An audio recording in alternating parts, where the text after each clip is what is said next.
I'm here. I'm here. Good morning, everyone. It's Saturday. We have some more Pillars of Eternity 2 today. 7 Days of Eternity. Trisha even beating the start of the stream today. OMG, finally it's Star Trek Infinite Day. Aw, poor Star Trek Infinite. Remember that one time you got here early enough to redeem OMG finally? Pepperidge Farm remembers. Earth Towers as well. Got it once, then took an arrow to the knee. You had a child? Poor game. You're an overachiever. What's wrong with Star Trek Infinite? The developer abandoned it. And so the publisher abandoned it as well.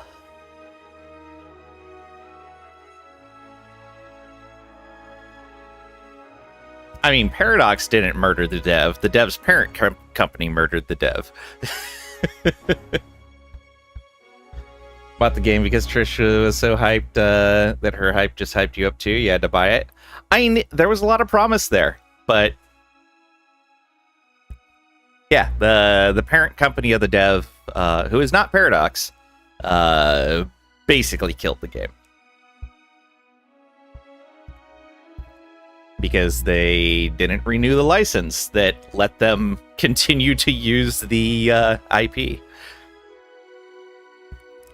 All right. We're going to go ahead and get in here, but welcome on in, Trisha and Earth Towers, Squid, Cragrack. Hope you guys are doing well today. Now you're worried about Star Miner? Yep. Yep. Stupid on their part? Yeah. Okay. Trek is a good license to have, absolutely. Now, that being said, like, maybe Paramount didn't want to renew it, but I don't see why they wouldn't. Waiting for PDX announcement that Star Miner has been canceled. The dev folds. That would suck. Okay, so we got Fort Deadlight over here. I think we do want to pop back into Nekataka real quick and turn in the quests that we've already done. And then maybe we kind of make a big sweep like this to get the south and to get the west.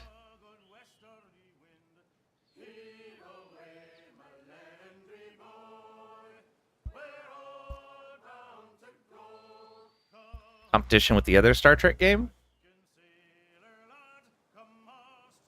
Which other one? The MMO?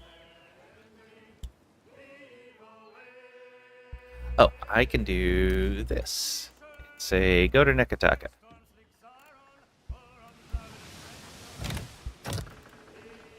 Close that like that. And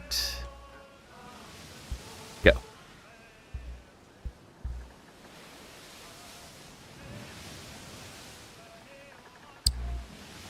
Unaffiliated trade ship.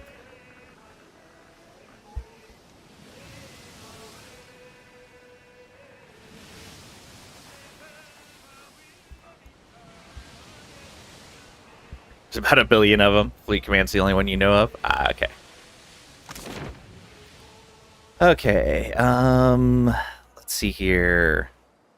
Where was that turn in? Oh, yeah, the cartographer guy is here.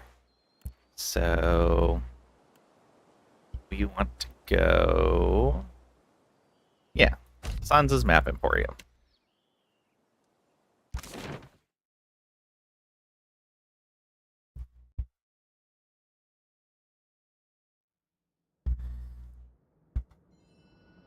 Sansa, hello. Welcome back. It is a pleasure to see you once again. Tell me, how is the sailing? Smooth? Nothing to delay your expedition, I hope. How might I assist you? So you don't watch any Star Trek stuff really, but you heard they revealed the face of the Breen recently? Sounds ill-advised in your opinion? Yeah. Got some material for your book. Ah, how exciting. Let's see here. Goodness, that's not what I was expecting. And so close to Porto Maggi. You've done wonderfully. Ah, this book will be the best thing since Cassini's adventures, and that was all romantic rubbish. Here, your pay, my friend. We're only getting started, of course. There's more to see. Some good cash and XP just for that.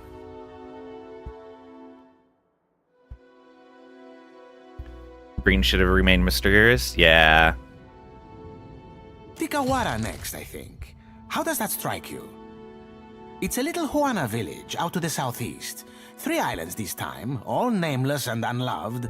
They form a little triangle around Tikawara, if you squint. If you squint. I'll be waiting. Alright. We have some bounties to turn in as well. 2 of them, I think. Rather than just running around to the different bounty collectors, I'll check to see which they are. But we do need to go to this inn over here anyway. So let's go there first. Maybe if we're lucky, one of the bounties was in here.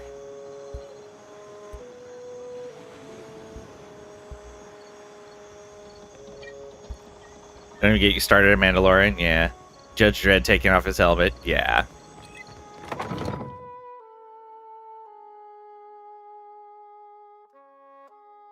Well, helmets on, like, main character actors is a whole different thing because they want their face to be shown.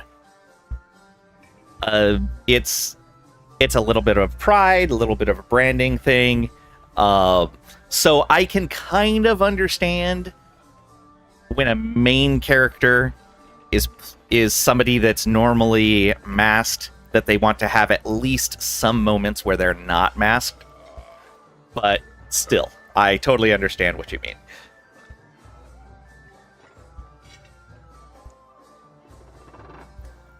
Okay.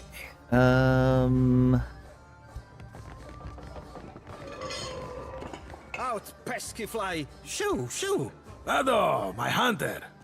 To what do I owe this delight? Part of the defining thing of the race, species, clan, whatever? Oh, absolutely. Give Meryl's head. She joins the goddess of death in the beyond. My first bounty to pay off. An exciting day for us both. Aboko passes you a small pouch of coins. Minor positive reputation gain with Nekataka. 1400 copper. 2700 XP. Nice. Maybe it's not much, but as I make more deals, more pyres will be available, Ak.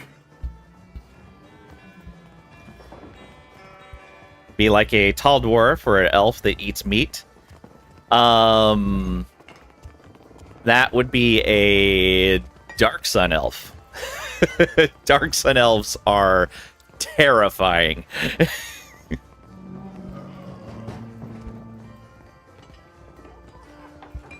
How's the new show compare? Haven't seen it yourself. You've heard mixed things.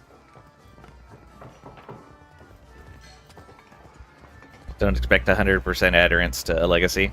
Elf Thing was mocking them for being soft tree huggers. I know. Too many types of elves, that's for sure. And you're telling me the drow never partake of meat? I wouldn't believe it. They hug hard trees, too. Warhammer 40k elves. Ooh, yeah.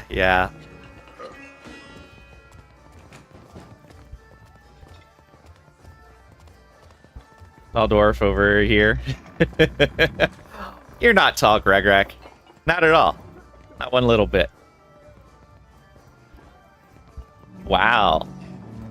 Terrible hashtag. While elves are soft and weak, that's fair. The elves in Final Fantasy XI were like empire builders. The elves in this game are empire builders.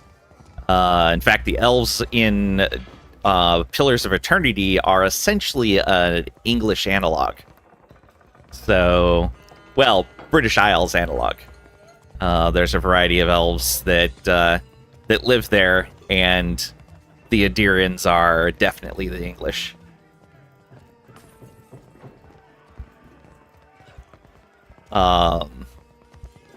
Let's see here. Yeah, Dark Sun elves. I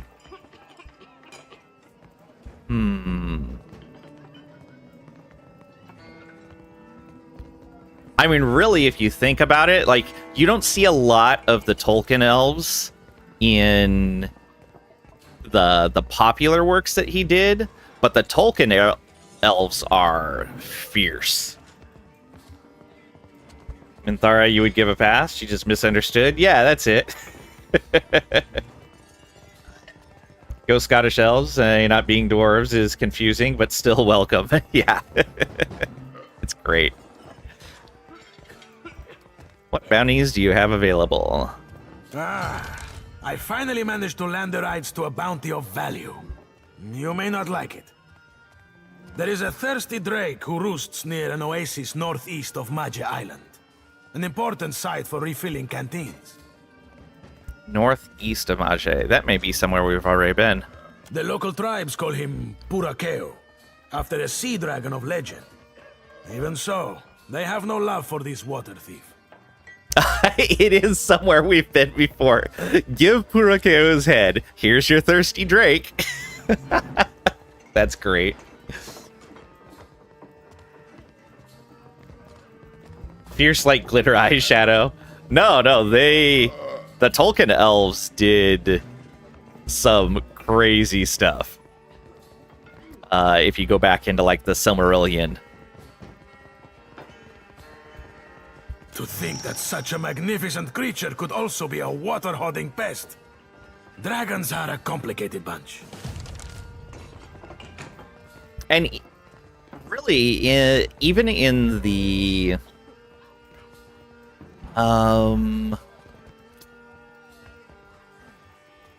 Mirkwood, the elf in charge there, that guy is unpleasant.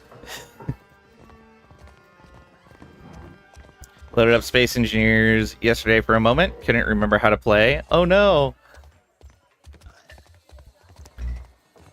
He hefts ahead and looks deeply into its eyes before passing you payment. Alright, another minor positive with Nekataka. Got the head, got copper, and XP. Agrasima, my friend. You will let me know if you are interested in more work, Ak? Might have been too tired, that's fair. What bounties do you have available? A marauder gang boss called Nomu broke free of custody along with the rest of his plunder buddies. It is said they wasted no time getting up to their old tricks. Prison is too kind for a pirate, so there is a bounty on Nomu's head. He and his ilk fled to the wilderness north of Neketaka. Oh, we can walk around on this island? I'll return with his head. Farewell. Alright, and Khan. Don't you have a temple to find? Who are you? I found Oswald. And? Where is he? Did you get my money? We could give 4,000 copper and lie, I've got it all right here. Or, funny thing, but Oswald's flat broke. Not a copper to his name. Yep, unfortunately. That twisty old pig licker. I should have known. Khan slams her fist on the table. Utensils jump. She looks away quickly, tears just budding on her eyelashes, and dashes them away with a stuttering sigh. After the brief storm of emotion has passed, she steadies herself and turns hard eyes on you. Gods, but I'm dead tired of this wretched archipelago. She exhales a deep sigh. So, if you don't mind, I'll be taking my leave. May Wild's Legion of Creepy Eyes watch your back and all that. Khan gives you a curt nod and finishes the remainder of her drink with a gulp. She hustles out the tavern without so much as a wave goodbye. Aww.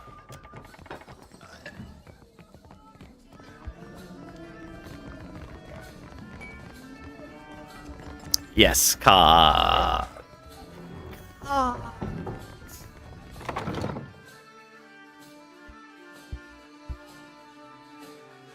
Mine just went on a tangent about wells. Now you're Googling the etymology of wishing wells versus well wishes. Ooh, let me know. I see a corpse when I look at you. Worms wriggling out of your skin. But I know it ain't real, 'cause you don't smell of death yet. Yeah, something terrible's happened with her. I hope we can fix that. About the shores of Rawatai. I think Gon seriously messed her up at that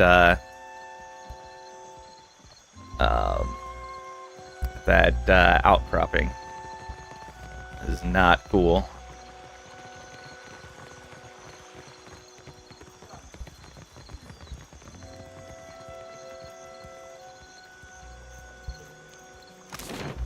Okay, let's see where that other bounty is at. I think we found one more.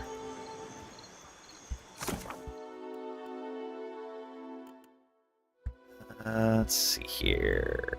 Skipping ahead. Courier's calling. Naka's Folly. That's the observatory in the northeast. Southwest of Hasongo. So we'll come across that. How is that in the northwest if it's southwest of Hasongo and Hasongo's in the west? Okay.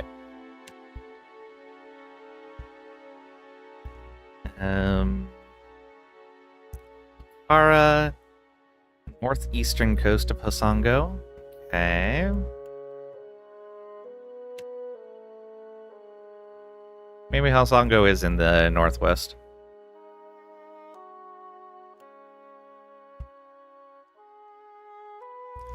Larian needs to license the rights to make a Star Trek Underworld adventuring RPG, like a Star Trek version of 40K Road Trader, but better.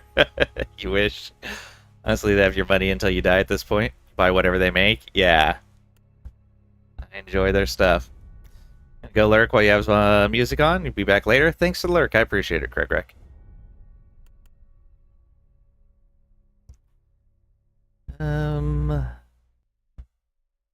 Wilderness northwest of Nekataka.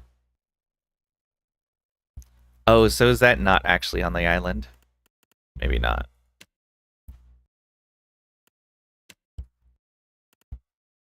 Crookspur Island.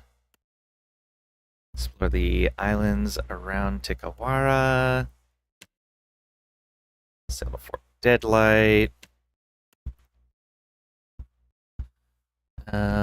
Asila the Wave Skipper. Oh, we need to find her ship. Alright, I'll have to keep that in mind.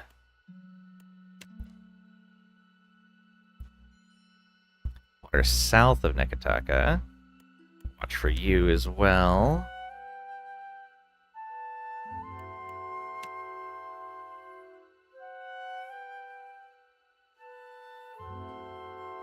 Alright.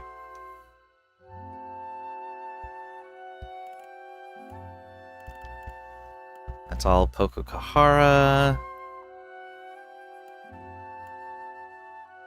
Guess that was it for the bounties then.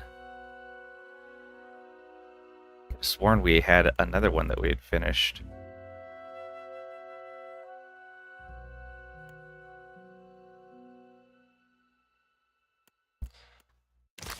Okay, let's see. Here we go then.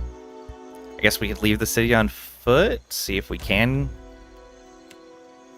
go out on the island.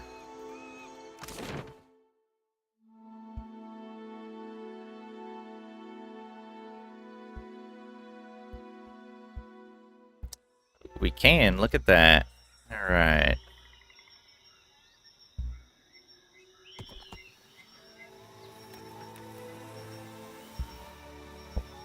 Weba Otengaloa. Go check this out. Oh. Okay, that's the same description we had on another one like it. Well, From Latin vel, to wish. Well, noun verb. From Germanic wellenen, to roll. Wishing well. Blame mythology, I guess. Fair. So there's no special source of wishing well. I'm guessing it came from English literature originally.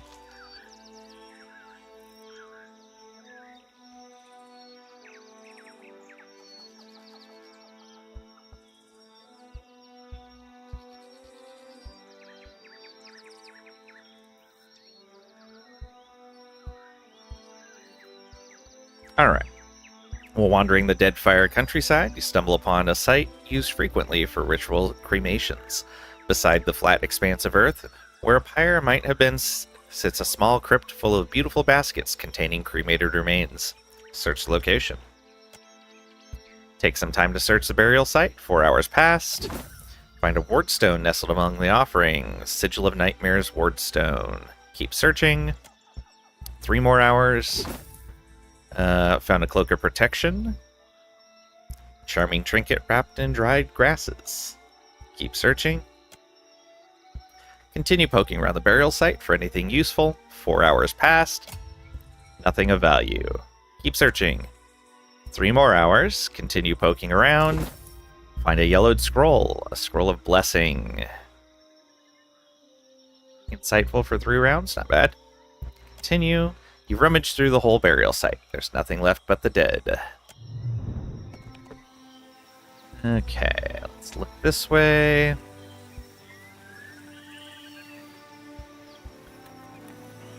Don't have very far vision in here. Malkotu's Canopy.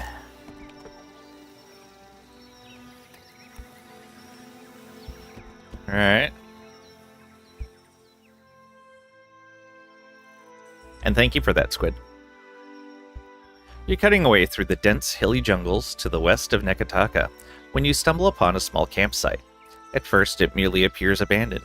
The 2 tents present have collapsed, but then you see the bodies. 2 corpses, torn apart, and mostly eaten, sprawl across the dark earth.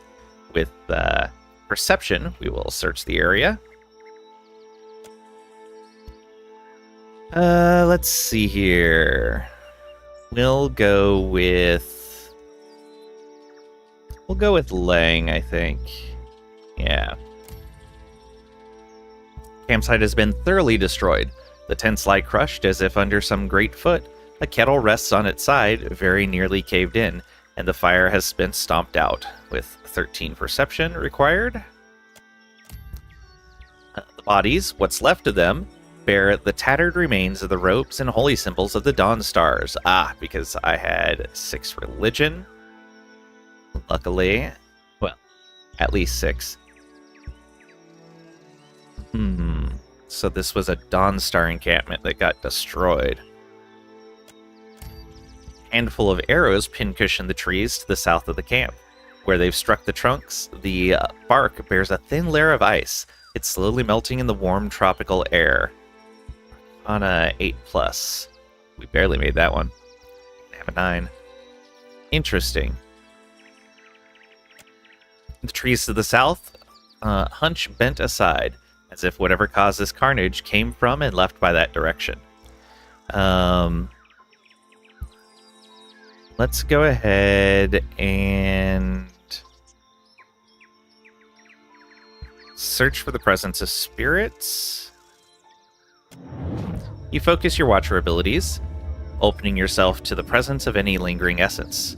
A vision tugs at you, dragging you forward like the rushing current of a flooded river. You see the creatures, nigh twice the height of a human, standing among the ruins of your campsite, eating the corpses of your fellows.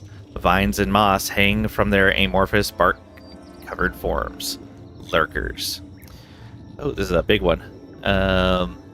Lurkers are comprised of a colony of several different species of parasitic carnivorous plants and fungi, working together to hunt a common prey. As a whole, they stand nearly 10 feet tall in vaguely anthropomorphic body comprised of veins, leaves, roots, and earth. The coexistence of so many separate organisms makes them hardy and difficult to eradicate. It is usually best to sever the parts that enable locomotion, or, should the victim possess fuel and lack of finesse, to simply light the entire colony on fire. Okay. While the means by which lurkers form remains something of a mystery, some speculate that they form when certain species of flesh-eating plants come together on a common host, such as the hollowed-out victims of dank spores, and that they achieve locomotion once sufficiently colonized. This theory is supported by the fact that many lurkers contain bones and other remains riddled with roots and spores when cut open. That's crazy. Could you imagine that? Waves of anger and fear wash over you. Anger and fear, but also faith in Aethys returned. And, with a prayer on your lips, you fire arrows from your enchanted bow, each as cold as sleet. You hear a rushing sound to your right and turn to face it. Now we might get a magic bow out of this. Or maybe a crew member with a magic bow? Vision ends abruptly. Let's search for salvage. Few hides, antlers, and other trophies lie around the camp. With resourcefulness, Maya thumbs her chin, nodding. We got 4 fangs, 2 antlers, 5 pelts. Alright. A small chest buried in the collapsed tent contains a variety of fresh foods. 3 sugar, 5 milk, 2 merc berries, 13 water, 6 eggs, 4 pork, 7 fresh fruit. Nice. Alright, with survival, examine the tracks. Ooh.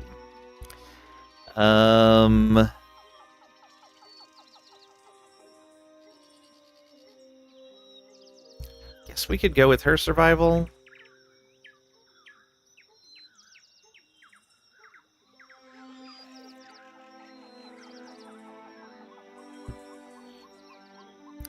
Wondering what other skills might be useful when it comes down to it. I would guess perception is also going to be useful. Probably athletics. I guess we'll have our main character do it. You recognize the large, uneven, roundish tracks as those of a lurker. Massive conglomeration of carnivorous plants. Was there more at the bottom of that thing? Oh yeah, there was. Lurkers are notorious for hiding in plain sight, often waiting motionless amongst the trees and underbrush to ambush their prey. They appear to hold a rudimentary intelligence and are at least sophisticated enough to store food. It is not uncommon to see several unconscious victims tangled in a lurker's vines to be saved for a later, I'm guessing that's meal? Yeah, we can't see. You also note a wide groove down the center of the tracks. Seems the lurkers were dragging something heavy behind them when they left. We barely made it with a 10 survival. Alright, finish investigating. Having finished looking over the camp, take a step backwards towards the path. Want to put that lamp of yours to use, Shoti? Rest now, my brethren. I promise. I will safeguard your journey. Head bowed, Shoti sways her lantern for a long while in harvest, providing ample time for the missionaries' souls to accept the pull of the light. Alright. Let's go ahead and bury the bodies.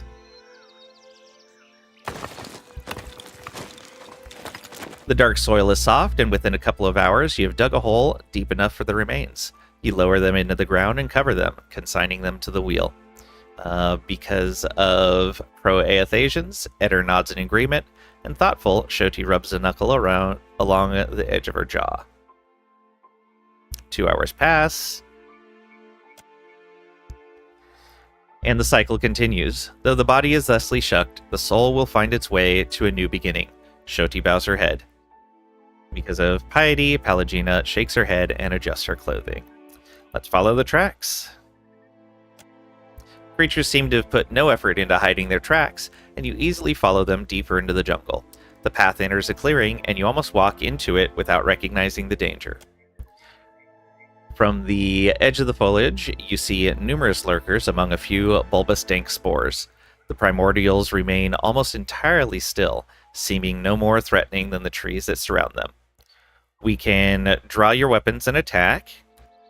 With an ability, conjure a magical decoy as a distraction. If we had a spyglass, we could use that. With stealth, we could sneak closer, or return the way we came. I mean, this is totally our MO right here. Conjure a magical decoy as a distraction. 100%. Let's get those ogres out there. Yeah. Oh, but knock not on the door of Erdle and Girdle. Summons 2 fearsome ogres to fight for the party for the duration. Get 'em. Chanting quietly, Pallegina performs a complex rite and summons something at the far edge of the clearing. It crashes loudly through the thick growth. Lurkers slowly shift and stomp away after the sound. The spores, however, remain.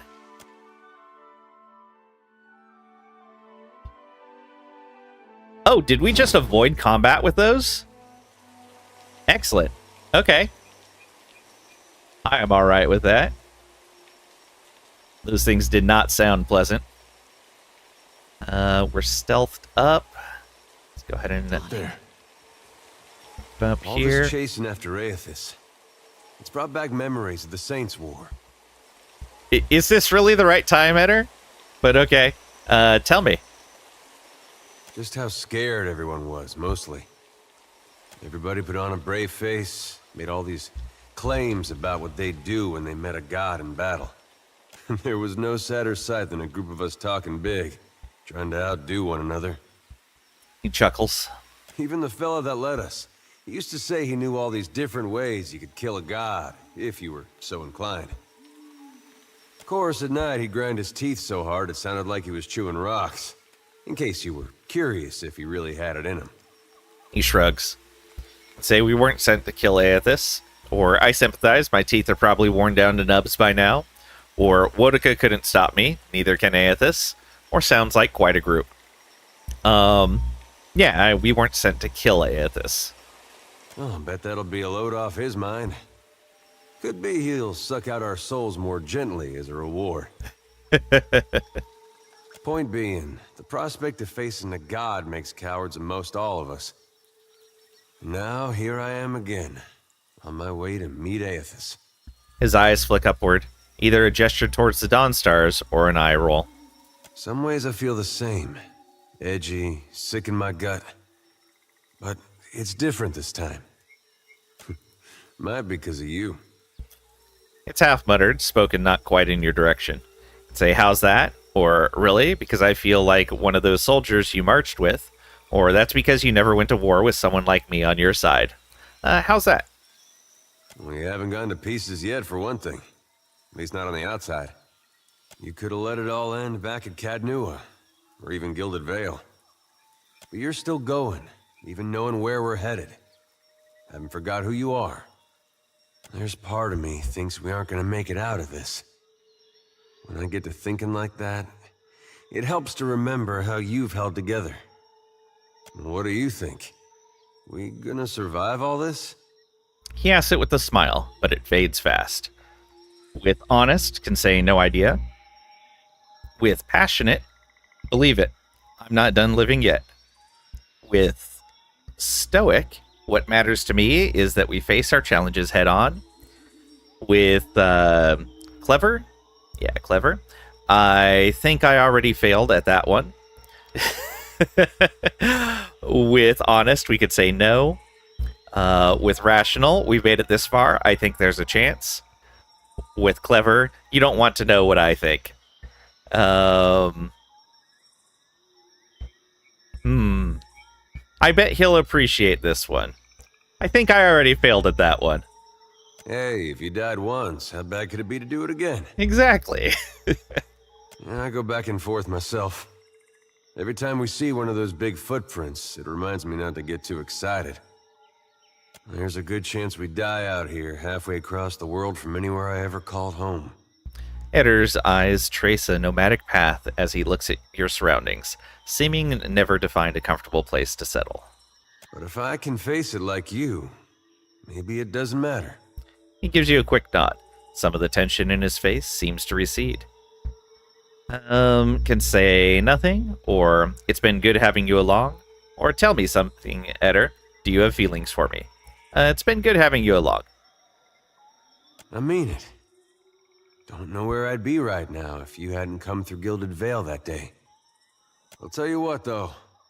I'm not one for big promises. He puts a hand on your shoulder and looks you dead in the eye. But I'm gonna beat up as many people and monsters as it takes to get you your life back. You got my word on that. Aww. He smiles with one side of his mouth and gives you 2 heavy swats on the shoulder that reverberate up and down your spine. Alright. Okay, they're starting to detect us with hearing. You're going down! Whoa, whoa. Armed dog. Oh no. Alright, nearly killed that sporling with the initial volley. Go ahead and come on up to here. We all go before them. Perfect. So let's get... Oh, well, first of all, Puppet Master. We can Puppet Master you. Alright. That, I think, is going to be a lovely idea. So, let's get the wolf out over here. Fenrir, go there. And we'll go ahead and hunt that one. And we will Puppet Master this one. Puppet Master is going to go off very early. Love it. There's our turn. Not missing any new abilities, right? Nope. Yeah. Happy to oblige. Okay, Shoti. Can you cast before they go? You can.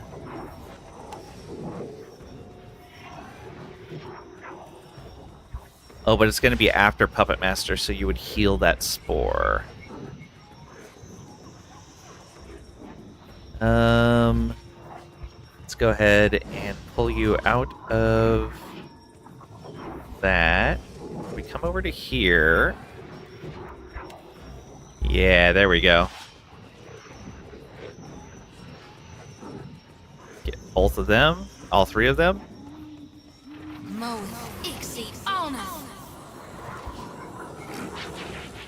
Ishiza, come on over here and try to... You don't even need to knock this one down, just attack. Good hit. And then come back a little ways. What do you need? Eder.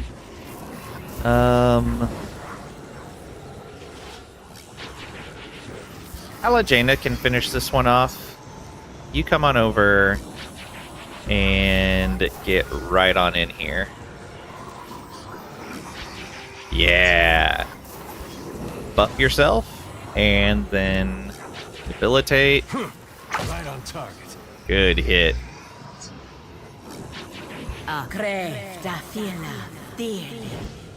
Alright. Go ahead and sworn enemy this one so we get our bonus. And then try to kill it. Yeah, there we go. Bonuses all around. And then come on down this way.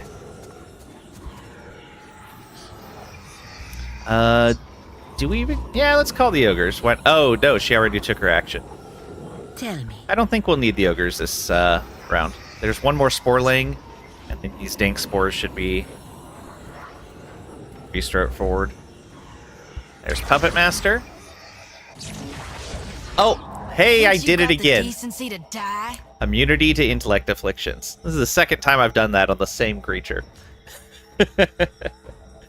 Further back, both definitions of well derive from homonym Proto-Indo-European roots. Well, to wish, desire, not to be confused with well, to turn. Ah, okay.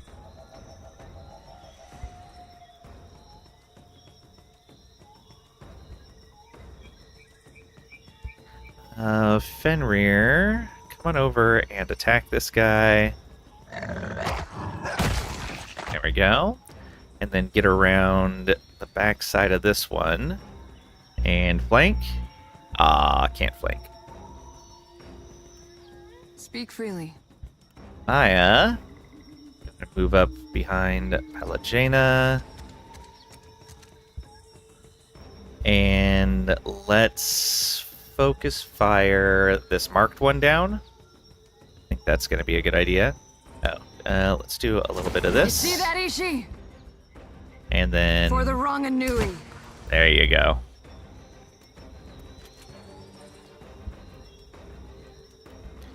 Sporling is a good ways away.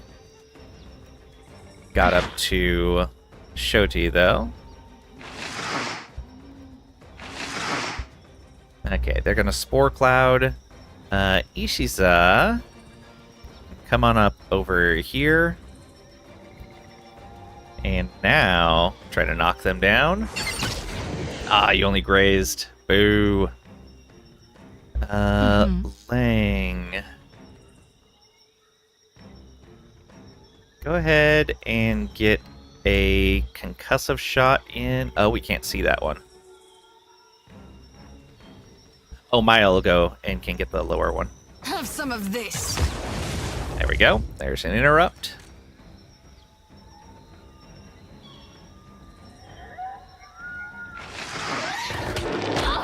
Rude! Just because I interrupted you. Fenrir. Was this guy? Oh, he was already flanked. That's why we didn't add flank. Right, because Eder does that automatically with his ability. The for Val completeness, Will and Wall also come from these roots. Oh, interesting.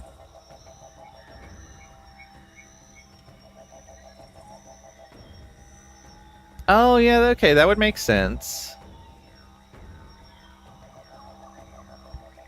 I love language. It's so great. Shoti, go ahead and come on down here. Actually, come on over this way. And reap this one. Lavaru be on sync. Only grazed. That's unfortunate. Maya should be able to kill it, though. I've got this, Captain. There we go. One down. Eder, come on up to both of these. Flanked and distracted. Automatically. Who got the... So you got marked for the hunt. Let's go ahead and make it harder for you to avoid attacks. I am ready. Alagena. Let's go ahead and go Sworn Enemy on this one. And let's get a Flames of Devotion going on it. Good hit. And let's switch over to Chant 4.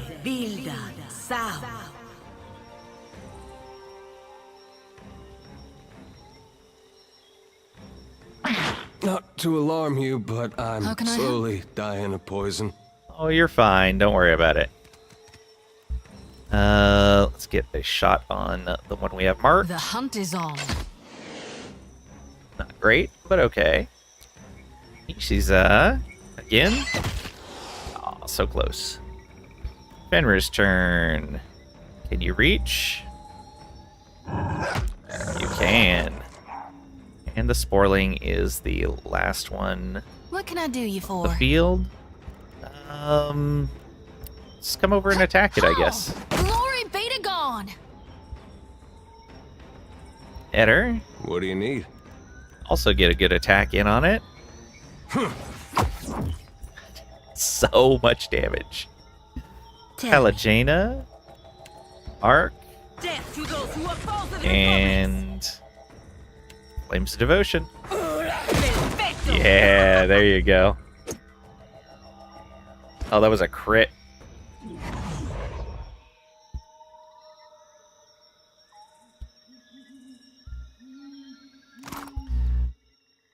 Frostseeker Warbow. All right. We'll compare that to what we're using. See if it's any good. Clever. I guess that was the bow that was on this person. They dragged away. Charm dog. Trixie. So, where's Trixie? 25% stride, and the party will crit more frequently with weapon attacks. 5% of hits converted to crits. Not bad. Oh, right. We had... Oh, no, they weren't a summon. They were a pet.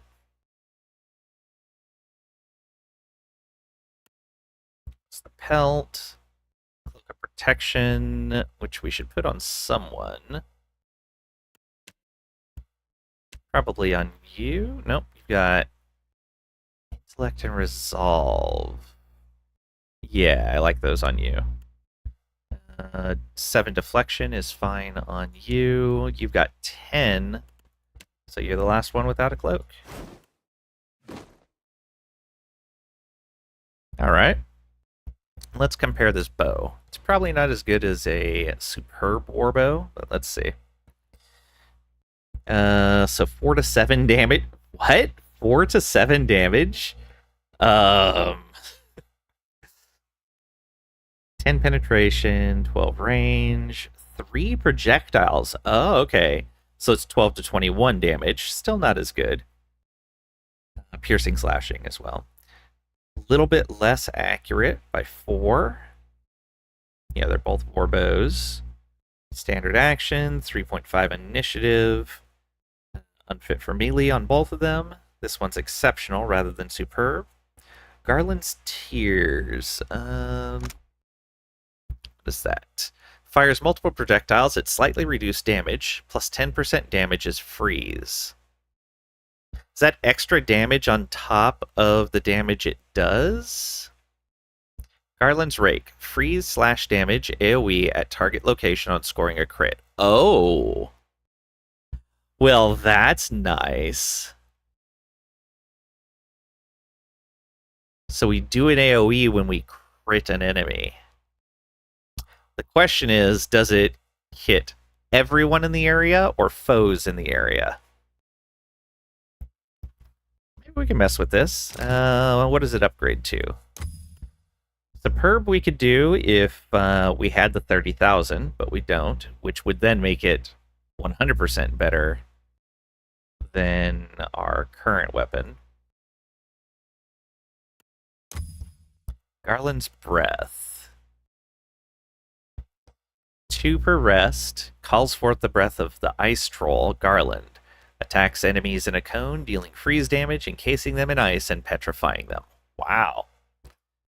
We don't have the primal water for that, though. I have everything else. Interesting. We could try it out. That might generate us more focus. Maybe? We'll try it. I have a feeling it's not going to be as good, though. Oh, that went base 5 to 8. Was that counting based on 27 to 34? So 5 to 8, 3 projectiles, 15 to 24. Yeah, we're still like 10 damage down from the max. But more damage if we get a crit. But we're less likely to crit because we have less accuracy. Okay. We'll try it. I don't know how good that's going to be.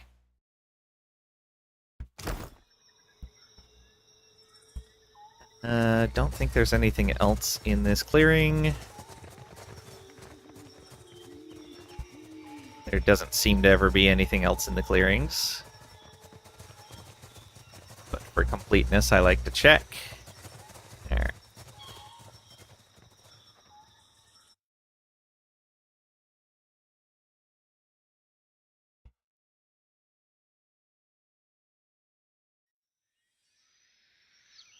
Okay, so that's cleared now.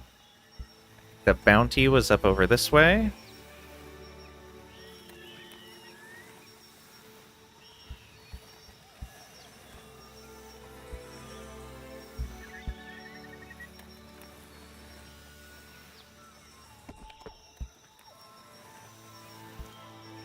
What do we got here? Oh, there's Nomu right there. Some water. Some hard attack.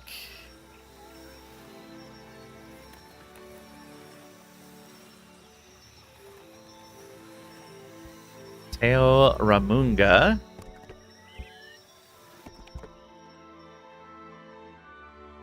You notice a small pavilion containing a large, weathered statue of stone, a little ways off the path. It appears to be a Huana shrine. With survival, search the surrounding area. With religion, approach and identify it. Or leave the shrine and continue your travels. Let's search the surrounding area. With you. The statue and surrounding area is clean and maintained. Locals likely visit the shrine frequently to keep it that way. You look around, but don't see anyone nearby. With 7 survival. With religion, approach and identify it. Yeah, we'll go with our main character again. The statue bears the shape of a nude woman with the head of a monstrous fish. Portrays Nagati, Lahuana's rendition of Andra. An inscription runs along the shrine's base. The surf smooths stones, but also crushes them into sand. Okay, and that took 8 religion. With Cipher, we can meditate on your travails and rest. Or we could pray at the shrine and rest. Or desecrate the shrine.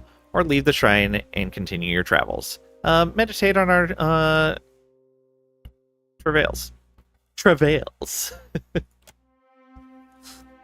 Seated at the shrine, you steady your breathing and allow your muscles to loosen. You organize your thoughts, setting them in order. When you stand, everything seems less perilous or more attainable. That give us a bonus? I don't know. Well, let's go fight Nomu.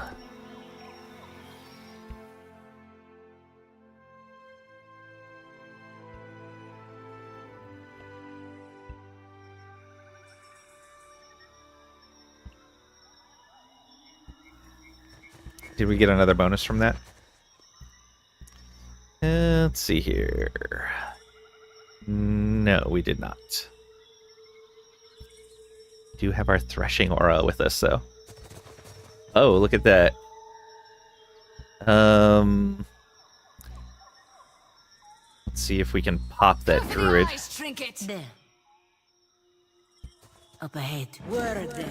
Oh, that was weird. We stopped and then combat started. Awesome.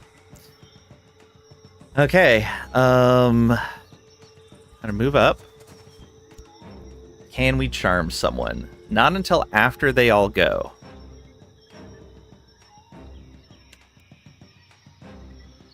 I'd have to go up to there. That's a little dangerous.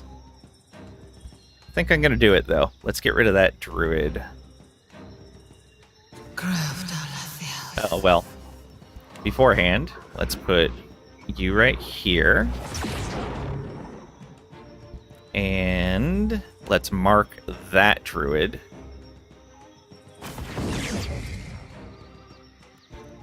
Now we will puppet master this one.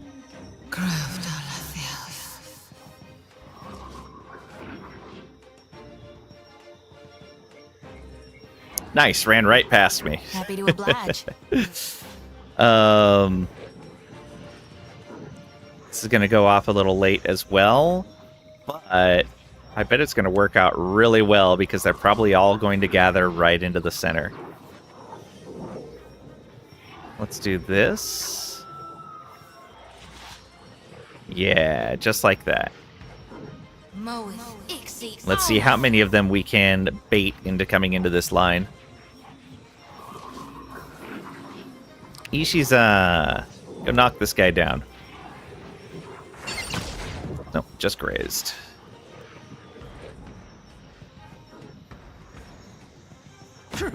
That works for me. Wow, they are all just ignoring Lang. I love it. Because they saw Eder first.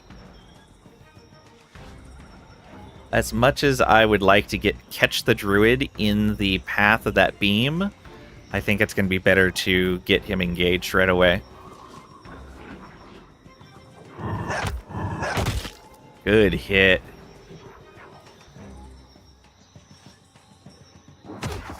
Rude.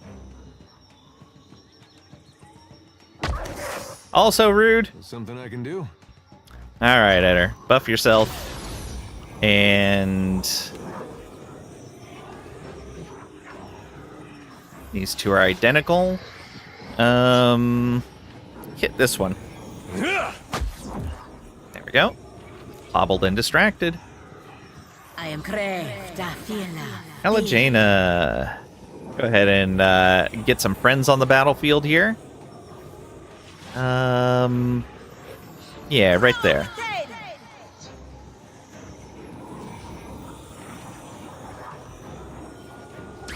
I've got an arrow with your name on it. Don't it?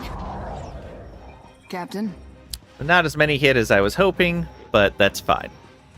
Alright, you go ahead and come on over to here.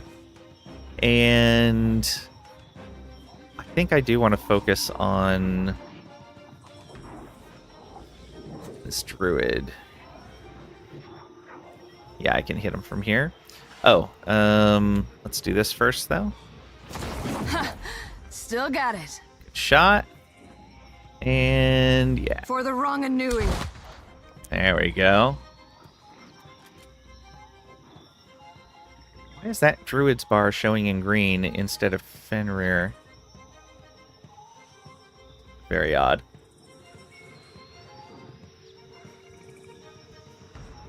Wait.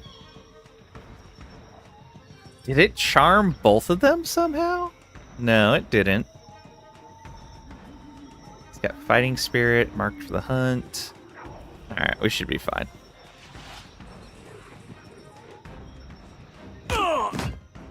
Yeah.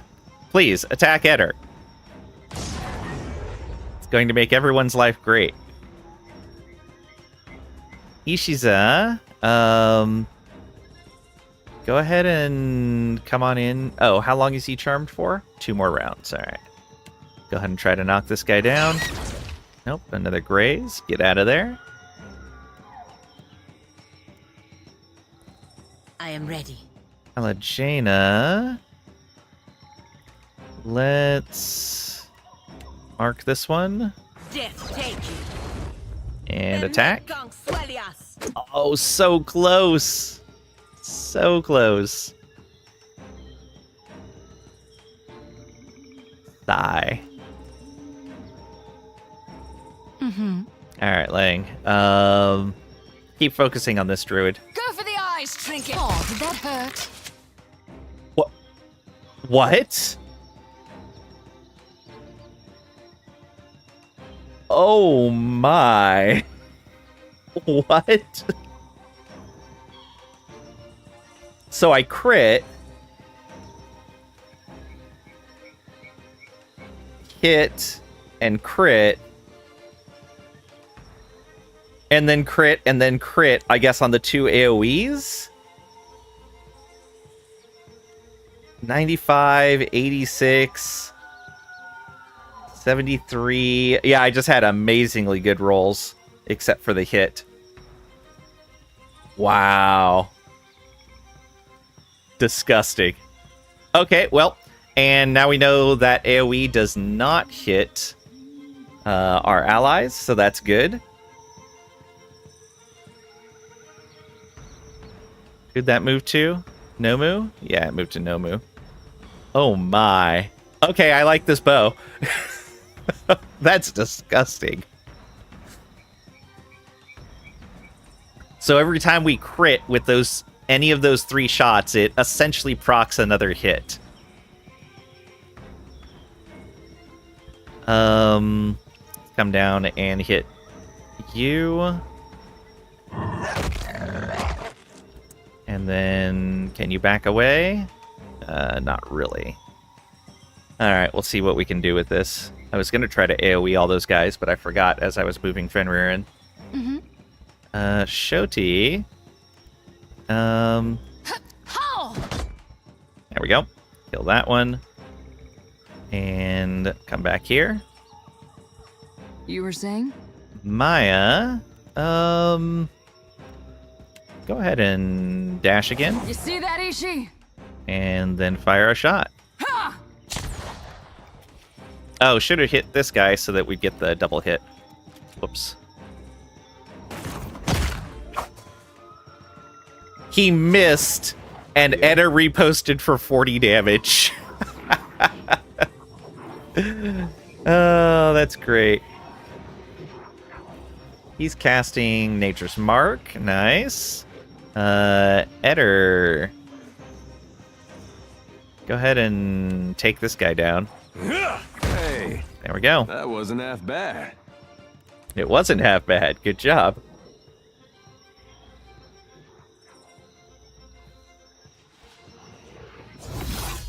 Only grazed the guy. Alright. You guys. Oh, the pain. And you come attack this druid.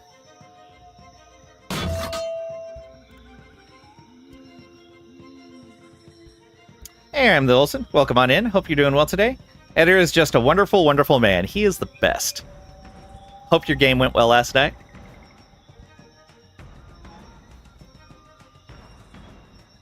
Can we get a shout out for I Am the Olsen, please?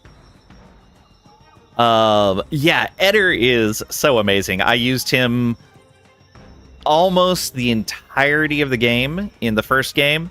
The only time I didn't was when I had to take a certain combination of party members with me, and he wouldn't fit. And in this game, man, I have him set up as it's a fighter rogue, and it is disgusting. He's both super tanky and does a lot of damage. It's crazy. Like, I almost think a party of fighter rogues would just be great. Same build you use, he's very good. I would imagine I've done some very stupid things with my build, though. Because I'm just kind of taking it as I go. So on the fighter, I went Discipline Barrage and upgraded it to Tactical Barrage. So he gets 2 different inspirations. He starts with Knockdown. I don't really use it too much because I mostly just keep these points for the Tactical Barrage. I took Fighter Stances. I'm going to upgrade his Guardian Stance eventually. That's all I ever use him in, his Guardian Stance. I took Vigorous Defense because that's very, very nice for if we get surrounded or facing something that hits particularly hard. And then we've got the Rapid Recovery. We've got the Weapon and Shield style, the Fast Runner, Confident Aim. I accidentally took Arms Bearer because I didn't read the description thoroughly. I wanted to give him another specialized weapon, but I got him another weapon set instead. I'll probably eventually respec to get that point back, but I don't have the free cash to do so right now. Can't really do anything too dumb. PoE 2 is good like that. That's good. On the rogue side, we went Crippling Strike, upgraded to Debilitating Strike. This has been amazing. It has been so good. That's where we get a ton of our damage. He does one of those almost every turn.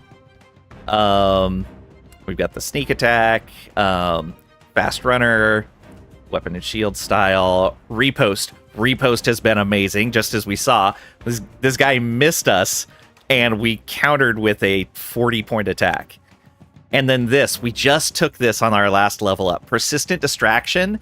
This is so amazing for him. With how many people he can engage at once, the fact that it just gets all of them distracted. Have that skill on a lot of characters. Okay. Our main character, I'm liking so far. I'm sure I could do things more effectively, but I went Cypher Ranger. Ranger is what I was in the first game. With a regular wolf, we were like the gun-based ranger.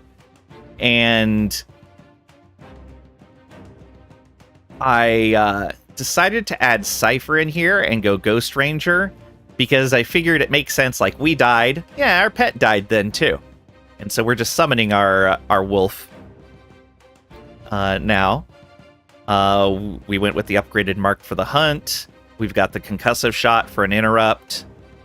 The two-handed style, because I was trying to use firearms, but we haven't found a good arquebus for this entire time. We haven't found a single enchanted one. We could buy them, but I've been trying to save my money a little bit. Try to get some ship upgrades and stuff.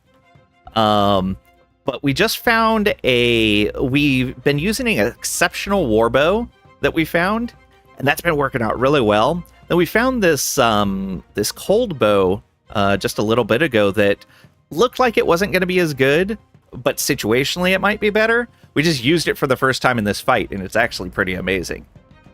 So I may use that for a while. And on the Cypher, we went with the Ascendant, because I figured, yeah, just get bonus damage as we gain points. That'd be great if we're going to primarily be attacking. And then we've taken Puppet Master. Since we can't summon things, I went the Puppet Master route, because otherwise I probably would have gone Chanter if we could summon. But we're summoning our wolf. And so Puppet Master's been doing great work for us.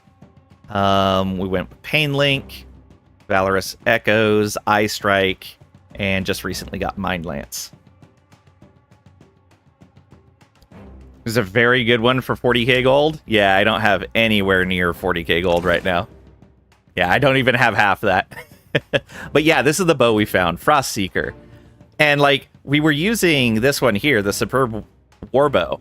I was like, oh yeah, this thing's way better. Yeah, superb, not exceptional. It was doing amazing damage for us. It was great. And we just found this Frost Seeker bow. And I'm like, 4 to 7 with 3 hits. I guess that's okay. On this first one, on this first attack, we got lucky and got 2 of the attacks crit, and both of the blasts from Garland's Rake crit as well. And it just absolutely destroyed the guy we attacked. So maybe we'll keep using this. This Frost Seeker bow seems kind of neat.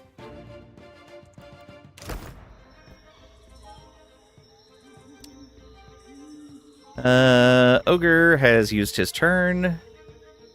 Ishiza, go ahead and knock this guy down. Never even considered that individual pellets could crit. Yeah, each one can crit, so we can get up to 3 of those blasts in one attack, which essentially means we hit 6 times with one attack, which generates a ton of focus. So this looks like it might be the way to go. We'll see. That was only one attack. That's the very first attack we've ever made with the bow, and we got some really lucky rolls on it. How can I help? Well, here we go. Here's our next attack. This guy's knocked down, so he's going to have pretty low AC. Oh, no. He has 18 deflection right now. Yeah, this is going to be... My prediction is that he's going to instantly die. All right, so we're doing this. Nope. Rolled a 38, which was 5 less than we needed to crit. Rolled a 10, rolled a 14. Okay, those are the rolls I'm used to. Those are the rolls I'm used to. Oh, man. The other one, we rolled like 76, 86, 95. But yeah, each of those shots could hit, crit if we wouldn't roll terribly. Go, Fenrir, go! What can I do you for? Alright, Shodi. Reap this guy. Lavru beyond That spell is so crazy good, Blessed Harvest. It's so incredibly good.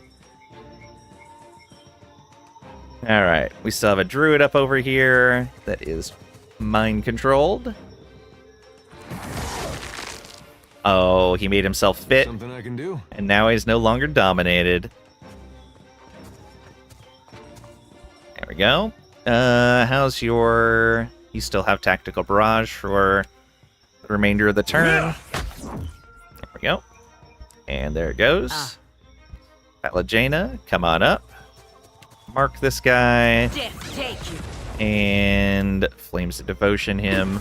Neco Blanca. There we go. Palagena is another one of my favorites from the first game. I was very sad at the beginning when I met her at the docks, and because she had been banished, she's like, yeah, I don't want anything to do with you, and walked away. I was like, oh, we can't get her as a companion. But ended up getting her later, which was great. I'm guessing I don't have a mod handy. Let me get that. If you guys don't know, I am the Olsen. Plays some RPG games. He's been playing Trilogy of Eternity 2 recently.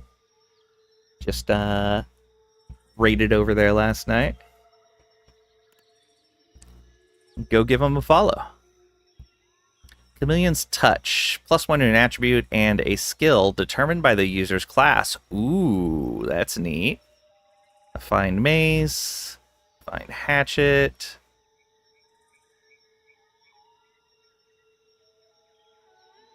I think you had already crashed out when we raided over there, Trisha.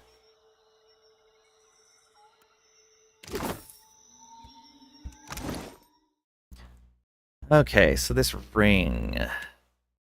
What we got on right now? Minor Protection, Gon's Pledge. We want to keep Gon's Pledge. Do we want to give up some defenses? Depends. What is this actually going to give us?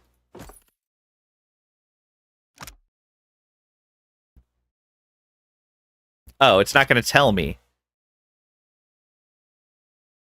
All right.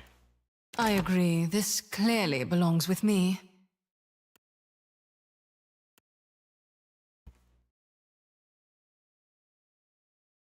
Chameleon's Touch.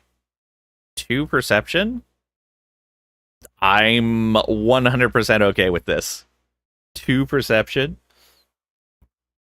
You have to look at your character sheet. Yeah.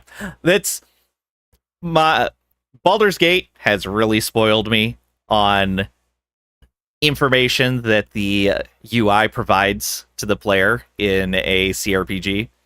And so a lot of places the interface feels lacking for me. I love the storyline though, and I love the mechanics that they use in the game. So it makes up for it.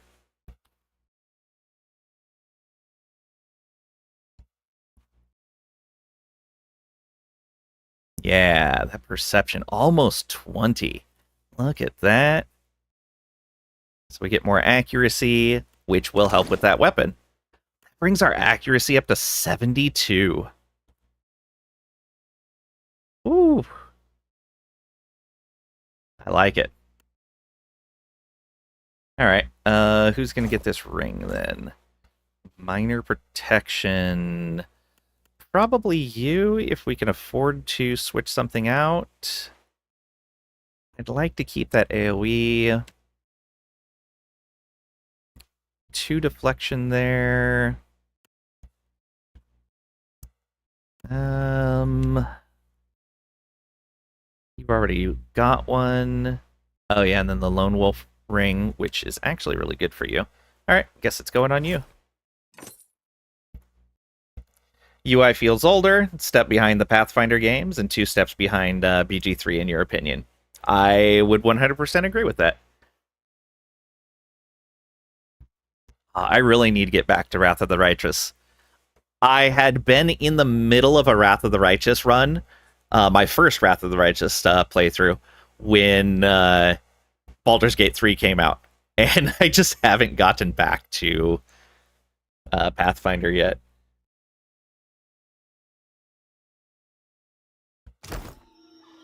Okay, so we've got that guy. Another bounty done. Didn't even have to sail away on the ship to get it. Oh, Olsen, maybe you know the answer to this. In these little areas like this, is there ever anything hidden around the field? Or is it always safe to just exit once you've finished whatever the fight or encounter is in that location? Because the loot goblin in me wants to explore the whole thing, but I've never found anything, so it feels like I'm wasting my time.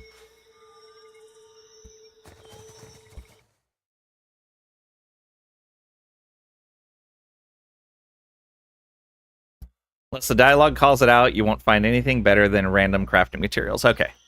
Thank you, thank you. Let's take a look further onto the island.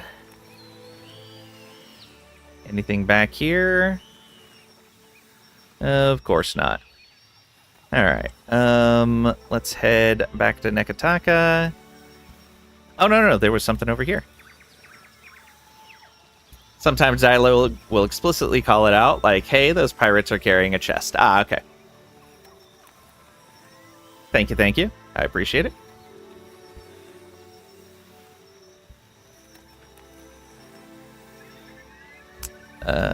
What's this? Some hardtack. Oh, fight. What do we have here? Rawa O'Hara. Well, potentially a fight. To the west of Nekataka, rolling verdant plains stretch towards the mountains. Spiked plants with bright flowers punctuate the emerald green tall grass. The occasional tree dots the landscape, broad foliage casting shade like a parasol. You crest a rise to see a group of reptilian figures, roughly 100 feet down the hill. Hunched atop a broad, flat stone, the Zareps chirp and squawk. We can approach openly, or sneak closer to observe, use a spyglass, or leave them be. Let's approach openly. You advance towards the gathering, and the Zareps squeal and chirp at your approach. Several ready spears and bows. The Wilder exchange glances with one another, as if unsure whether or not they should attack. With diplomacy, say easy there, we mean you no harm. Or with sleight of hand, impress them with some sleight of hand. Or with intimidate, brandish weapons and yell. We can draw our weapons to attack, or we can leave, saying I'll go. Easy there, we mean you no harm. Ah, failure. Zareps chitter angrily at you, thrusting their spears in your direction as if to ward you off. That's weird. As a group, we should have had enough of that. Wonder why it was a solo check. Impress them with some sleight of hand. Let's try with you. Good luck. Nope. Zareps stare as Maya performs a simple coin trick. They glance to one another in a confusion. You've never seen less impressed Wilder. One shakes its head, resting a disappointed palm on its snout. Another sits down, cradling its head in its hands. I love it. Let's go ahead and leave. I'll go. The Zareps silently watch you back away. Once you're well away, they begin chittering amongst themselves. A few turn back to their games, but others take up watch positions around the periphery rock. You leave the Wilder behind. Well, we didn't have to fight them, which is mostly what I was going for there. Oh my. Alright, let's not do that yet. We'll come back for that a little bit later.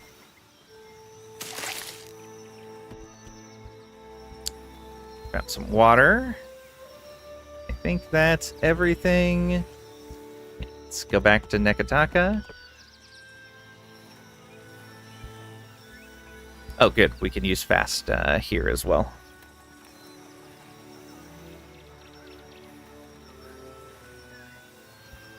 Well, that'll be fun to walk out to at some point. All the way back over there. Oh, almost missed that. Fresh fruit.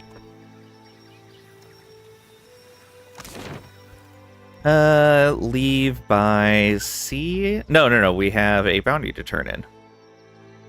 Let's go here to the Wild Mare.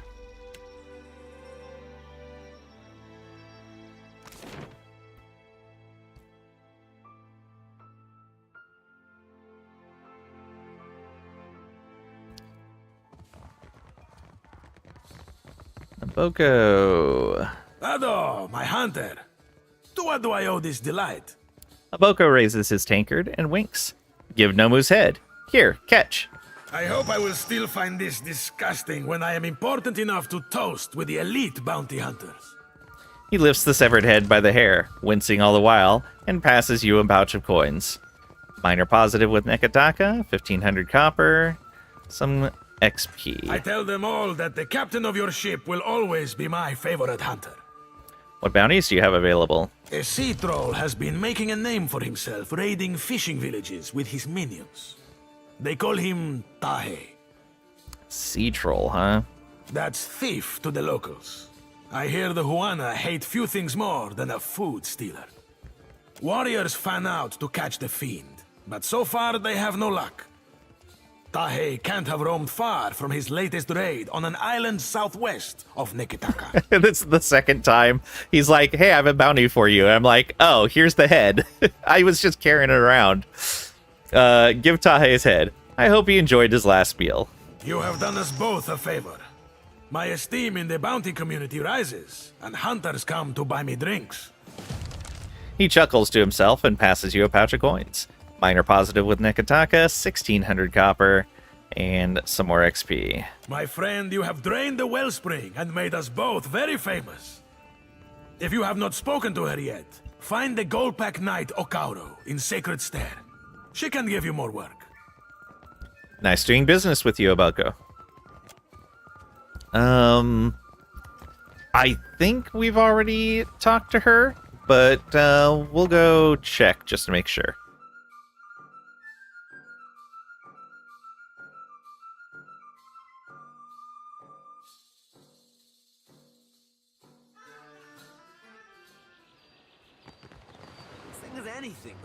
I got a hunger in me.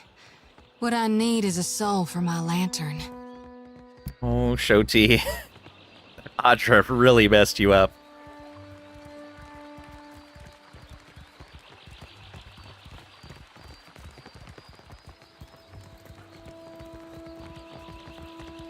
Yeah. It's not good. Oh, day 4 double screamer? Ew, that's not good. Let's go straight to the Sacred Stair, because I don't remember where this paladin is at. I remember seeing them there. Shoti has issues. Yeah. Since when does 2 packs of Screamers show up rando on day 4? No idea, but that doesn't sound Could I have good. a moment of your time? Of course. I know someone who works in this tower. An animancer named Joccolo. I'd like to see him if we could. And say, I don't see why not, or as long as it's quick, or I'm hunting a god, not tending to your social schedule. Yeah, I don't see why not. Agrasim. It should not take long. I have not seen him in many years, and I wanted to thank him.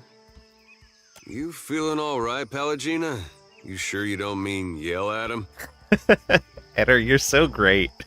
When I was a girl, he visited me in the academy. He was studying godlike. Studying what was in our souls that made us different from other kith. He found something in me. Something that resonated like a chime when he held an instrument near me. He said it was like this for all godlike. Different chimes resonating for different types.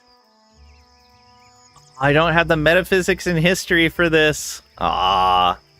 Tap your chest. Sounds familiar.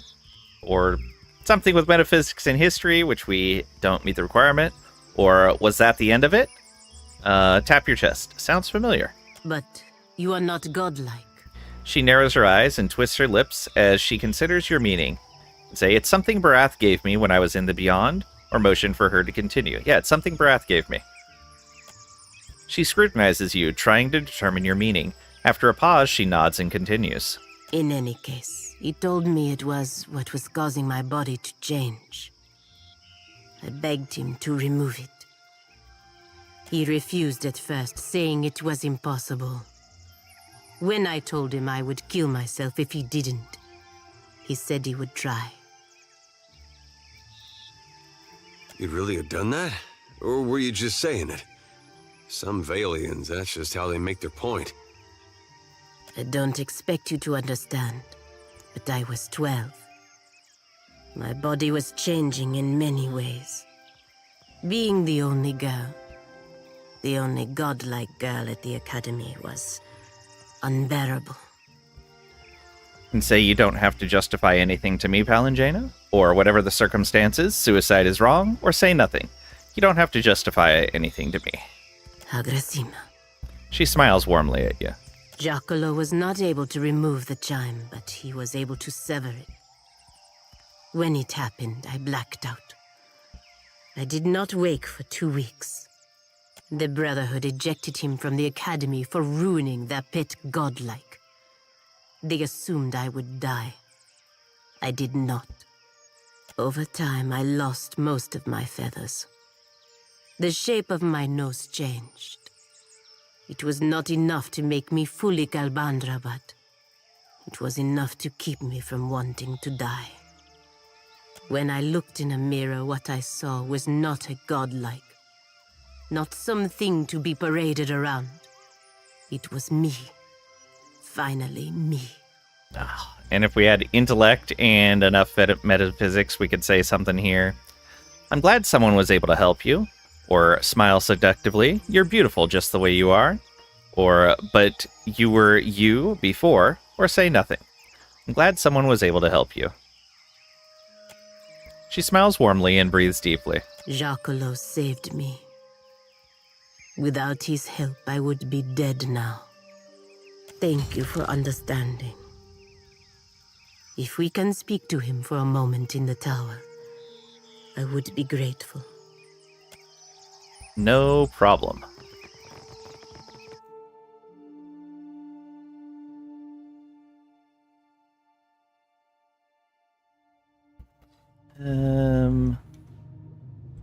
Probably all the way upstairs.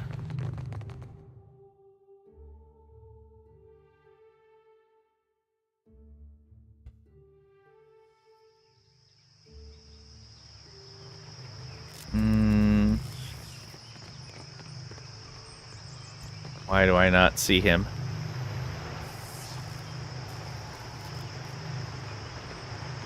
Hope you're keeping busy, Watcher.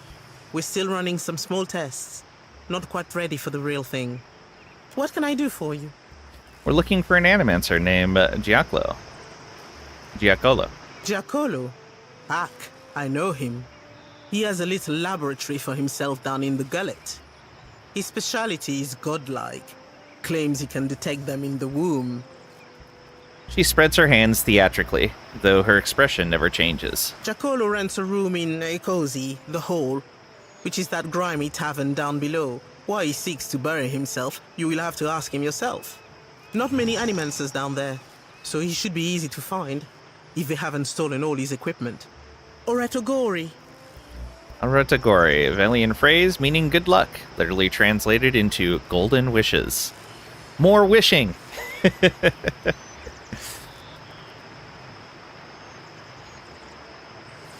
Alright, I'll be on my way.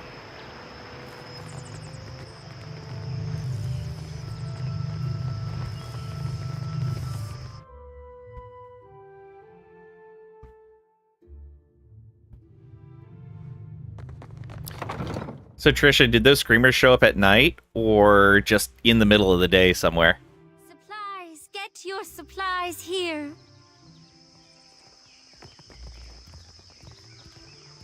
Okay, I think that paladin was up over here.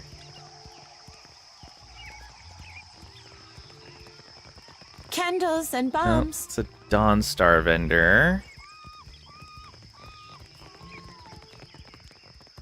Down here.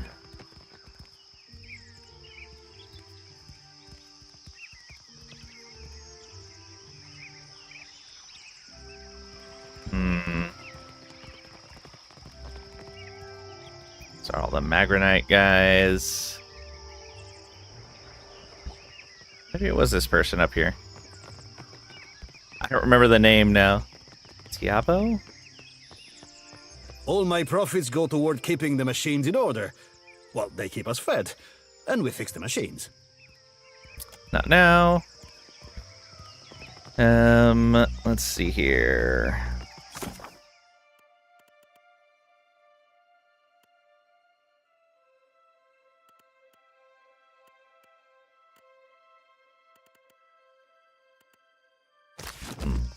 I know we had seen... Oh.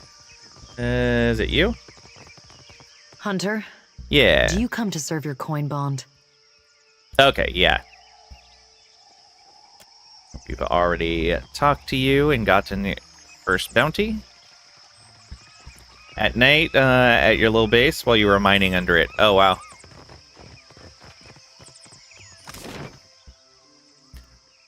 So what's the purpose of mining under the base in 7 days? Let's go to the gullet. To the hole.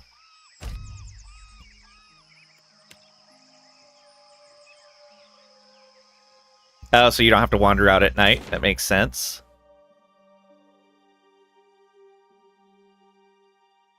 Right. Okay. That makes sense. Thank you. See? Boss was right. We found it. By the cursed seas, I'll throw you down there myself if you do not hush right now. You look for a spot to plop down your hut.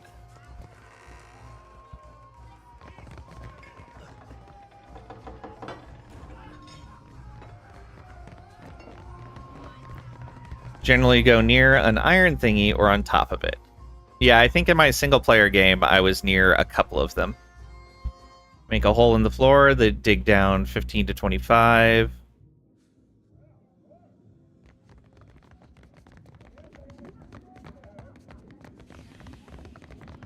Oh no. This does not look good. Then tunnel from there. Makes sense. Alright. Palladino surveys the damage to the room, eyes wide. Why would someone do this to Giaccolo's work? I thought Animances was safe here in the Deadfire. Even in a place this vile, someone must have heard or seen something. We should ask the owner if they know what happened. We can sigh obnoxiously. I knew this wasn't going to be a few minutes. Or say alright. Or, of course, we'll find Giaccolo. Don't worry. Yeah, don't worry. I hope so. Agrasima. We got this.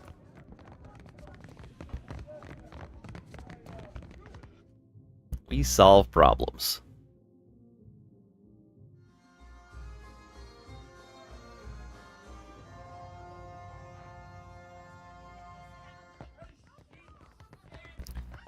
It's the innkeeper. Need something? What happened to Giaccolo? His room is a mess. Can't say I know a Giaccolo, fresh face, but if you're meaning that guy with all the fancy and a schmancy equipment, bunch of pirates burst in here and dragged him right out. Now, the hole's no high society tea house, but that's still some of the weirdest shit I ever seen go down here.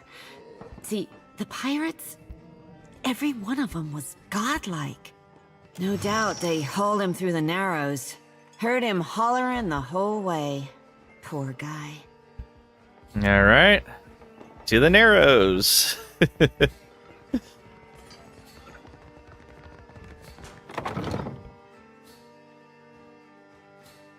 Guessing they are upset for him wanting to, quote-unquote, cure godlike. She keeps hopping in your direction, Firefly. What you been feeding him? No more than a handful, or few, of merkberries. I swear. You keep doing that, he's gonna follow you all the way home to raid Saris. To meet my kin? Now, wouldn't that be a tribulation? I know I'd make the journey for less than a few merkberries. Oh my. Is she returning Shoti's advances? We want to go to...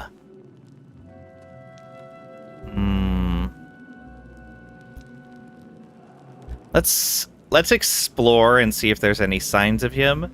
Otherwise, we'll go to Delver's Row. Enter the dim alleyway.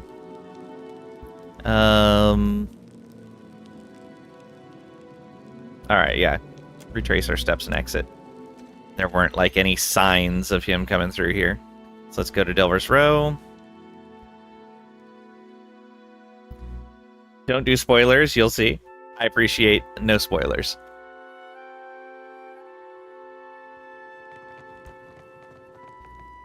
Because we've talked about this before. Like, first she was on Eder, and then she was on us, and then she seemed sweet on Maya. And I'm like, yeah, she's just going to flit from one person to the other as they infatuate her. Actually, let's ask around. Maybe somebody has information about the guy. Oh, no. We probably need to go all the way down. Cardamom that drew you, no? Or perhaps the sting of fresh pepper. Or maybe you seek something with a stronger bite. She swivels her ears, but her cloudy eyes do not find you. She's just out of seminary, is young, is having her first social interaction with a non-Dawn Star. Oh, yeah, absolutely. Yeah, it is 100% a youth thing. Oh. Well then. The body of this moon godlike woman is contorted in a death spasm. Her mouth is open, milky eyes staring, frozen in shock. Dressed in principy leathers, she appears to have been a pirate.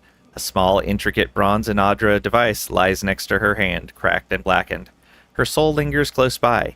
Even without reaching out to it, you can sense her confusion. Read her soul. Captain said to bring him, so you're bringing him. The old man hardly seems like a threat, but you trust the captain's judgment. The Animancer didn't want to go, put up as much of a fight as he could. Nadra said to give him a whack, so you gave him a whack. That shut him up, but carrying the old sack of bones is tiring. Just need to get him on the ship, and you can get some rest. You're in Delver's Row, passing through the market, when he starts to come to. He's not strong enough to break free. Still, you didn't think a wiry old Animancer could squirm so much. Per Blanca net.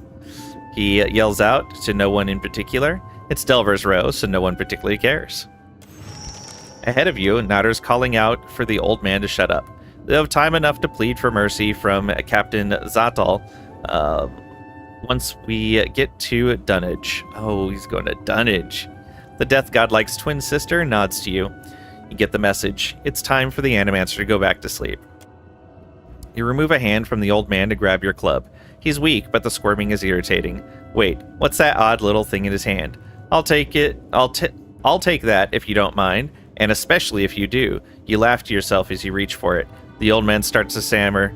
No, and there's a flash and a powerful stench, like brimstone, and a sharp pain. Sharp, but quickly gone. No matter.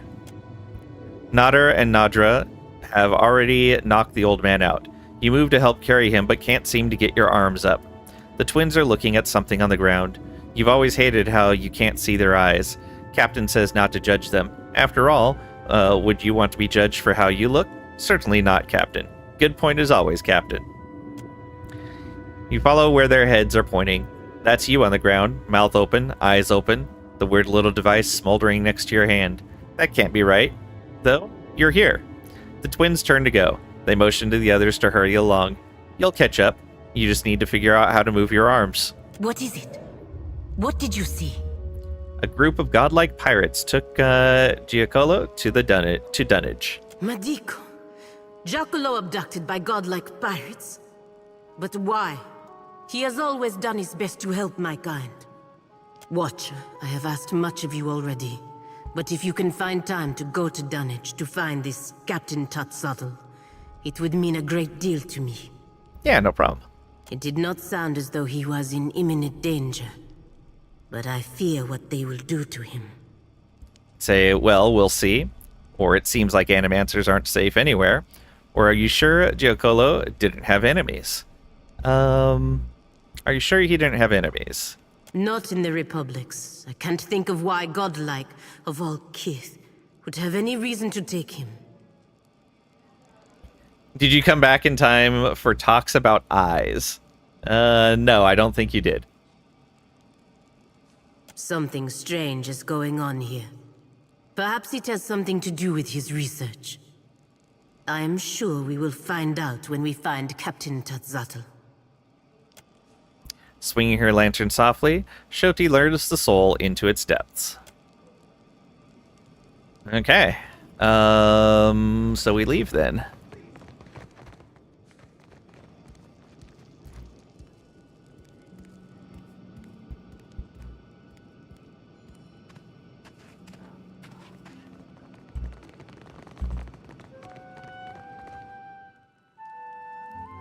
And we want to go to the gullet.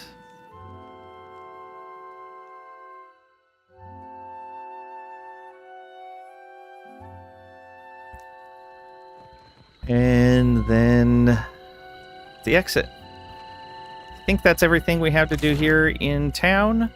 So let's leave the city by sea.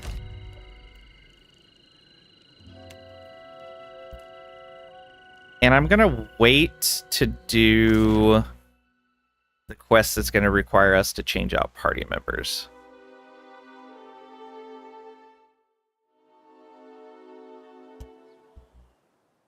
Yeah, I'm going to wait to do Fort Deadlight. So let's go...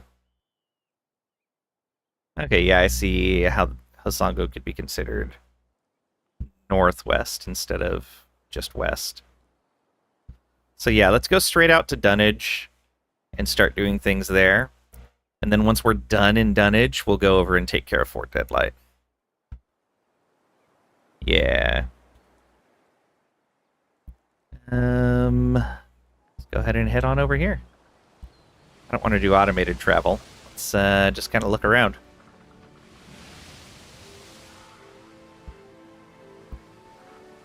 Oh, I forgot to check to see if we had enough supplies. That might be a really good idea. A little light on the stuff that doesn't lose morale, but we're at 100 morale right now, so should be fine.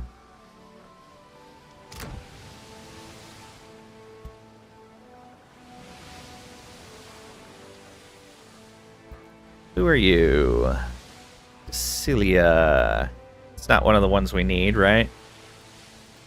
I think it's all friendshipy guys. Let's see here. Let's change this to classic.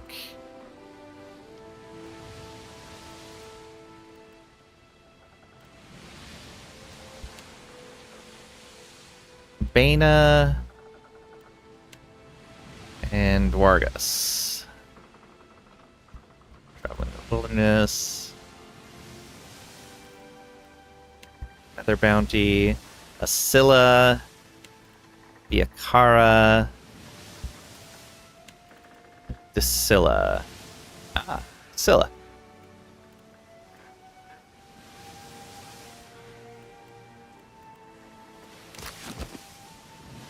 Hello.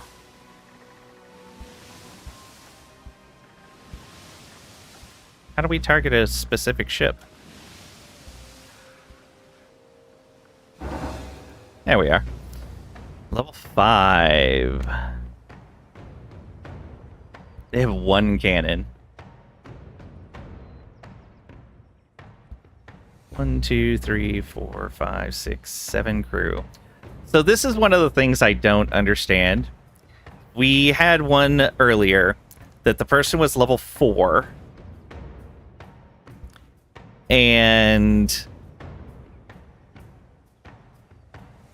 when we fought them, they felt like they were much more than level 4. We could try to intimidate. The eyes have it. Can't parlay. Naval combat. Board them in deck to deck. The other thing is we've fought 2 combats by boarding directly, but we never seem to get the ships. can you only capture the ship if you go into naval combat? Or can you not capture ships at all in this? Be right back, behave. Okay, since Crag is here now, you just need a teeny weeny nap. All right. Crag Rack will make sure everyone behaves. I'm sure that's exactly how it's going to work. Not sure, you usually bored, to be honest. Yeah, that's my preference as well.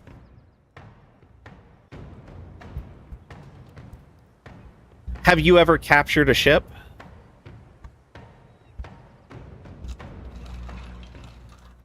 Complete faith in Sir Hogglesnort? No? Okay, I'm guessing capturing a ship isn't a thing in the game then.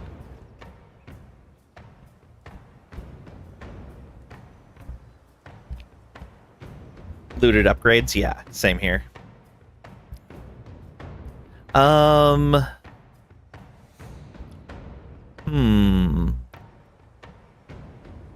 So does Intimidate just give us some resources and I won't actually get my bounty? I think that's the case. Let's go ahead and board. Like you've taken their sails? Yeah. Been annoyed at the ship stuff? Why is that? Just love the visual of all your party and sidekicks jumping over the rails to ruin some poor pirate's day? Yeah, I know. You don't like it? Oh, you don't like this? You don't like this combat on the ship decks? Ah. I think it's great. But hey, everybody has different tastes. My turn. The right, left, up, down thing? Oh, you mean if you do ship combat? Yeah, I haven't done any ship combat yet. I tend not to want to do ship combat. I just want to jump straight to this. All right. So, there's a couple of tanks in here. 1, 2, 3 ranged guys down there, and another one up here.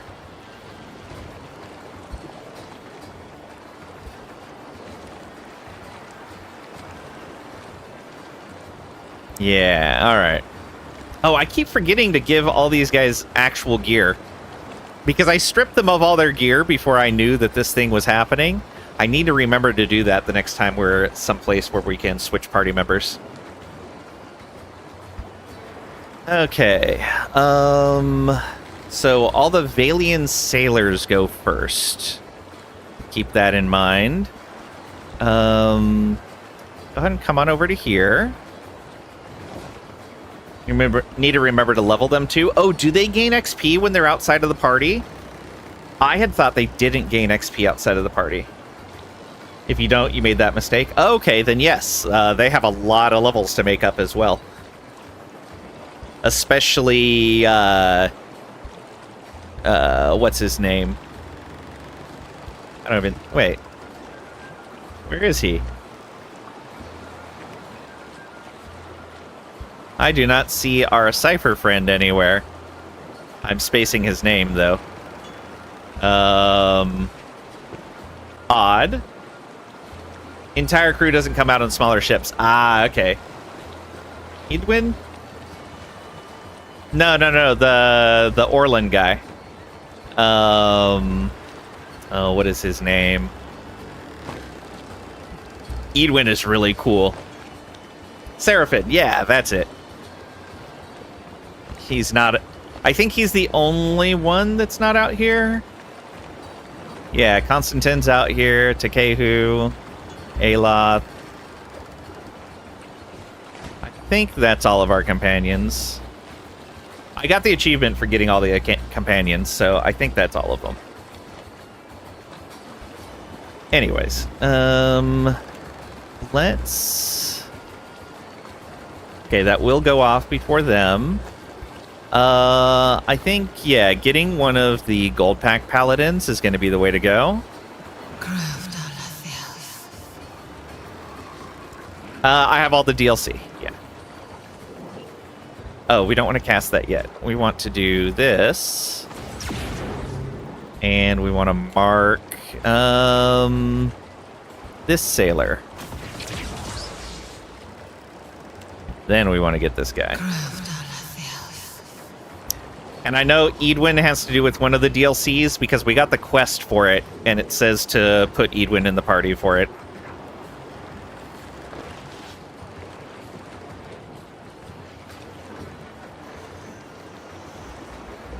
Alright. That should be good for our turn.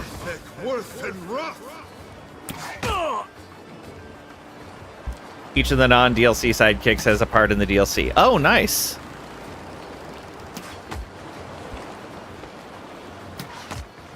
What can I do you for?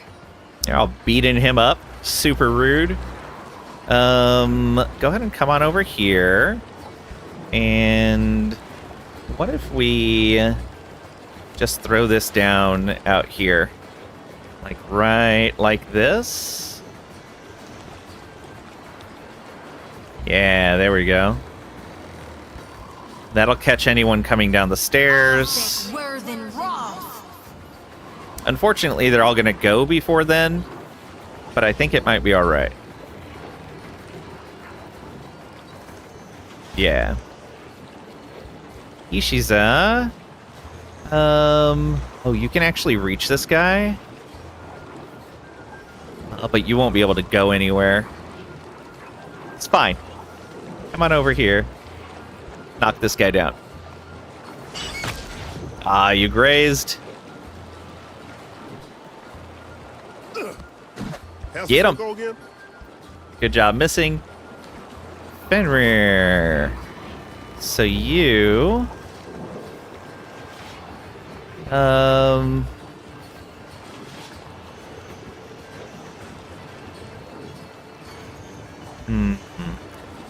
Kind of want you to just come up to the edge of all of this. Yeah, come up to like right here. That should be okay. And hopefully anyone that approaches you will still be in that AoE. Something I can do? Eder. I think I need you to come right on over here. There we go. All three of them. That's what I was hoping for. And debilitating strike this sailor. Take that. Good hit. That's our mark guy. Alajana, go ahead and come on up to right here. And get our friends onto the deck. Right there.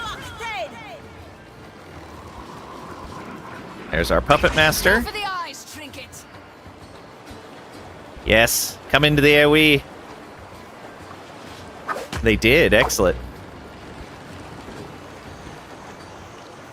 We reposted, nice.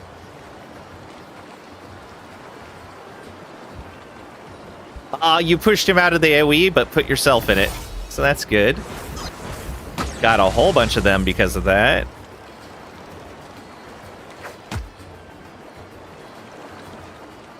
Look at all these people. Fenrir was too close. Boo.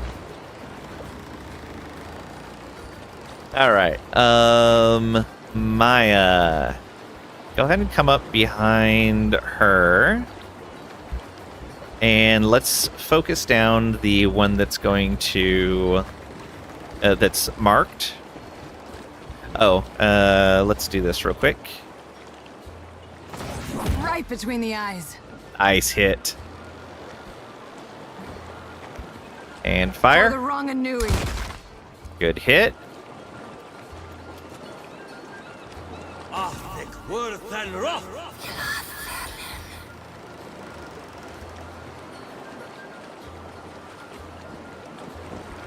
Fenrir. Go ahead and come get this one. It's fine. Love how they're all just surrounding him. Drusilla is hobbled, not going very far. Most excellent. There's our buddies. Palagena got an extra graze on there. Let's switch on over to this. And who do we want to go after?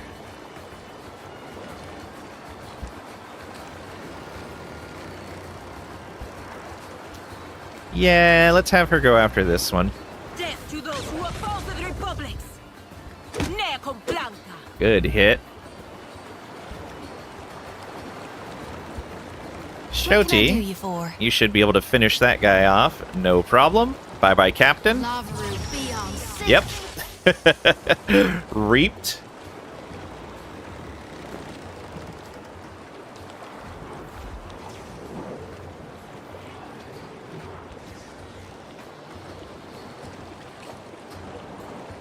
Ishi's, go ahead and come around to this guy and see if you can knock him down. Nope. How can I help?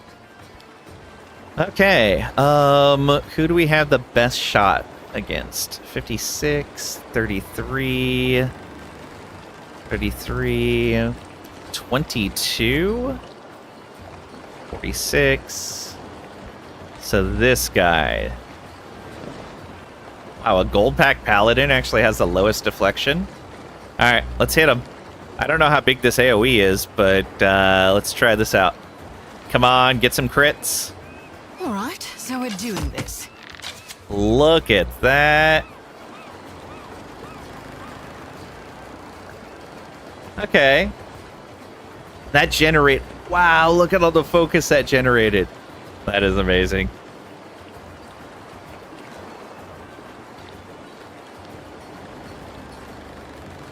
And then all of this from the AoE. Not bad.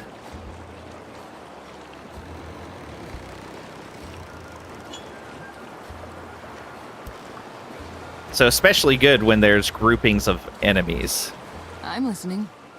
Maya, let's take down the marked guy. Ashiza, straight. Good hit. And the secondary hit as well. This isn't going to last too much longer. Go ahead and get a second shot off. Right between the eyes. Yeah, there we go. Also, how much longer is that paladin charmed for? One more round. Okay.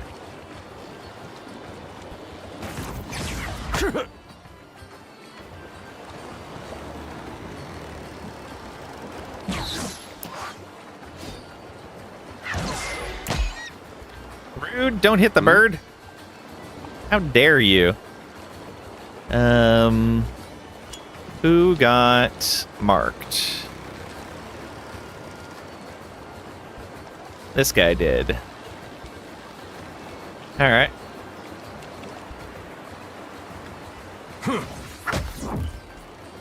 Nice hit.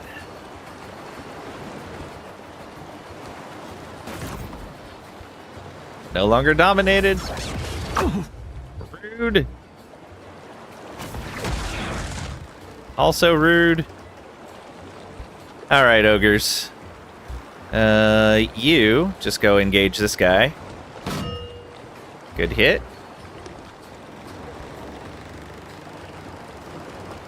And you...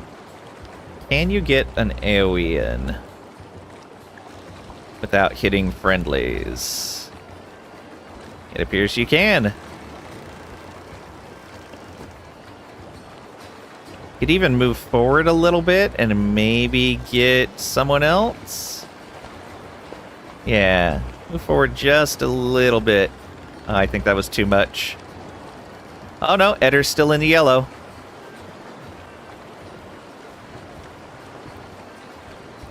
Yeah. These guys are so good. Takehu just does nothing.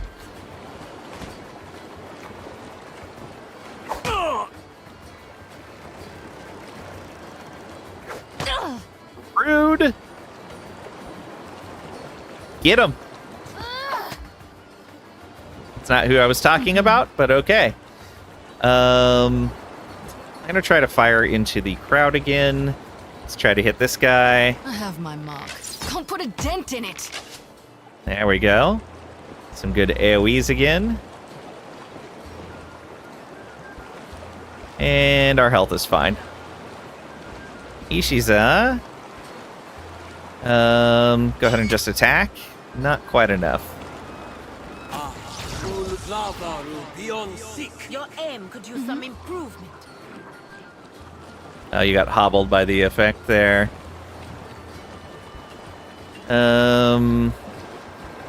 You go ahead and come on up. And creep.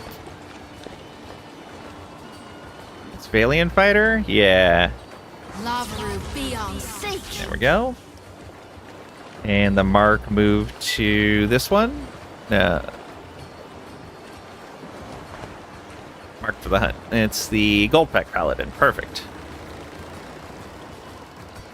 Fenrir. Go ahead and take out this guy.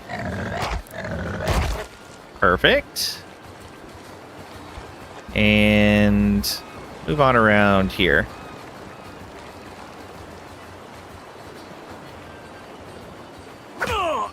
Rude.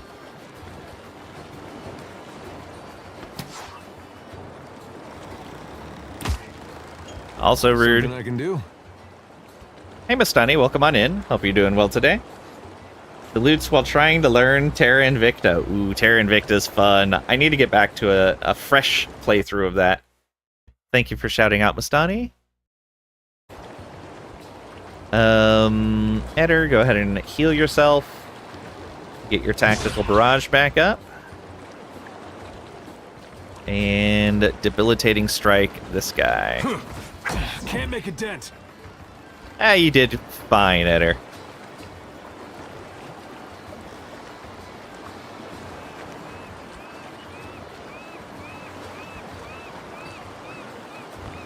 You're actually asleep? Alright, Trisha.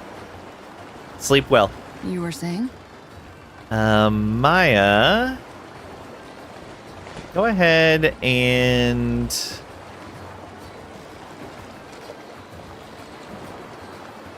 Yeah, just keep focusing on this guy. I've got this, Captain. Good hit. Good. Jaina. Mark this guy. And then hit him with this. Oh, that must have hurt. Alright, move out of the way for the ogre to get in there. You're sleep modding. Suddenly everyone's banned. Alright, ogre, come on in. There's another one down. And this ogre. Another good hit. These ogres are so good. Good job, Aloth. I was relying on you to kill that guy. Ooh, double follow-up. My turn. Yeah, just take a shot. Good hit. Only some grazes. So Lang's gonna upgrade or benefit from stuff that upgrades hits to crits. We're gonna want to be looking for that stuff now. Go ahead and come on up like this. See if you can. You can't get over there. You're a bird. You're flying. You should be able to get wherever you want. Fenrir can't really do anything either. Shoti. Can you reap him? Yep. There we go. Ooh, Sailor's Tales. We got acquired first captain rank. Ooh. Sailor traits. Crew members naturally progress in their assigned jobs when they earn sailor experience. Crew members can only advance in jobs they have at least one rank in. Ordinary crew jobs have a maximum of 4 ranks. The Watcher gains ranks as the captain up to a maximum of 5. Earns 600 XP. The crew earned 600 XP. The crew earned 2 sailor experience. Whole bunch of us gained ranks. We're at max morale, so we don't need to share any coins. What all did we get here? We got some sails. Valiant breastplate. Fine saber. Fine armor. We got the Valiant Trading Company colors. Fine small shield. Yeah, nothing too exciting here. Yeah, take all and continue.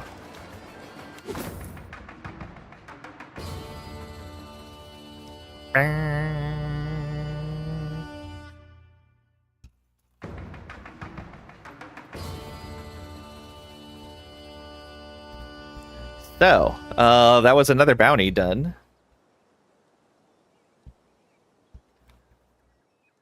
I kind of don't want to turn around and go turn that in right now, since we had just left.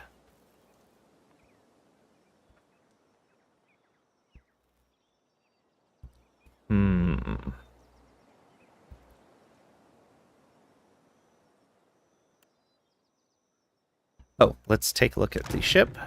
So, oh, look at that. So this deckhand is now 3... oh, they've got a star and 2 diamonds now. They are expert. Our cook is no longer seasoned. They are now expert. Our surgeon is seasoned now. So is our navigator.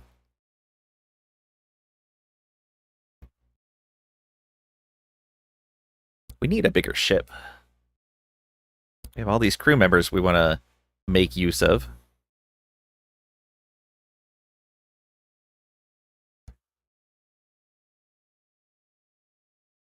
Deckhand is a novice.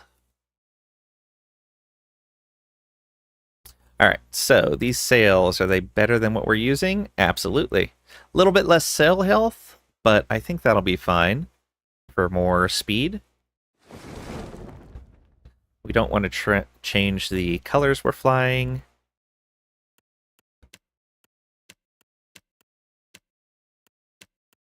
Cannon is this? A deer channel gun. 350 to 600. Ooh, do we want to use that? I guess we're already using an Imperial long gun. Do we want to make our minimum range 200? I guess since I never do the naval battles, it doesn't really matter. Let's just keep a nice variety of guns on here. There we go. Now we got a different gun in every spot. That way, I guess if a story event pops up and we need a particular range or damage, we should have it on at least one gun.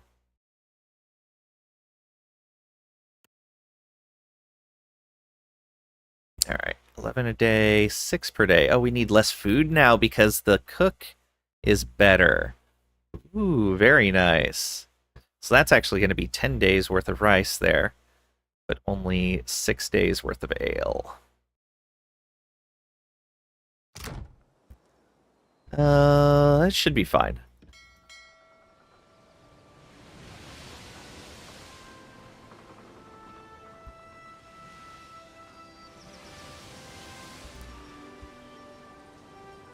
Derelict Valiant ship. Theodol points at the ship in the distance. Galleon captain, a 3-master. Or it was. Not remains of the ship's foremast, save a splintered stump, and the bowsprit has been sheared off.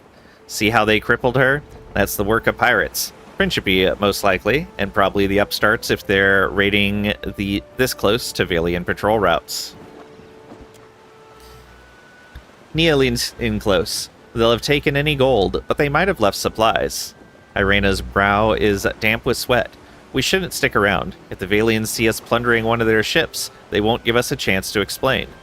We can pull up alongside it, we'll salvage whatever's left. Or we could use... We need to get a spyglass. Use the spyglass, or ready the guns. The cannoneers need the practice. Or continue on our course. Yeah, maybe there's survivors. Let's pull up alongside it, we'll salvage whatever's left. Oh, failure. You take a small boarding party and scour the galleon. Most of its cargo and all of its crew are missing, but you do find several barrels of fresh water and a few sacks of dried rice and coarse meal.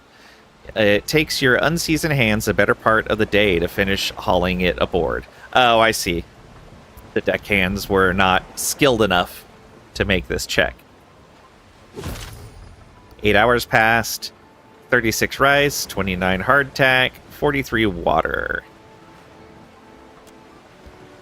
You're still aboard the galleon when Beadol calls out a warning. A ship with the lines of a Valian privateer is speeding towards you. The crew aboard the Defiant scurry across the deck, readying the ship for combat. By the time you've returned to your ship, hauled the anchor, and let out the sails, the privateer is almost upon you. Your crew rushes to their battle stations. The Rumdum Rigeri points to a dark spot on the distant horizon. Captain, a vessel approaches. You squint to the horizon and see unfamiliar colors snapping in the breeze. Unfamiliar colors, huh?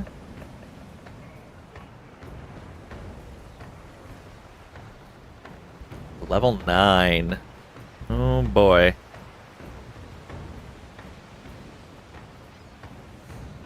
What is that? That's sail health?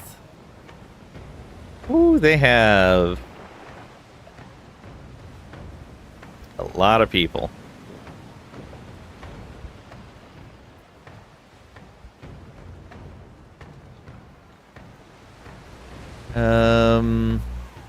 We are slightly faster, though. I think. Oh, man, no, they have so many people.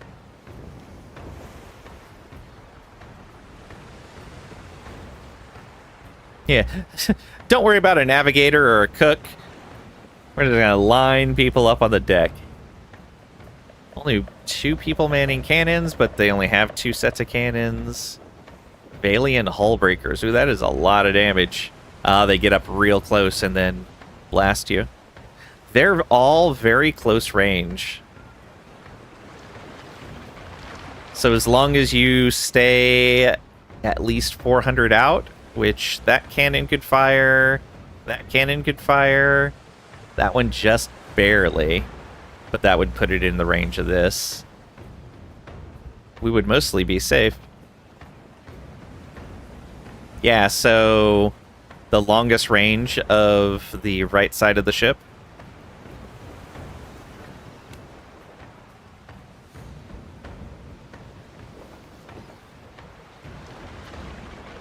What does this do for us?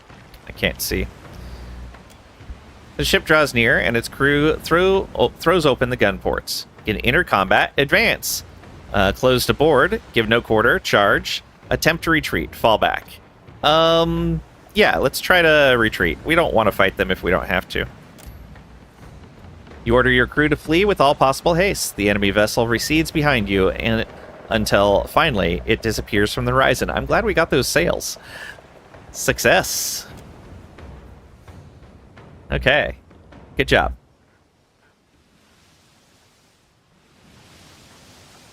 Let's go ahead and scout out more of this.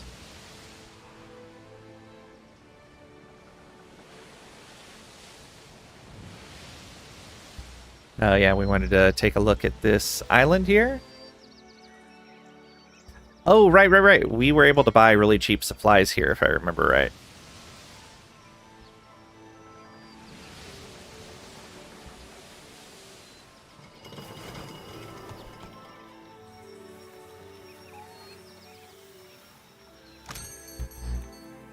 Yeah, some hagfish. I don't need the silver fin, though. I will trade for that.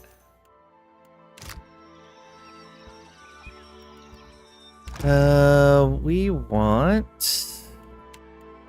Oh, we never finished looking at all these. Okay, yeah. The hagfish, we were building up a stock? Yeah. Not that we really need a whole lot of that. It's the drink more than anything we're worried about. But we do have some rice wine, if we need it. In fact, we probably will, so let's go ahead and do that. There we go. And back to the ship.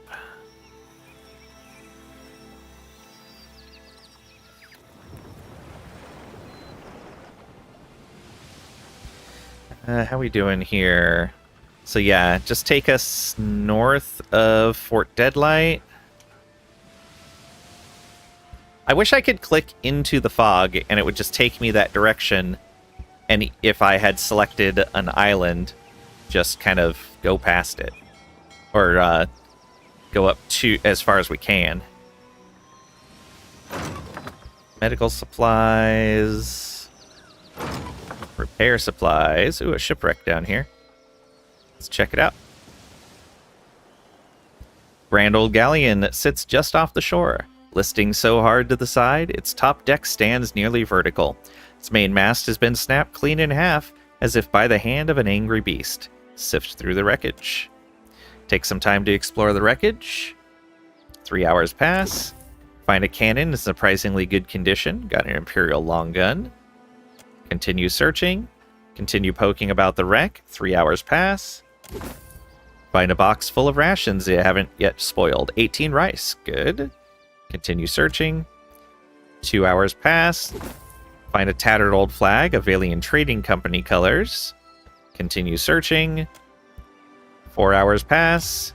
Find nothing of value. Continue searching. 4 hours pass. Find nothing of value. Search it top to bottom. Nothing of value left. Well-weathered Cormio. Alright, let's go this way. Oh, are you chasing me down? Ah, I'm faster. Medical supplies. What is this? A storm? Oh, that's a storm. First time we've seen a storm. Murkwater Lagoon, 3 red skulls. Yeah, how about we don't do that? At least we know where it's at now.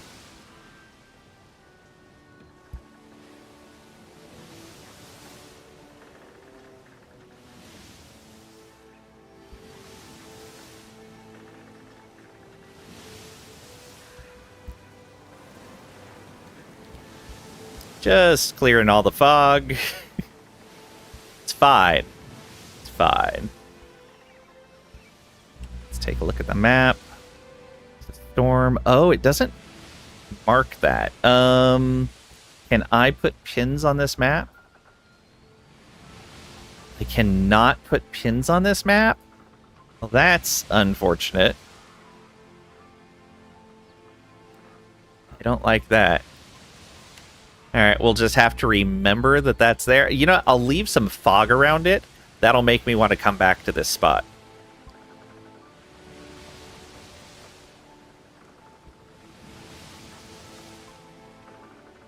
Oh, who are you? Merciflin, the truly insane. How about we just don't mess with you? I guess we're going the same direction. There's an island here. And an abandoned village. Come upon an abandoned Wana village. The few of its huts that haven't been blown across the Deadfire countryside lie in ruin. Okay, the same description we saw before. We can search. 2 hours. Nothing of value. Search again. 2 hours. Found 3 Ta'andratara. Keep searching. 3 hours. Found 21 tar loaf. Ooh, nice. Keep searching. 4 hours. 17 rice. Searched every corner of the village. Let's make sure all the rice we've been finding goes into the stack. And unfortunately, we don't have a lot of ale to add in. A little less than 3 days worth of ale, but we still have 5 days of rice wine.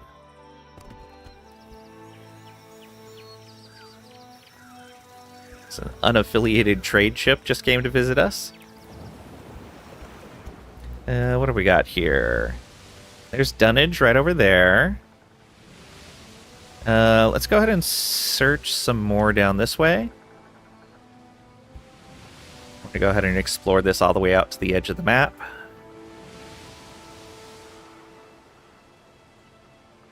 Okay.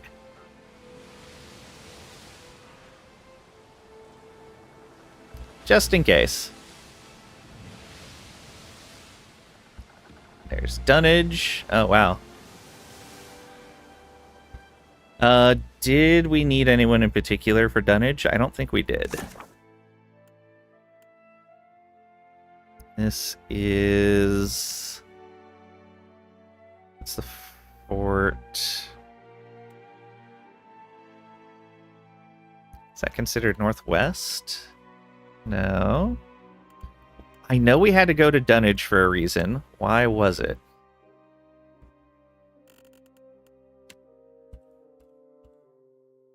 Is that going to the Mana Chimes? Pursue the... Oh, right. The pirates took him to dunnage. I thought we had another reason to go to dunnage, though. Because it has been marked on our map for a while. What was the other reason we had to go to dunnage?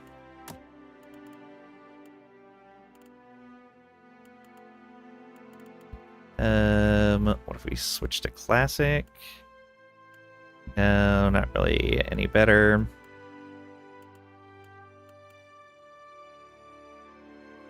Yeah, no idea. Alright, let's go.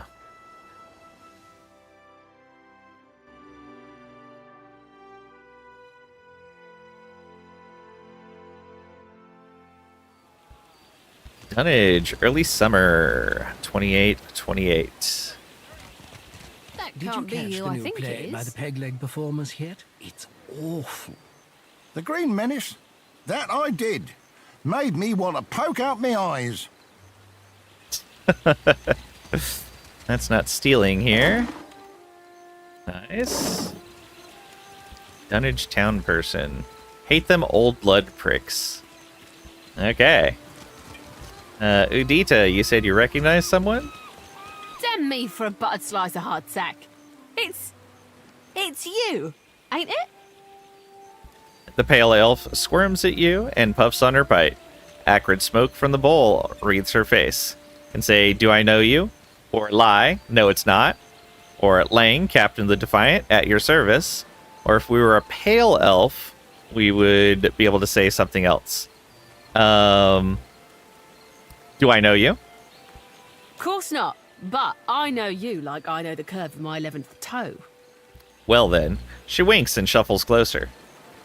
The Watcher, captain of a mighty ship, god chaser and fiend slayer. Must be expensive sustaining a reputation like that, eh? She rubs her fingers together. I'll keep it quick, see? If your little dinghy has got some chase in it, I've got a list of captains with a black mark to their name whose ships need a quick scuttling. And I'm in the market for a scuttler. She sticks the pipe in the side of her mouth and grins, showing a mouthful of yellow teeth. You're offering me a bounty? Where do I start? Or what makes you think I'd be interested? Or I'll think about it. Farewell. What makes you think I'd be interested? Saying you're not? Me? I hear you divert coin like my second husband to the bottom of a cask. She plucks the pipe from her mouth and leans in to scrutinize you. Never mind where I heard it. I heard it all the same, eh? Word gets round faster than pox. So, we have a deal? Where do your bounties come from? She takes the pipe from her mouth and glances away, sighing through her nose. Better if you don't ask.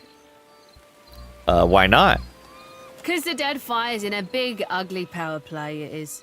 And not everyone gets quartered for being in the game. One captain, she's a piece, standing 20 rounds distant from the real players. Another, he's a means to some unknowable end. Who's to say why they both need to die? She gestures with her pipe in a broad circular motion. And the type of clients he pays for the red worker scuttling. They don't blow the gaff to the elf.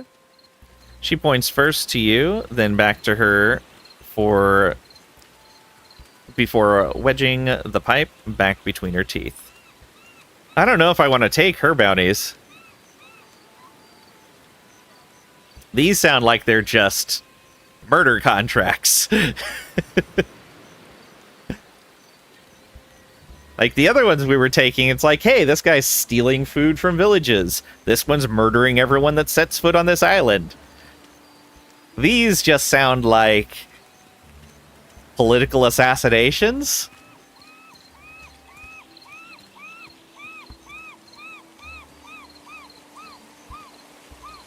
What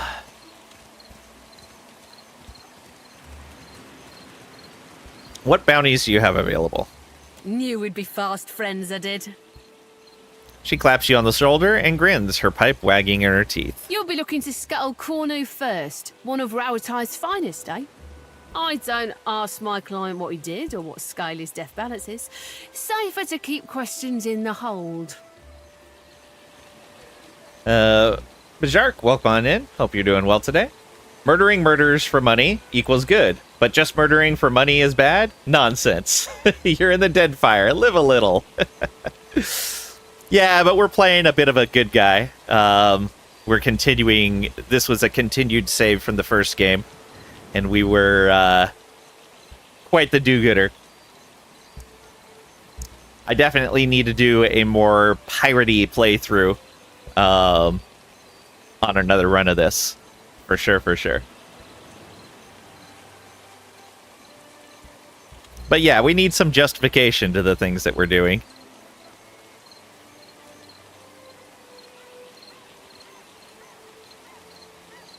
Hope that don't make you skittish, none. Loyalties being what they is. She clears her throat into her fist and glances off to the distance. I'll measure where my loyalties lie, thank you. If our target is worth his salt, he'll send us down to Andra's realm anyway. Maya folds her arms and nods stiffly. Due to worldly, Shoti's eyes gleam with a dark amusement. You'll do good by good old Udita? Actually, so we have an agent of the Rauatai with us, and she's like, if we can take them down, they didn't deserve their ship anyways. Wow. Maya. Mark me. But the bird lass thinks she's true-born principe, she does. Udita doffs her hat to Maya. I mean, I guess if Maya approves of it, we can go for that. I still don't like it.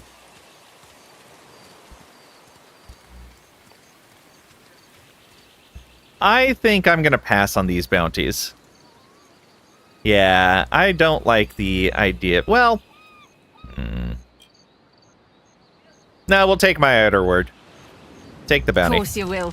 Now's a good opportunity when you seize it.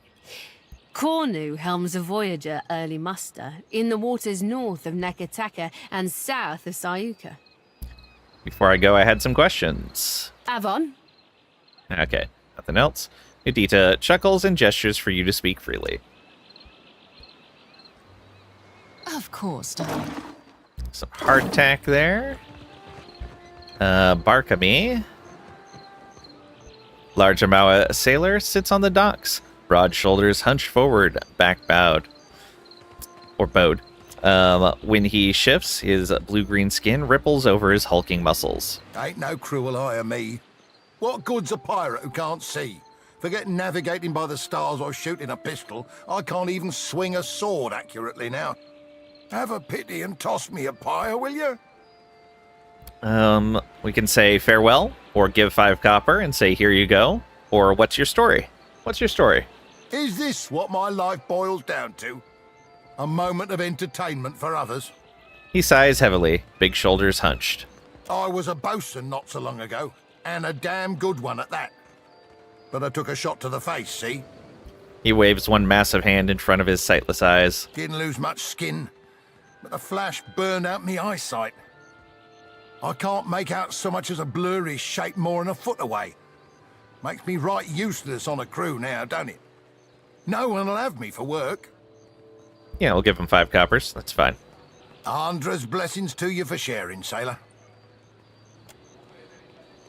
A neglected pig? We can't stand for that. Come join us. Chauncey, what do you do? A dex and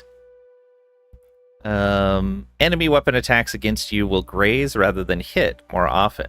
Ooh, nice. Let's take a look. Is it other? Yeah, these all show up in other. Can I search pet and have them all show up? Yeah, there we go. All right. So I want to see if I can find a... Because I think we're okay on healing now, since we have the healing chant. Not the healing chant, the healing defensive aura, along with our other stuff. So we can get off of the party-wide heal and get a party-wide hits to crits, I think is going to be the way to go. And preferably if you can find one with perception that does that.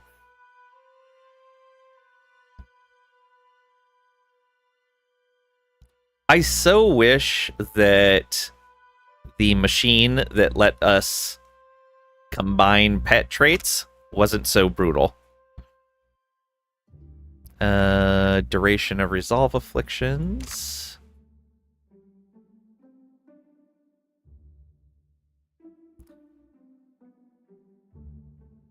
Fire keyword power levels, accuracy with melee.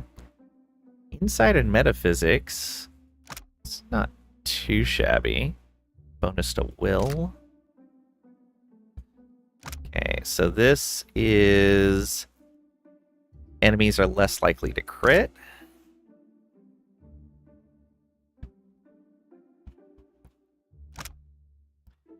You are resistance to disease.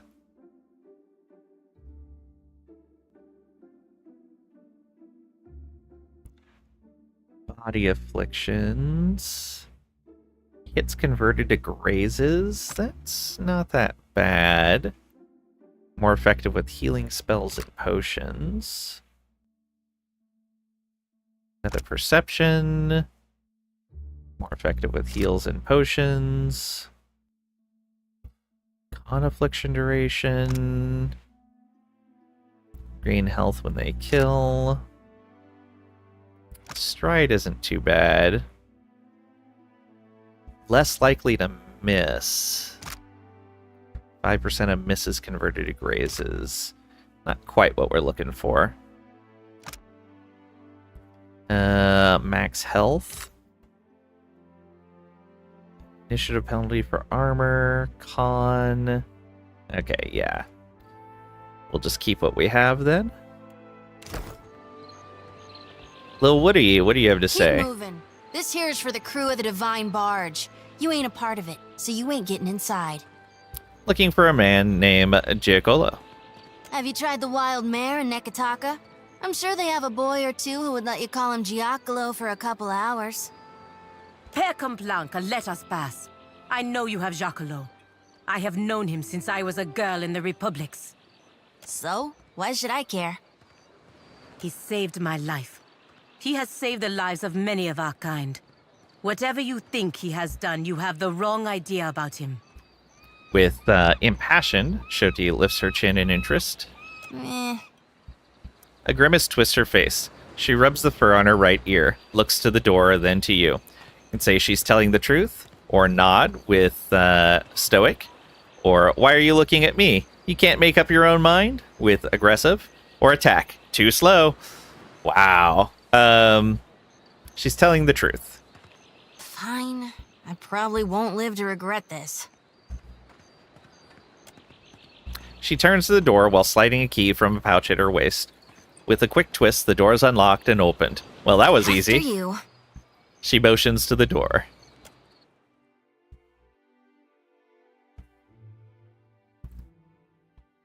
Nixe, I am Tatzatl, captain of the Divine Barge.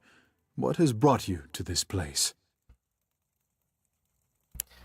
We've come for the animancer you've abducted, Giacomo, or looked at Palagena, or attack, say nothing. We'll let her handle her own thing. Look at Palagena. You have abducted the animancer Giacomo, a valued citizen of the Valian Republics. She steps forward.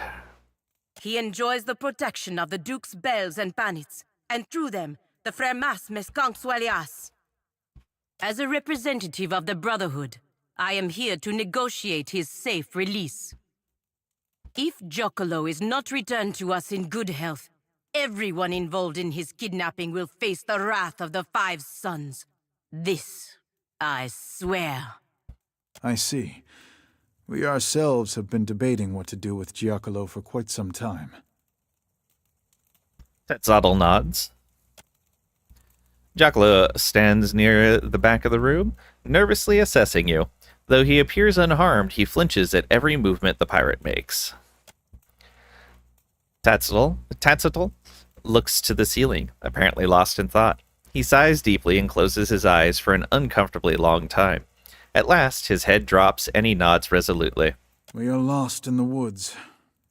You will guide us out by traveling the branching paths of Altleha. If we had the philosopher background, we would have something to say here. We could say, what? Or squint and nod confidently. What? A forest is defined by its boundaries. There are a finite number of ways through a forest, just as there are a finite number of ways this can end. I know the ways out of the forest, but you will choose the paths to take.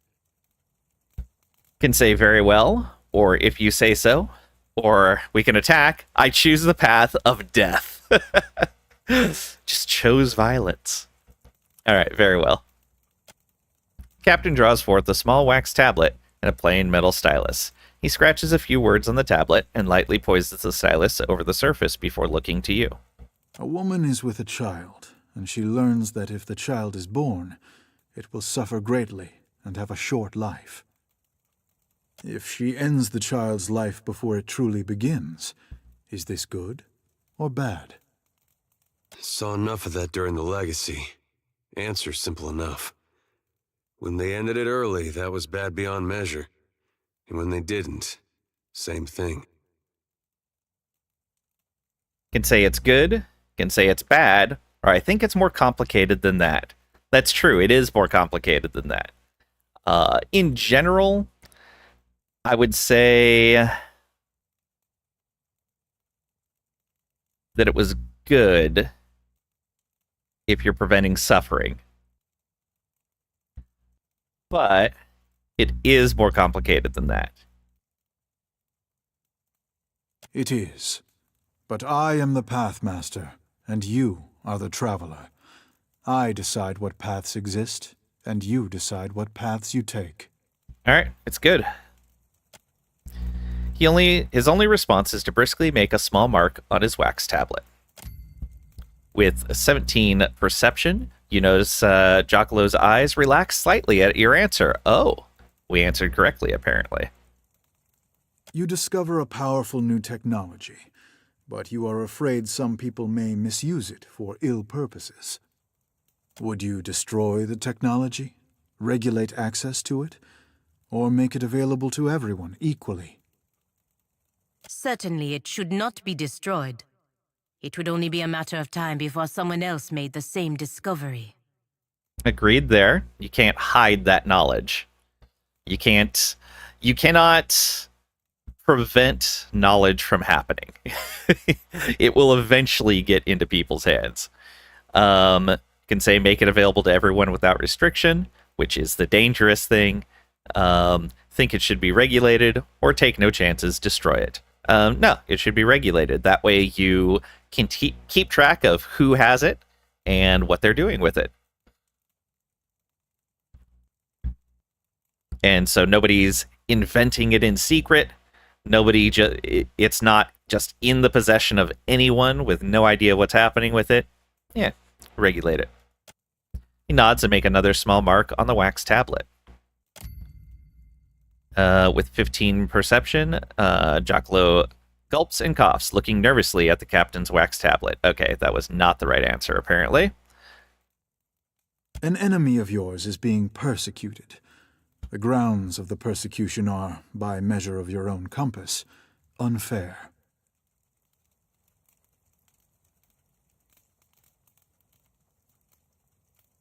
Would you allow the persecution to continue, or would you intervene to stop it? With cruel, allow the persecution to continue, or with benevolent, I would stop it. Yeah, absolutely would stop it. Looks down at the wax tablet, makes a third small mark. You learn that someone who does great good for many people is unintentionally going to do great harm to many people.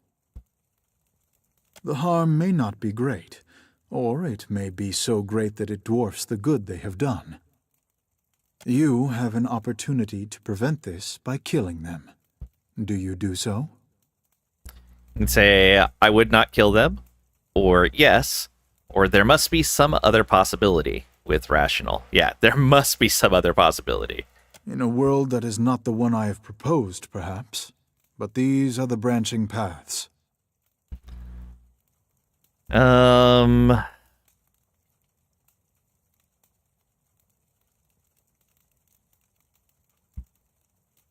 We wouldn't kill them.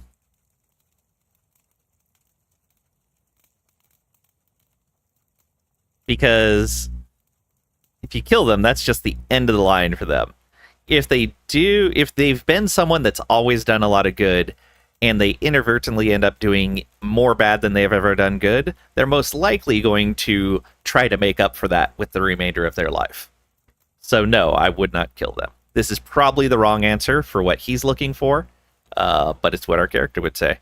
Would not kill them. Very well. Makes a fourth mark on the tablet, and then takes it in both hands, counting the tallies. Your path has led to this conclusion. We will release Giacomo, but his research must be destroyed. And if he resumes this research, we will hunt him down and kill him and everyone else involved. Did he take the opposite answer of everything that I told him?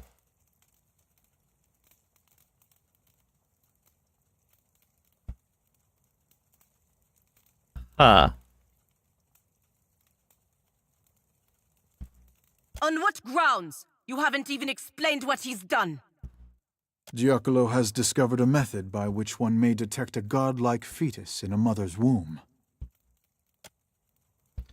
Zattel's words hang in the air. The captain waits for Palagina's reaction, but she remains silent. She clenches her jaw and nods for Zattel to continue. In the Deadfire archipelago, parents consider a godlike child to be a blessing. From Bereth and Helia to Andra and Galawain, all are beloved, save those of Scan. Yeah. Appearing mutilated at birth, many godlike of Scan are killed with the tacit approval of the tribe.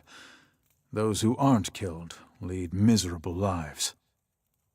And say that's awful, or look around knowingly. Well, you can't blame the parents, can you? Nothing good can come from a Scan godlike, with cruel, or it's merciful. It is awful. I agree, as does my crew, which is why we decided to bring Giacomo here to decide what should be done about him, and his research. And after all this, you're going to let him go and destroy his research because of how the Watcher answered your stupid riddles? Yes. Can say, feel free to elaborate, or I have to say that's a poor way to make a life or death decision with rational, or say nothing with stoic. Yeah, I have to say that's a poor way to make a life or death decision. There may be superior ways to debate this subject, but it is the best approach I could conceive. Feel free to elaborate. Our group was conflicted. So I pose to you a series of hypothetical questions, absent the specific context of our current problem. While you may have deduced some hint of the context during the questioning, it was a less biased method of reasoning than we were engaged in. After all, for us, this is a matter of life and death. So our only option is to say nothing? Okay. Now, if you will excuse us, you may take Mestre Giacomo. We will destroy the research, and heed my caution carefully. Should you resume this study, we will find you, kill you, and kill all who are assisting you. Pelagina looks to you, angry but conflicted. Can say, fine, we'll take what we can get, farewell. Or if Giacomo made this discovery, it is only a matter of time before someone else does. Or attack. We're leaving with Giacomo and the research. Well, if he made this discovery, it's a matter of time before someone else does. In all likelihood, yes. But who knows how long that will be? How much these societies may change until then. We don't have the intellect diplomacy combination. One short on the diplomacy. I don't know what our intellect is. We're 3 short on the bluff one. I could have sworn our diplomacy was better than that. Guess not.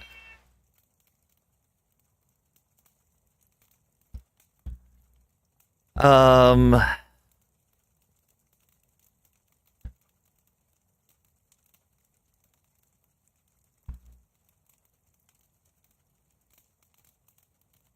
don't want to just attack these guys.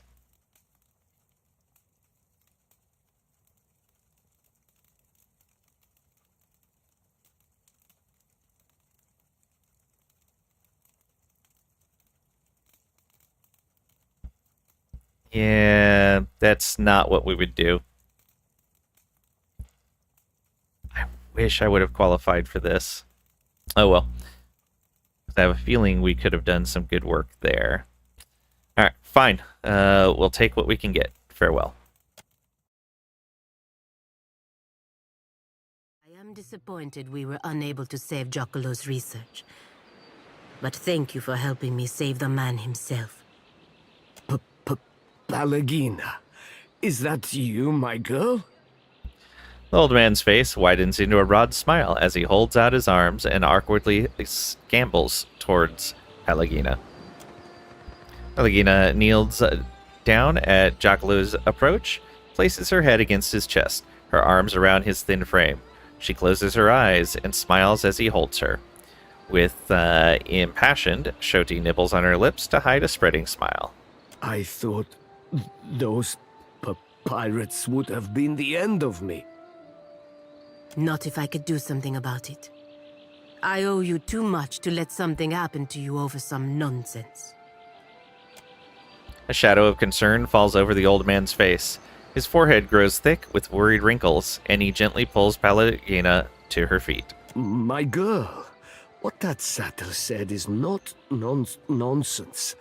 He had good reason to be afraid. He looks to you for confirmation. You can say, of course, animancy has too much dangerous potential to just let anyone research anything. Or there is a danger, yes, animancers just need to be responsible. Or no, Zatzel was upset over nothing. Progress should not be limited by fear. Or shrug. There is a danger, yes, animancers just need to be responsible. I think that's asking for a lot.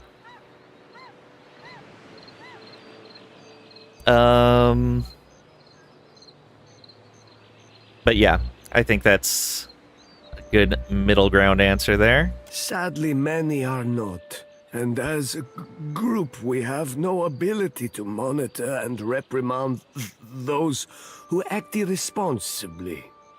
Giacomo sighs. And you should not be expected to. Who would even be capable of doing such a thing? In the interest of safety, rulers should limit the use of animancy, or animancers should organize themselves to prevent their colleagues from getting out of hand, Or the public should decide how animancy should be limited. No, they should organize themselves. How would that work? Would animancers submit to the authority of other animancers? Perhaps, perhaps. Old age has a few benefits, my girl. One is a measure of respect from your younger colleagues. If we attempted to guide them with a gentle hand, perhaps. Giacomo strokes his chin and nods. Pelagina considers both your words and Giacomo's in turn. She nods her head and turns her attention away. You soon realize she is lost in thought. The moment passes quickly enough. Well, it appears we are done here. We should see you back to Neketaka, Mestre Giacomo. Before I go, I want you to have this, Aimoranet. An amulet of my own invention. It resonates with the godlike souls. Even severed, there is enough magic in your chime to activate its power. He holds up a beautiful amulet on a slender chain. An oblong Audra statue gleams in its center.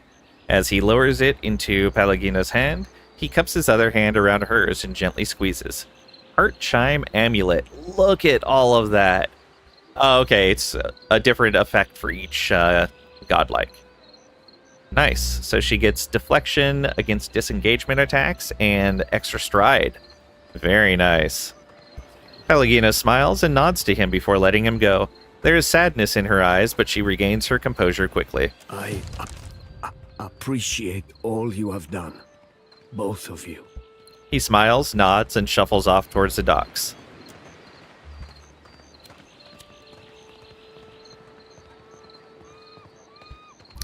Alright, we are going to have an ad in just a moment, so I'm going to take a quick break, stretch my legs, and feed the cat. I'll be back in just a couple of minutes.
And I return. Thank you for your patience.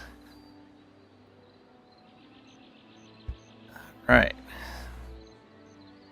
So, calling for a meeting of the Consulago? Consuagulo?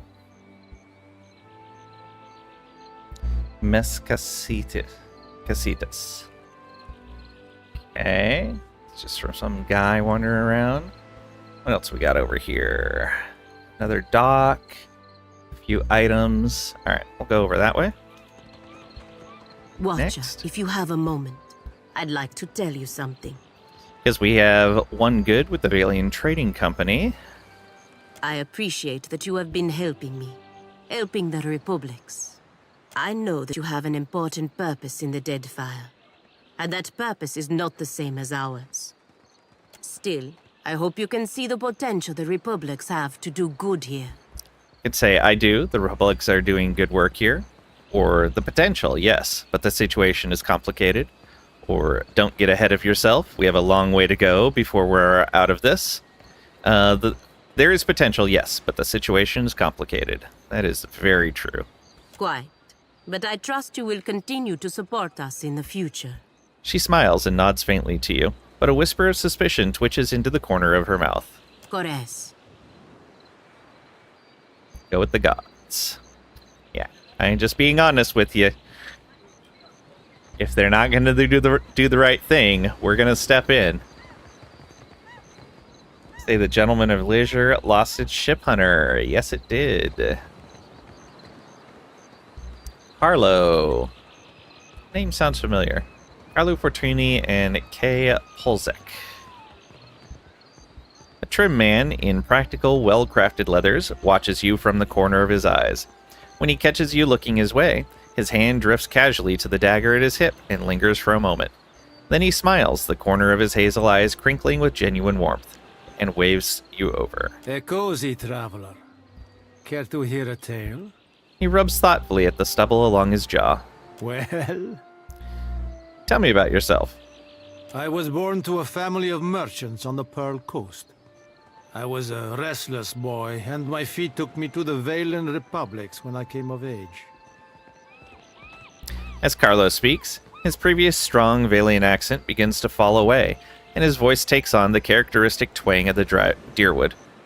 I learned of the power of geography and language at my father's knee, and those skills proved useful in the Republics. I had many successful years as a merchant, and then I made a mistake. Go on, or say nothing. Let's let him keep telling his tale. I joined up with a company based in Girara that traded in beautiful weavings. But they were ill-gotten gains, forcibly produced by a weaver the company kidnapped named Bonicetta. I didn't learn the truth until it was too late. And when our crime was uncovered, I was exiled from the Republics. You can say, serves you right, or that's a shame, or say nothing. Let's keep hearing the tale. I would like to make amends to Bonicetta personally, but it seems a distant possibility. Ah, well, I learned my lesson. I won't be played for a fool again. And say, tell me about yourself, or why do you speak like a Valian? Or can you teach me what you learned in the Valian Republics? Or farewell. Tell me about yourself. I was born to a family of merchants on the Pearl Coast. I was a restless boy, and my feet took me to the Valen Republics when I came of age. I learned of the power of geography and language at my father's knee, and those skills proved useful in the Republics. I had many successful years as a merchant, and then I made a mistake. Okay, this is the same story. I joined up with a company. I would like to make amends to Bonicetta personally, but it seems why do you speak like a Valian? distant. It is good to blend in. All the better to observe the business of those around you. Yes? He winks. Can you teach me what you learned in the Valian Republics? Ach, you listen to my tale. I suppose I can do that for you for 3,000 copper. That would get us a better sleight of hand and diplomacy for 3,000. No. Not for now. As you say. You should want for me, I will be here. He gives you a friendly nod and turns away. Okay. Find a woman of early middle years, dressed fine, if dirty, armor adorned with bright purple piping. Pair of long scars bisect her brow and jaw. Though she stands at ease, a nervous energy thrums through her. Fair day, traveler. She grins broadly, a joyful twinkle lighting her eyes. Anything I can do for you, just say the word. Tell me about yourself. Lady adventurer at your humble service. I was born in a deer and raised in the field, and there's nary a crevice of this archipelago I haven't seen. The field? Aye, the living lands most off, but the Deadfire as well of late. And my goodness, if you think the Deadfire's wild, I must say, it's no more thrilling than a Lady of Luxury's afternoon luncheon in comparison to the glorious madness of the living lands. Being a cipher's come in quite handy, I'll tell you that. Do you often get into trouble then? Oh, dear me, yes. Can't seem to avoid it. Not a lick of it's my fault, of course. It's the university. Always sending me to the most dangerous corners of Aora, the skimps. If I didn't know better, I might say they were trying to kill me. There's not other way to rid themselves of a tenured professor, after all. She laughs. Get any good stories out of it, at least? Oh, aye. Some you wouldn't right believe. Like the time I lost part of my ear here, see? She pulls back her hair and shows you her mangled ear. Looks like something's had a good chew on it. Lost an entire research team along with the ear. Rather a long day, that was. My colleagues have implied I might be cursed, but I can't say I much agree. It's just the nature of the work, you understand. I mean, goodness, if you want a lady to find you the rarest plants, you gotta send her to the most remote places. On my last expedition, my colleague Inez got herself lost looking for what was essentially a big prickly weed. No medicinal use at all. I found her, though. Mostly intact, even. A blessing from the living lands, I call it, aye. But I do go on, don't I? She laughs gaily, a hand splayed across her chest. Could you teach me what you learned in your time exploring the living lands? With pleasure. Teaching is my specialty, after all. I'm gonna pack your brain with so much knowledge, you're gonna have a headache for a week. All I need from you is 3,000 copper. That'll get stealth and metaphysics. Ooh, nice. That's your prerogative, I suppose. Come back if you change your mind. She nods. Alright, so 2 more skill trainers. Awesome. Can't wait till we have the money to actually utilize those. Salt and Silverfin. Stray kitty.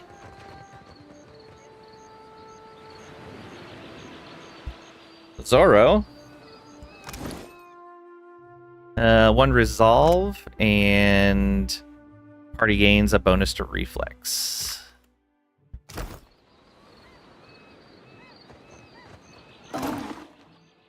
Rotten hagfish. Maybe just this once.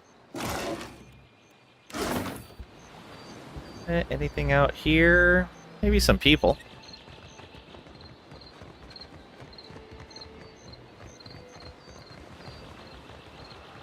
Dunnage Town version. Watch your words or I'll lay you open. Wow, rude. Okay, and so that's just an exit, right? Yeah.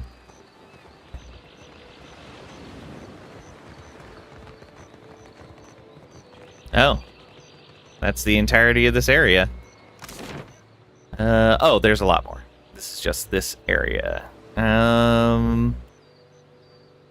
So we're in Lifter's Refuge.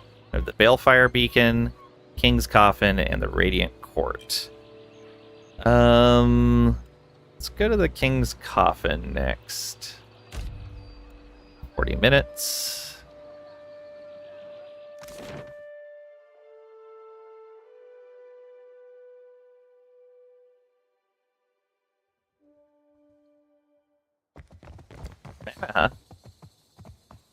Is that you? What's it been? 5 years? It has been a while. I remember you. That's all you're gonna say? Rude. Lendreth? Wait an hour, then pull any gold teeth. Easy as pie. You're an idiot. Wait a minute, wait an hour. Alive, dead, it makes no difference at all. I've pulled plenty of gold teeth. I know the right way of it. Maybe I'll pull your teeth just to prove you wrong. Oh, my. What do you know? It really does make no difference. You, out. Well then. Pirate debates are about as sophisticated as I expected. Hardtack and a frock coat. She have anything new to Life's say? been good. I keep on my feet and never stay in one place too long. Okay, makes sense. Pirates. Dini. Love this tavern.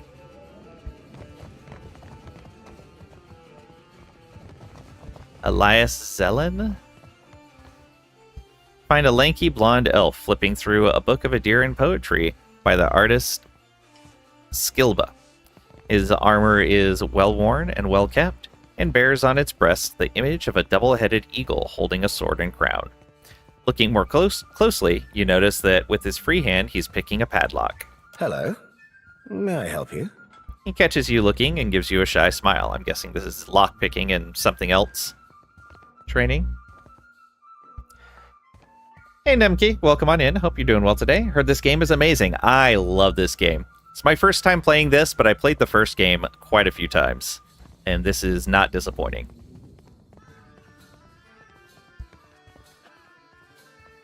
Need anything? Tell me about yourself. I'm not sure what there is to tell. I'm a man of adventure, mostly.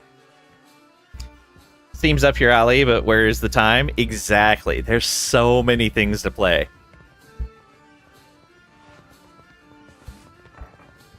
And then I just, as somebody mentioned, like, because I was like, yeah, what should I play on Thursday? And somebody's like, you should play No Man's Sky.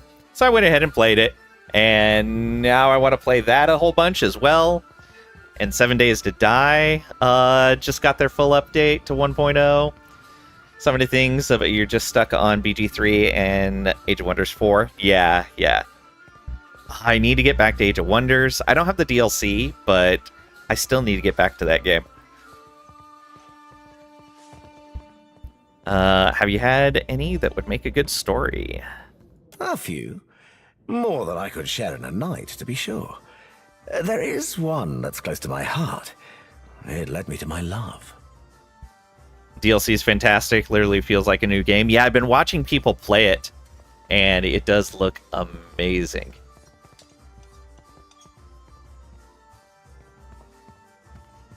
All right, we'll listen. I was on an expedition into the backwoods of Read Seras when I came across an abandoned town. To my great surprise, I found a tremendous hoard of books in the town priest's cottage. What's surprising about that?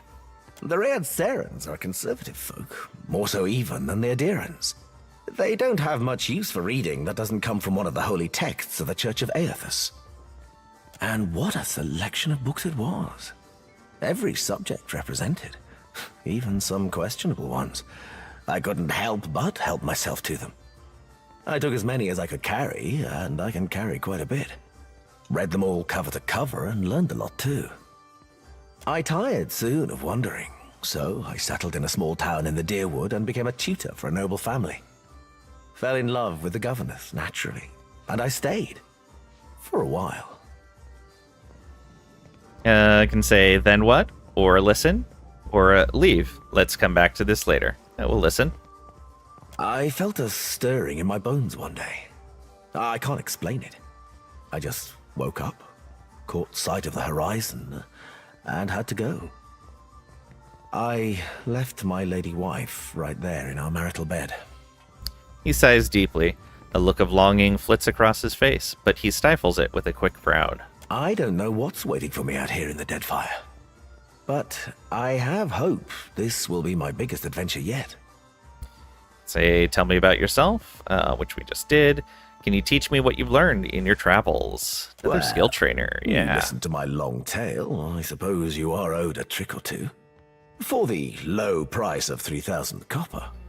And it'll enhance explosives and mechanics. Ooh, nice. Have it your way, then. We'll be back for that someday. Tierna? If you're enjoying my performance, tips are welcome but not required. Thank you, loyal patron. Voice monotone, the wizard examines her nails as she speaks. A hand on her hip, she cocks her head as she waits for you to speak. Say, it doesn't look like you're enjoying yourself, or how'd you end up among these pirates? Or give 1 copper, here's a tip. What would you say is more D&D between BG3 and this? I mean, BG3, absolutely, considering BG3 is based on 5th edition D&D. Just with some tweaks towards Larian's style of game. So yeah, BG3 absolutely is closer to D&D. This one has a lot of nods to D&D, like spell names and stuff like that. But no, the system isn't D&D-like at all.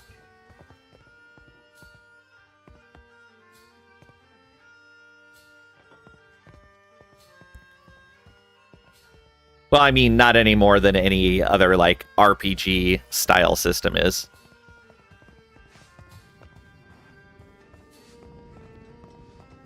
Let's give a tip first. Give 1 copper. Here's a tip. Oh, thank you, patron. I'll be debt-free in no time. Despite her words, she doesn't actually sound appreciative. In fact, she rolls her eyes as she tucks the coin into her pocket. Doesn't look like you're enjoying yourself. I work for a handful of pyres per day. How could I find enjoyment in that? How did you end up among these pirates? I was playing dice and gambled on a sure thing. It turned out not to be such a sure thing, and now Harker owns my arse until I can pay off the debt. Never played D&D, Sag. Aw. If you're willing to take the chance with online games, there's usually some pretty good forums where you can find people that are putting together groups and then offer to join up with those groups. They're usually just for a particular adventure or campaign.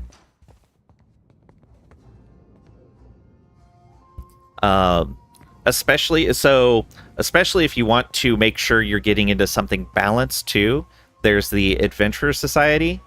If you look that up, basically it's a uniform set of rules for D&D. Heard if you look, it isn't hard to find. Also heard some pretty rough things. Yeah, that's the thing, is like you find a broad variety of people out there playing. There's some very selfish players out there. There's some amazing players out there. And you have to be willing to give groups a try, but be willing to walk away and just say, well, that didn't work, on to the next group. Make sure you give honest feedback if you're going to leave a group like that, though. Make sure the person running the group knows like why you're leaving, so that if it's an issue with another player, they can potentially address that. And if it's the issue with the person running the game, maybe they can address that in the long term for themselves.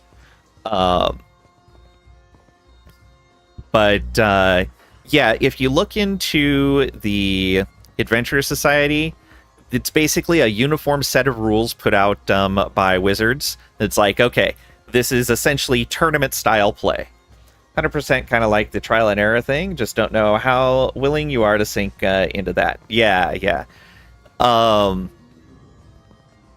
And so you have, with the Adventurer Society, you maintain your character between various games. You have basically, like, if you go and play in an Adventurer Society game, there's a set of rules on how you advance in the adventure, and they'll require the character that you join with to be between certain levels. but it means everybody's kind of on the same playing field, which is nice. But you don't necessarily have to go that route if you don't want to. It just makes your character very portable, and you can kind of keep the same character between multiple sessions, between different groups. It's pretty cool that he persists through the games. Yeah. And so even if you're running under different groups, you just keep using that Adventurers Guild character. You can make multiple Adventurers Guild characters, like, say your Adventurers Guild character gets up to level 7, but you want to join a new group that's starting at level 1. You can make a new Adventurers Guild character and maintain both of them. It's no big deal. It's pretty handy. I really like the way they do it. I've never played Adventurers Guild myself, but I've known people that do, and they seem to enjoy it. If you have any local stores that sell tabletop products, a lot of times they will have groups that meet there, or they'll have a way of connecting people with groups. That's usually a pretty good way of joining up in the first place. And then there's tons of online groups, lots and lots of forums where you can find people online that are putting together just online-only groups. I think I have a good link. Hold on.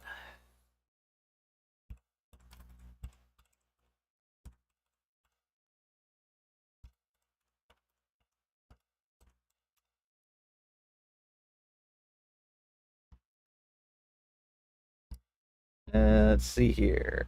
No, I was wrong. It's not society, it's league.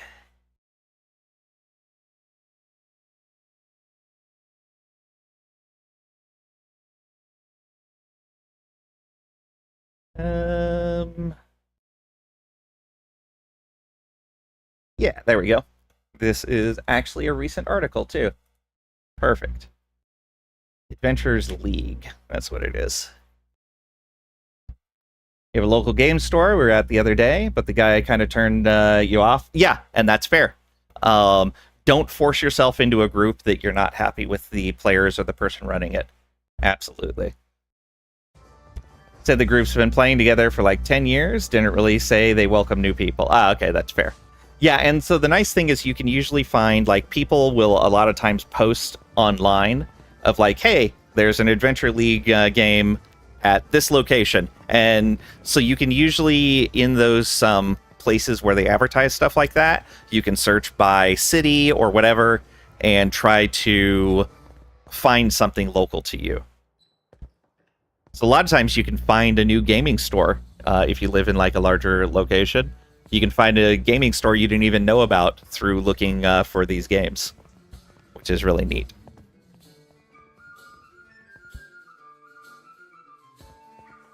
All right. It's pretty neat. Yeah. So that should answer your questions about Adventures League and get you the links that you need to get into it if you want to.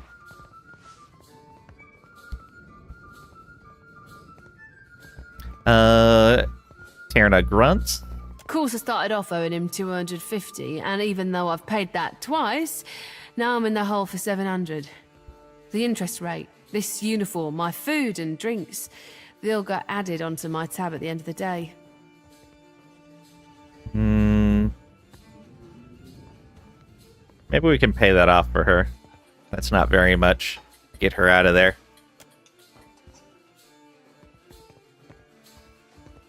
Grimhand Darog's crew ain't been back in weeks. Maybe the floating hangman got him. Uh-oh. Musicians. Pirate. Though slightly frayed around the edges, the sailcloth has been carefully cleaned and maintained. What? Detected a trap. Where?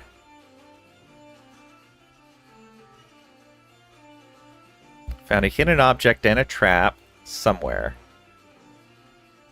It snapped to like right up over here, but I don't see anything. Did we see something through a wall or something? Did we accidentally find a hidden area? Maybe. We here. Almost looks like we're allowed to go through there, but we can't. All right, Jacob, what do you have to say? Added to your reading list. You actually got a new PC, so just resetting up everything. Nice, nice. Of course, you're not so smart. Didn't save your OBS settings. Oh no. Oh, that sucks. I'm sorry.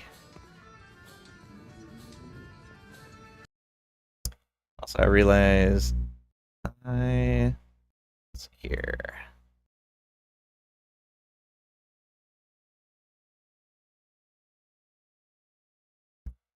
I appear to be short on mods right now.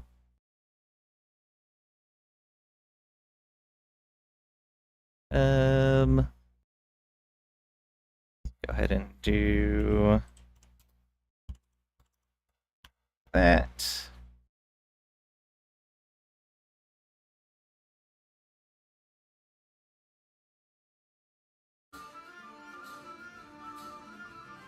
Big oof indeed. Saves so many settings, but not that. New powerhouse is fantastic though. Oh, nice, nice. No problem. At the bar, you find a tall man with salt gray hair and strikingly bright blue eyes. His face sports a handful of long scars that continue down his neck and disappear beneath the collar of his shirt. He looks up from wiping down the counter when you approach and gives you a broad, disarming smile. Haven't seen you around before. Welcome to the King's Coffin. His smile is wide enough to show his bright white teeth, but his light eyes remain cold and flinty. What can I do for you? Say your tavern looks like a lot like an old ship, or I wanted to buy something, or farewell. Looks a lot like an old ship. Figured that out all on your own, did you? He winks. You're right, though. Inherited an old dhow from my da when he passed. Right piece of shit it was, too. Realised I was bound to make more coin turning her into a tavern than letting her rot in her berth. Wanted to buy something. What do you want? Show me your provisions. So long as you show me some coin. Back to work on setting up and be lurking and stop distracting. Oh, no worries. I don't mind the distractions. Good luck on getting everything set up. Thanks for stopping by. I appreciate it. Thanks for the lurk. Okay. Good amount of stuff here. A lot of this is kind of expensive. Resting, we can get 10% max health and +1 enemy engage. Get +2 might and concentration. We can get 3 perception and +1 max in power points. Ooh. That's really good. +3 perception. We lose a skill point. Would have made some eye jokes, but I risk being Cornea. Horny. I get it. Crag rack. That's really tempting. Ban. Iris. Cordia. Just kidding, great joke. Crag, don't encourage Cragrack. He knows what he's doing. I think we're gonna take this captain's cabin rest before we leave here. We can recruit.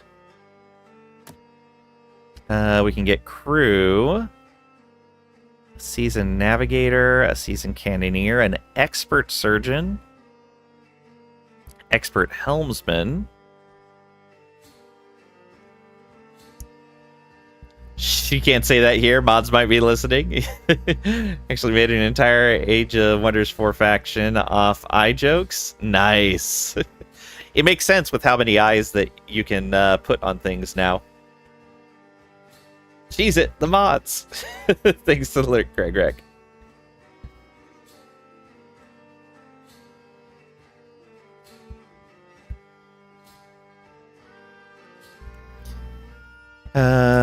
We could retrain. It's getting more and more expensive. We can change our party out. So yeah, let's swap out all our party members right now and get people geared and leveled up. As you say, Captain.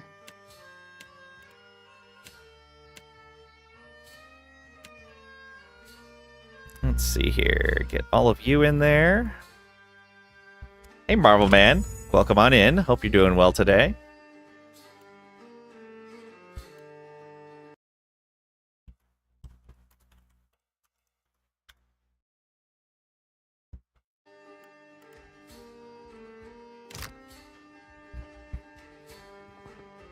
Yeah, get these guys leveled up.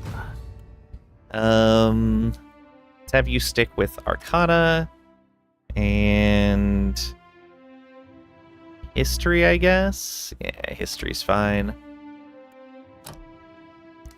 And new power level, so you get 2 abilities. Ooh. So he automatically gets Form of the Helpless Beast. And Call to Slumber. Alright, not bad. Ability to cast ranged spells over longer distances. That sounds great. Rapid casting reduces the time it takes to complete a cast. That also sounds great. Small chance to completely avoid any attack and convert some hits to critical hits.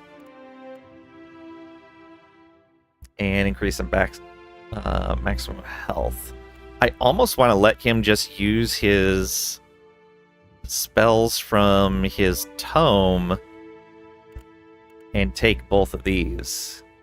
I think that's going to be a great idea. We can pick up more spells for him later. Yeah, there we go.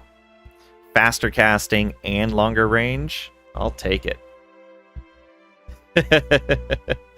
Trisha, shh, I'm sleeping.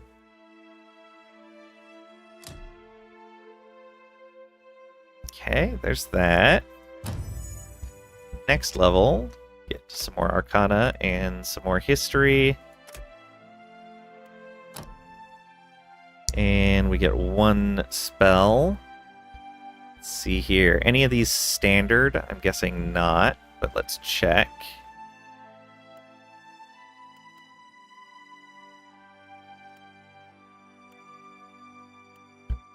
Nope, they're all cast. Alright.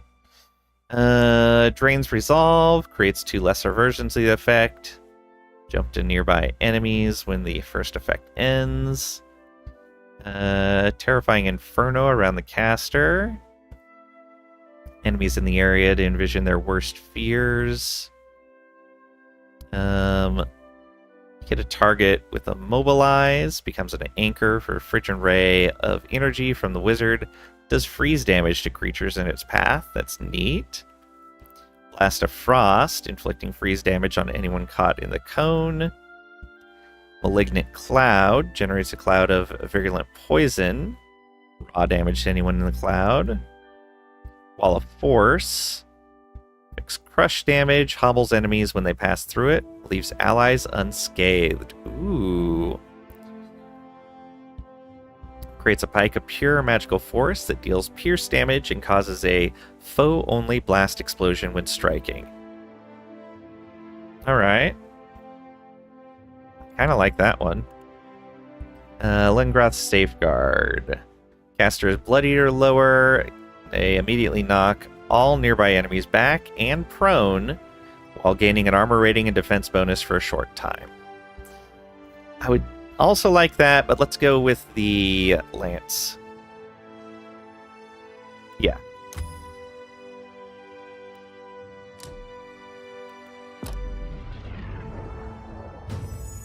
Okay. Seraphin's turn. Let's get you on stealth and I would say probably streetwise.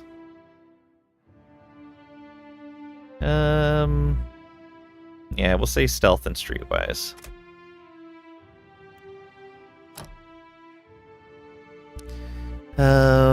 New power level. You get 1 ability in each class. You can't upgrade any abilities yet. Let's see what these new ones are. Grants melee damage bonus when the barbarian is near 2 or more enemies, and the barbarian requires an additional threatening enemy to become flanked. Ah, okay. Gain concentration, will defense. All attacks made against near-death enemies convert some hits to crits, and those crits do additional damage. Ooh. Increase the character's reflex, fortitude. Imparts an unquenchable bloodlust to the barbarian, increasing their action speed for a short time once he or she has personally downed an enemy. Okay.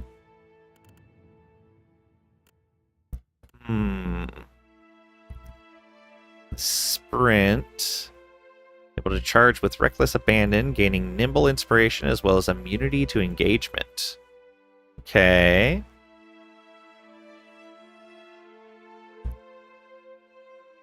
Barbaric blow puts carnage out in a larger area. Ooh.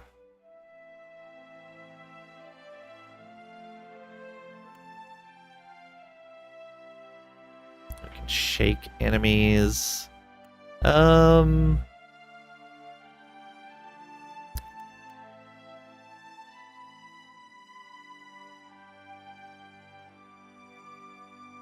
That sounds pretty good, but I think we're going to come in here and get Bloody Slaughter. All attacks made against near-death enemies convert some hits to crits. Those crits do additional damage. I like that. Yeah. It makes it more likely that they're just going to clean up enemies that are near death. Then on the Cypher side, we'll probably want to pick a new one of these. But let's see what we have. Fortitude, Reflex, Concentration, more penetration on the Cypher abilities. Stunning an enemy whenever they target the Cypher's will defense. Interesting.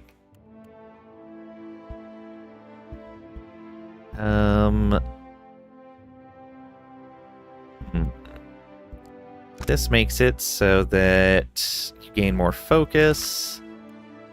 This makes it so you do more damage with your weapons. Which is probably the way we want to go with him. Maybe pick up Biting Whip. Probably be a good idea. But we do want to get a new ability here. Probably Puppet Master. That's really strong. Fractured Volition. And if we have him in party, that means we have 2 people with Puppet Master. Yeah, let's do it. Alright. More on stealth and more on streetwise.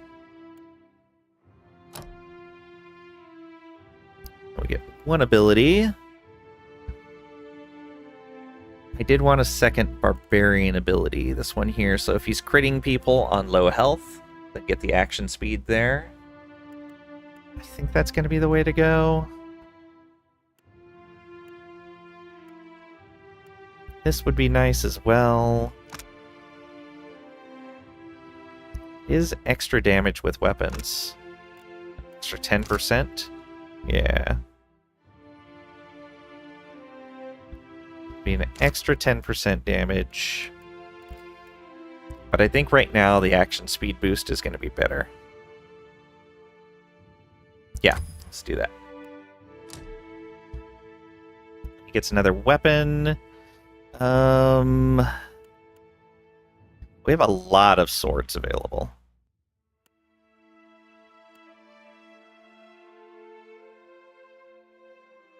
I think picking up a sword is going to be the way to go. Dagger, stiletto, and sword.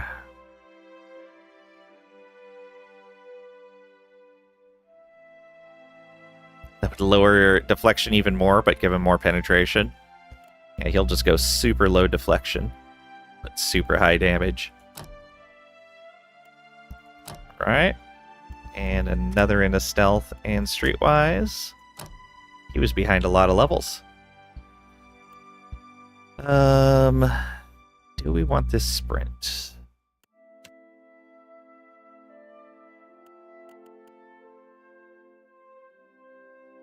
Let's get the just flat damage bonus. There we go. Oh, another level. He was very far behind. Oh, and we have a new power level. 1 point for each class. So we can upgrade Frenzy to... So it's still a free action, still 1 rage. While active, critical hits bleed targets for raw damage over time. Or while active, attacks can stagger foes. Oh, absolutely. We want them staggered. Although, what are these extra ones down here? While active, kills increase frenzy duration. Oh, that's nice. Or ghostly spirits spin outward when activated, causing freeze damage and terrify. Extending the frenzy duration means we don't need to spend as much rage on frenzy during a battle, because normally it's only 2 rounds. So if we can extend that out... Yeah, so if we can kill within 2 rounds, which should be pretty easy. Yeah, we'll go this route. It's a ways off. Oh, wait. Well, yeah, we just don't get tier 8 and 9. We will get tier 7. So that's not going to be until right up near the top, but it'll be a good benefit for us. While hurt or better, the barbarian gains resistance against body afflictions. Oh, that'll be nice. Grant robust. Also kind of nice. Alright. On the Cypher side, increased maximum and starting focus.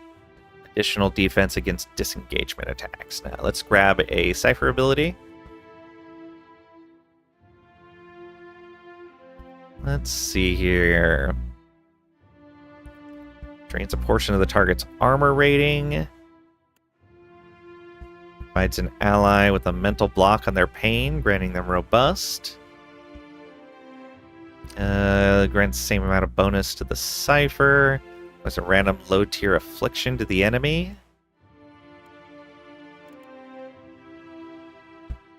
Stun the target as well as dealing raw damage and interrupting all nearby enemies. Ooh, that sounds pretty great. It's a cast, though. And usually you want an interrupt to be pretty immediate. Mind Lance. Look, major pierce damage to all in the line of attack and interrupting enemy actions. There we go, that's a standard. And it's an AoE interrupt. Absolutely. Everyone should have an interrupt. An AoE interrupt is even better. There we go. Takehu. Let's have you go with Arcana? Yeah, Arcana's fine. And Metaphysics is fine.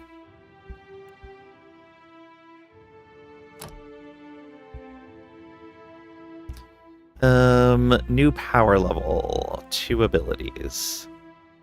We gotta remember that you don't want fire or creature spells. Yeah. Does it gray those out? Yeah, it grays them out. Perfect. What are the things over here? Longer range, more health, reduce cast time, increase the effectiveness of healing. We may go with the range and cast time on him. Let him just have Ocean Burst as his top level spell for right now. Watery ball of liquid force. It explodes at a targeted location, causing crush damage to all in the area of effect. And we ignore allies because it is a water effect. And we are a water shaper. Yep, foe only. Yeah, we're going to do that. Far casting and rapid casting. Those are great selections. We don't need spell shaping, really.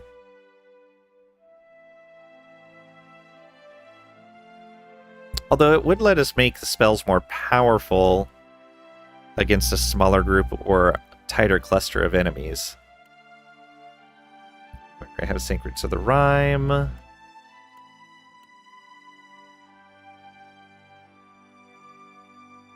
Additional freeze damage when spirit shifted.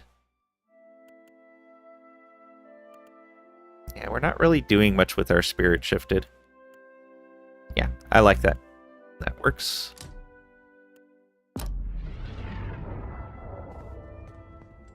And that was all his level up. And for her, let's go alchemy. And she's already got a bunch in metaphysics. Let's go alchemy and I'll just keep her metaphysics. We'll keep with what she was kind of specialized in. Ability for one class. So Cypher, we could pick up Puppet Master. Puppet Master's great. Or in Rogue, we could upgrade Blinding Strike.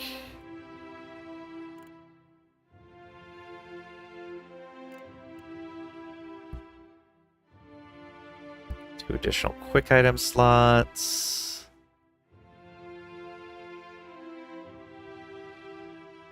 All right, repost. I think we're gonna go with our favorite Puppet Master. It seems so very nice. You get another weapon. Again, we seem to have a lot of swords to give out. Let's do that.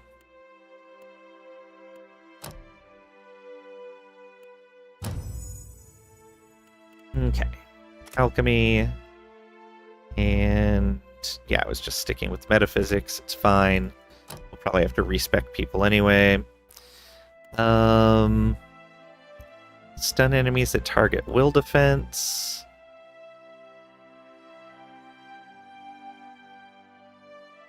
Extra penetration for weapons.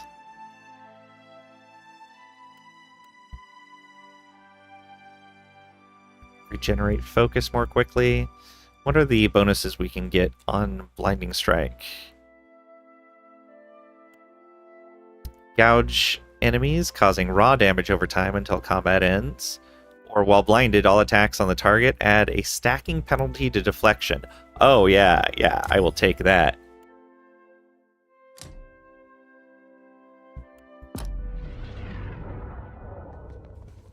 Okay. That's all of theirs. Let's get them geared. Aloth. Let's stop searching for pet. What are your proficiencies? Medium shield, scepter rod, rapier.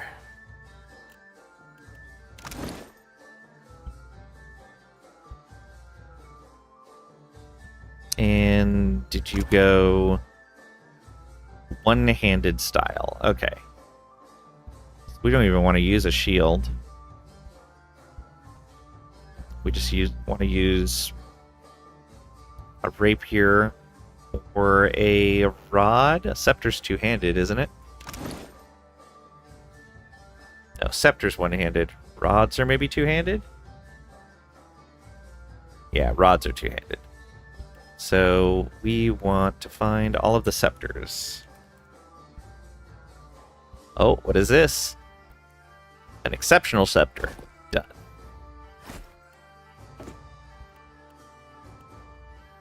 And then we'll find him a good rapier.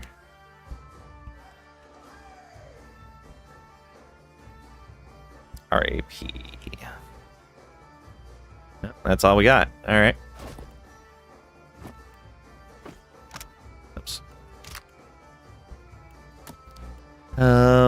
We don't want them burning consumables.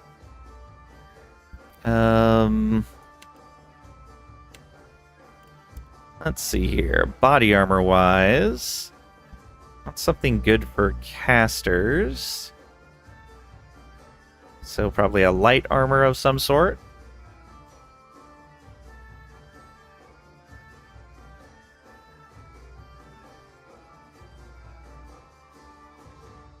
To armor rating against spells. Maybe Archimir's old robe.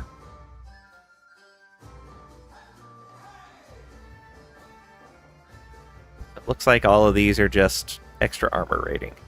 So yeah, we'll go with the Kabbalists.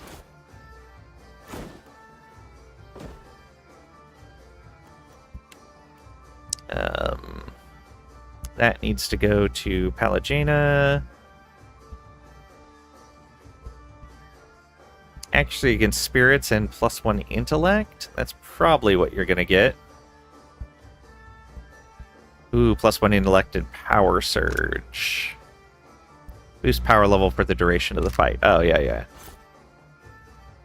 Want you to have that. I think. Yeah, we're less likely to be fighting spirits in ship-to-ship combat. If I was taking him adventuring, I'd probably switch this out. Martyr's Memories. Oh, right. The petrified and untargetable for a moment. None of this headgear has any bonuses, nor do the capes. We don't want to give them consumables.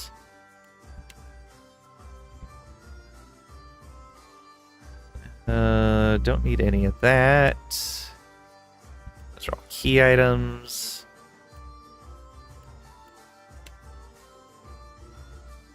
Wow, we have no free rings or gloves or anything of that sort.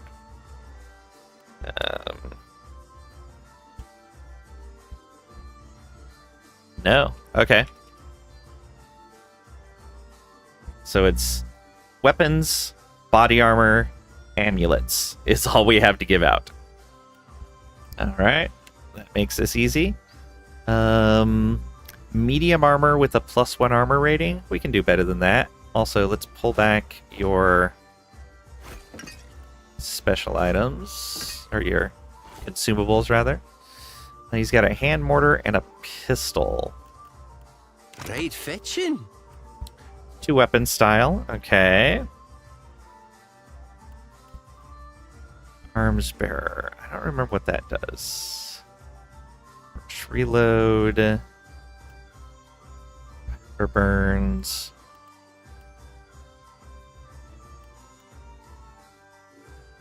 Carnage. Oh, I can check these. Oh, right. We had given him an extra weapon set for some reason. Or no, I think he started with one. Extra action speed. Hits and crits. Yeah, action speed.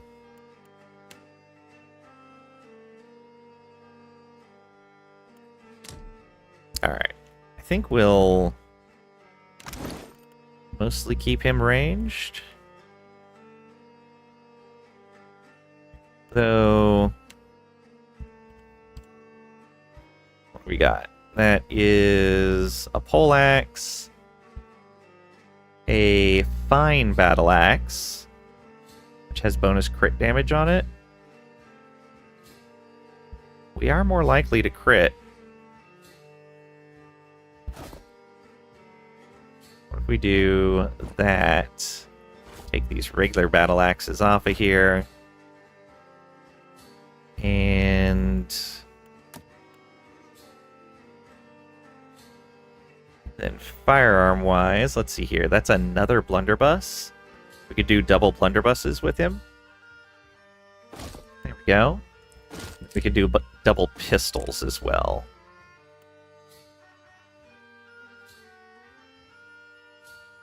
This one's nice because it also has slashing on it.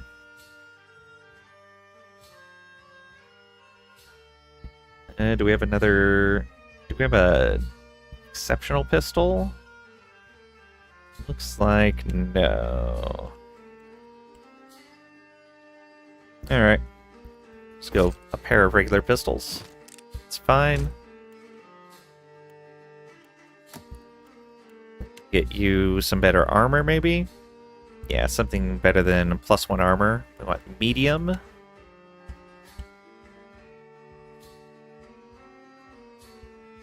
So, yeah, that's just a +1. +2. Which one do we want you to have?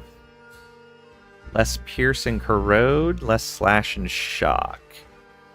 Let's go with less slash and shock. Yeah.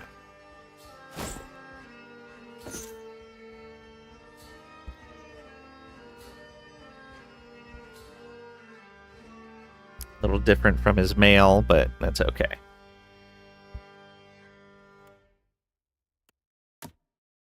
And then a necklace. Resolve would probably be really good for him.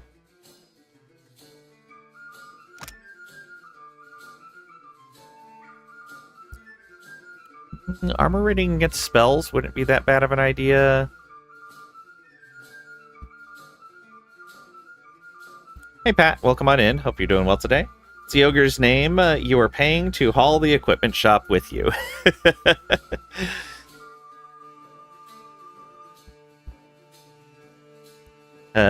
Lifter.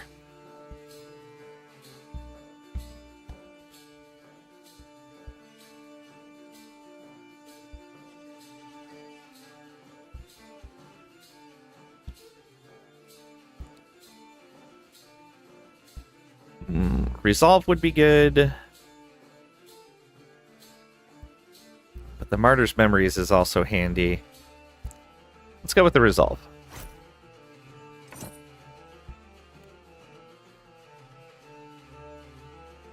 And that's all we have. Next, you. What are your weapons and type?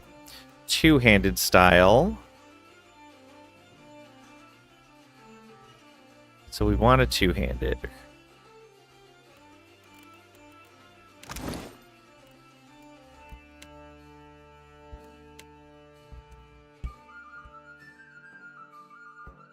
going to be a rod, a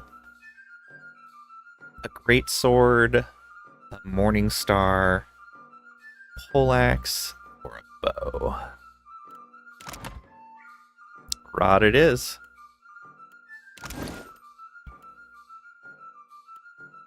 Why was he using a scepter? It's terrible.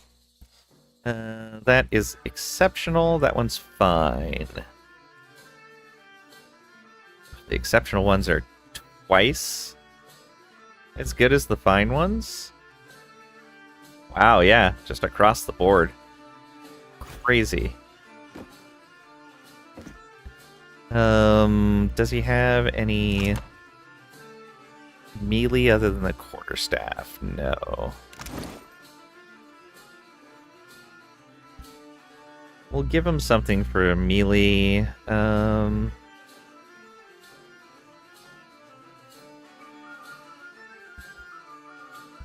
I guess this could be used in melee as well.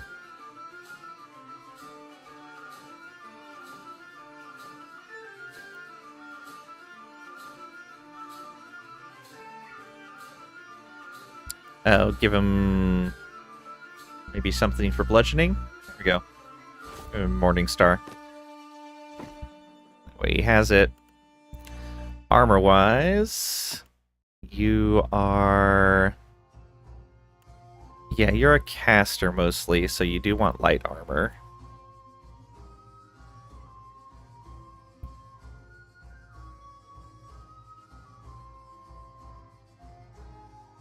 Medium, light. There's nothing lighter than light, right? Yeah, robes are light.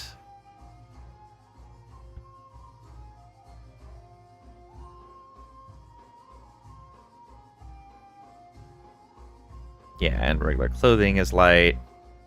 Okay.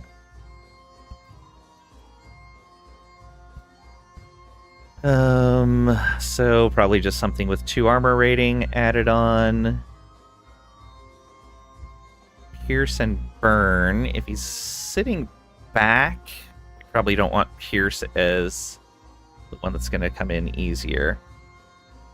That's a base 7.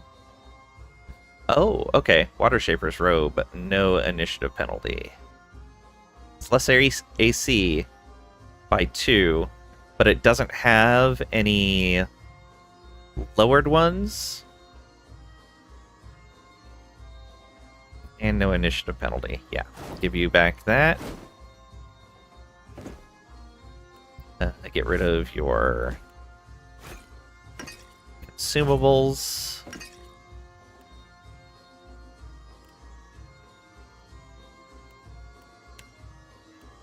And oops. Rating against spells, intellect, power surge.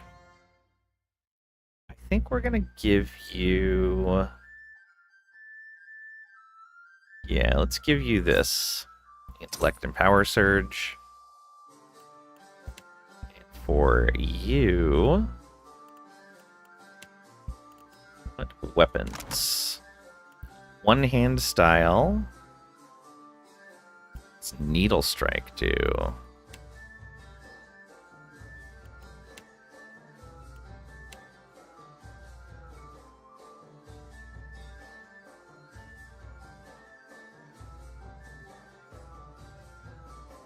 Sneak attack. What is needle strike?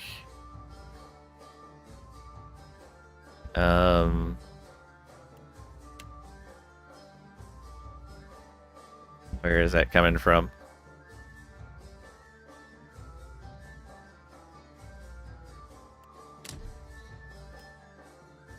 Elemental endurance? I wish I could right-click on these abilities and see what they do. Why is Elemental Endurance and Needle Strike not showing up in here? Are those racial abilities? They might be racial abilities. Okay. Well, regardless, one-handed style, dagger, rapier, sword. Alright.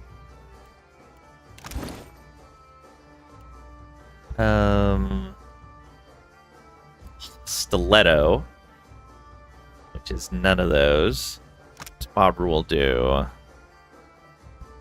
Bonus accuracy when 3 or more allies are within 2 meters. Okay.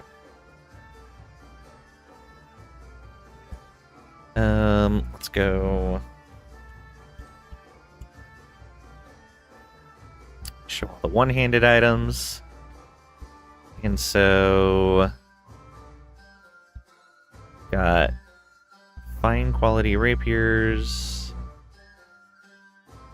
fine quality sword, exceptional sword, alright.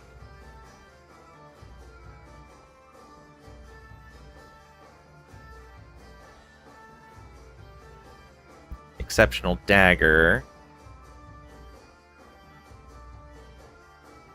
Let's go dagger, dagger, and sword, sword.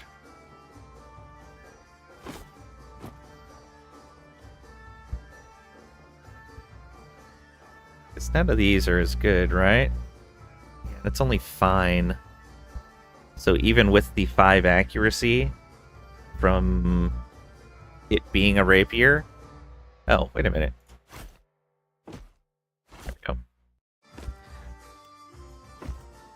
Yeah, even with the 5 accuracy, it just doesn't make up for it. The exceptional swords are way better. And these are even more accurate. So if we need really high accuracy, we can go daggers. We're going to have 9 penetration there, as opposed to 8 penetration with these? Wait, what? 18 to 26, 17 to 23... Wait, why would we not use the daggers? 2.6 initiative, 3.5, 57 accuracy, 62 accuracy.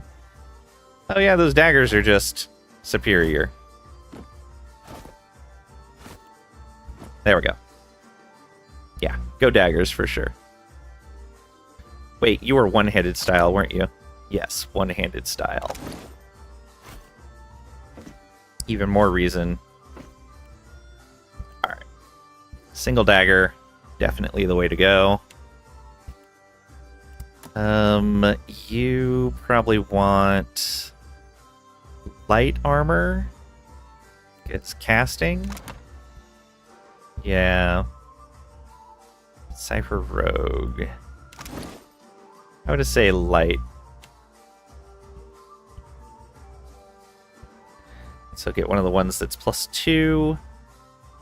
And yeah, probably the leather armor is going to be the way to go.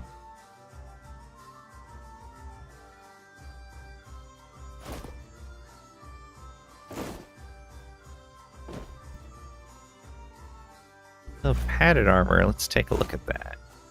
Nah, leather armor.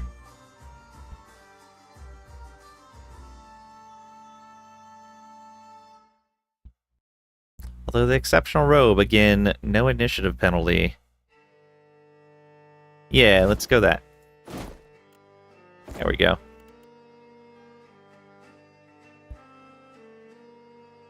A little less AC, or deflection, but should be pretty good.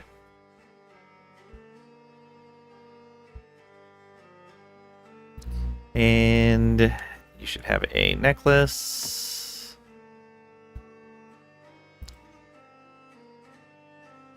You're going to be up there in the front. Let's give you more health. Perfect. She didn't have a ranged weapon, did she? Yeah, no ranged stuff.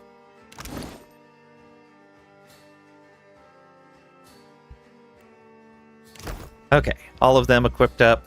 Let's... Careful. Ah, there's the thing we found.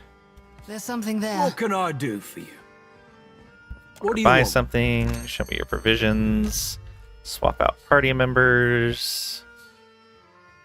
Let's just Farewell. dismiss you and get you in.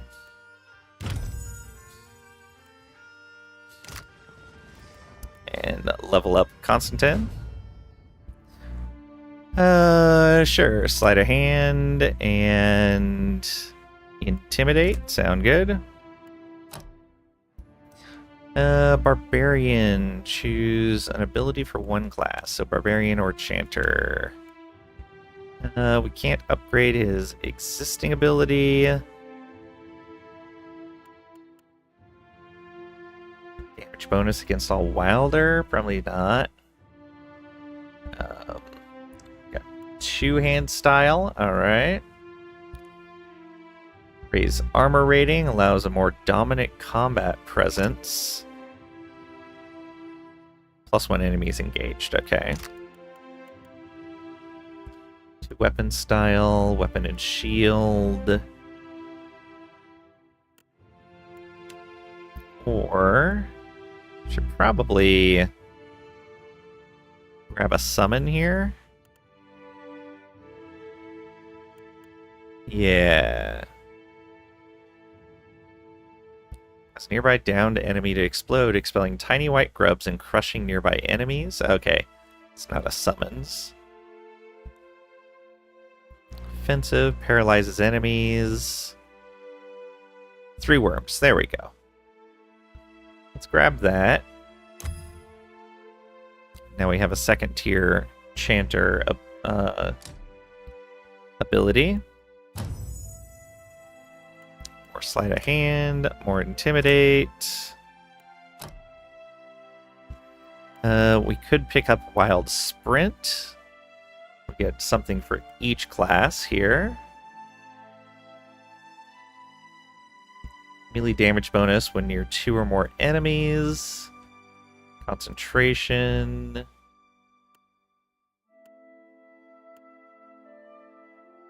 Action speed when you down someone. Maybe we make him tanky.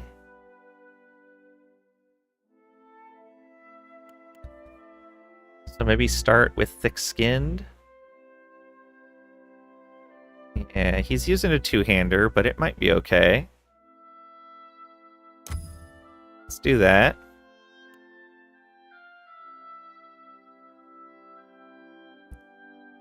And then Chanter.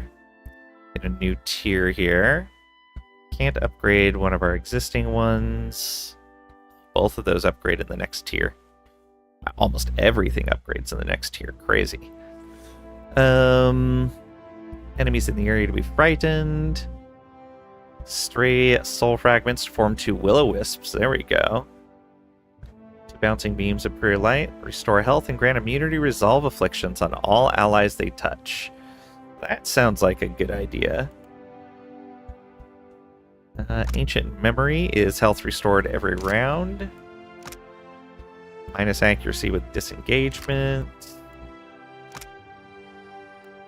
Minus reload. Minus initiative. Ooh.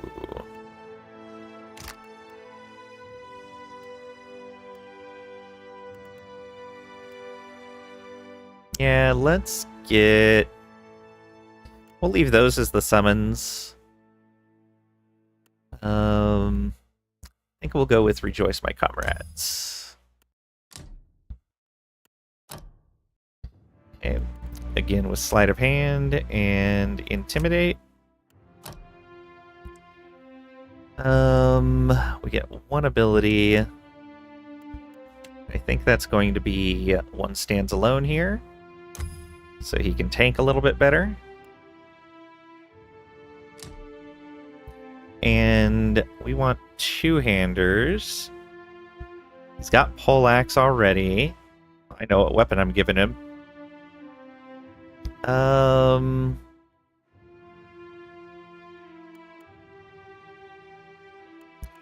Let's give him Morningstar as well. Yeah. Sounds like a good idea. More Sleight of Hand and Intimidate. 1 ability for 1 class.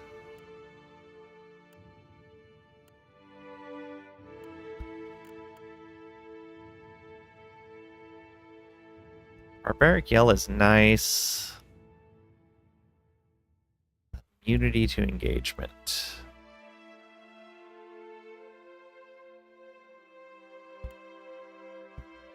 Let's focus more on the Chanter side of things, I think.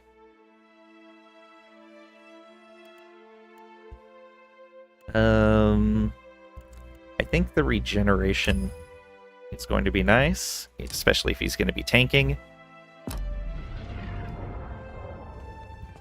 Okay, and let's get him geared.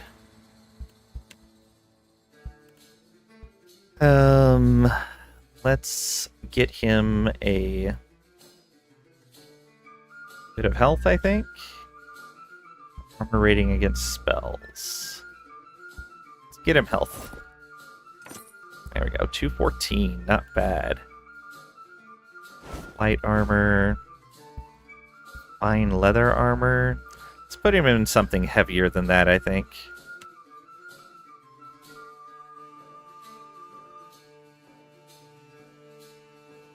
Maybe a medium armor? We don't have heavy, right? We do, just no magical heavy armor.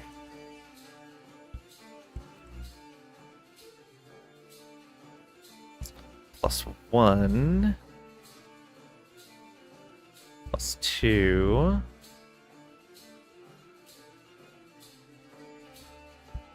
So Pierce Corrode or Slash Shock.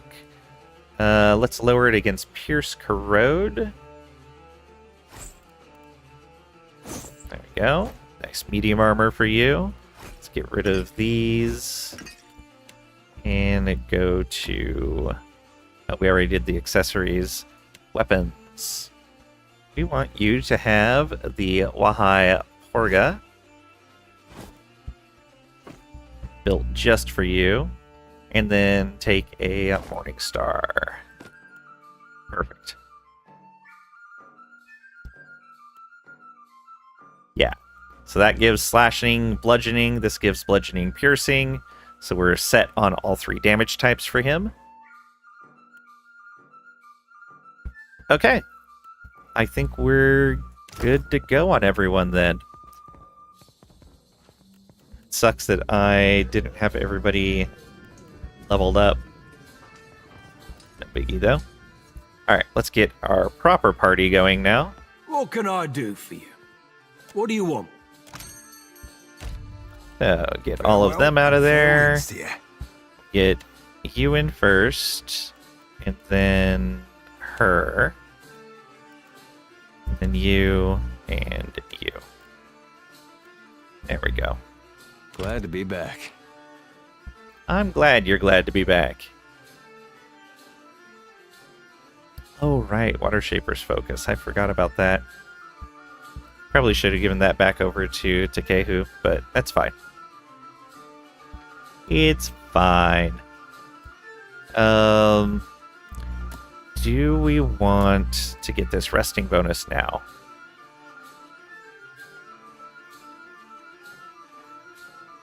I think we can wait on it. I think we'll finish exploring this place. We'll switch out Seraphin with someone in the party, and then we'll go to Deadlight.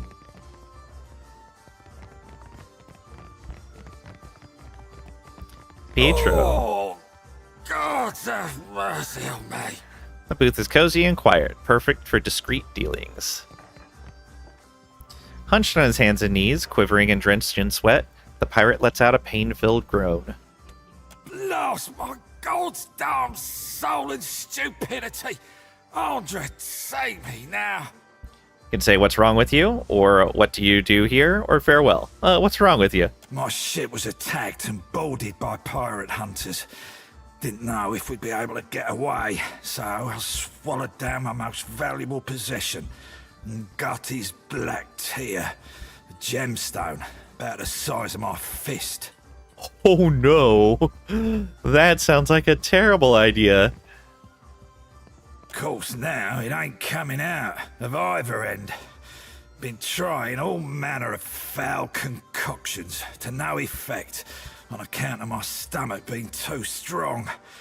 Years of sailing the storm-racked seas will do that to you. I started feeling an intense pain 2 days ago. I think I might be dying. I can't even crawl no more. Say, what can I do to help? Or if I help you get it out, I want the gem. Or what if I just punch you really hard in the stomach? That might get it out with aggressive. Or just keep yourself pointed away from me. You could explode at any moment with the clever. What can I do to help? Make me puke. Whatever you gotta do, just make it happen before this cursed gem kills me. Give me something strong enough to upset even my iron gut. Rosanella's got a stand in the Radiant Court. She's been supplying me with some experimental concoctions, tweaking them after. Tell her the last one actually came close to working. Okay, so we got to go over to Radiant Court. Saw Aethys once I did, nearly scared the soul out of you. Closer than you would think.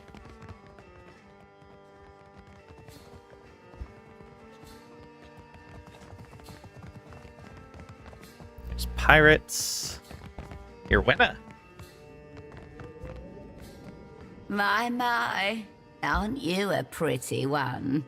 An older woman looks you up and down and smiles, revealing several gold teeth. Did you need help with something, my dear? What do you do here? Isn't it obvious? I entertain, of course. She does a little shimmy and breaks off with a laugh. It'll cost you 50 pyres, naturally. And don't let the wrinkles fool you. I'm still young at heart, and I've got more experience than most. She chuckles. No, that's okay. Cabin boy here. What do we have here? Young man dressed in skin-tight leathers gives you a quick once-over. He must like what he sees because he smiles wide, his lips just parted. How can I ease your troubles, friend? What do you do here? I surprise and delight the clientele. He winks. My speciality's oils. Full-body rub-downs, right?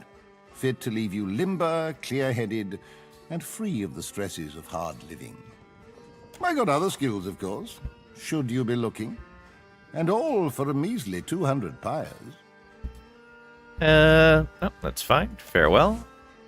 Get out of here.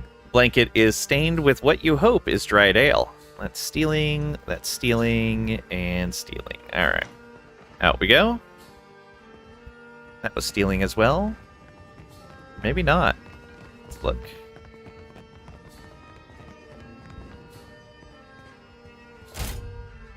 Cannot disarm the trap. Do you wish to trigger it? No. Wait a minute. You can't disarm the trap? Oh. It should be Eder doing that. Yeah? There we go. Alright.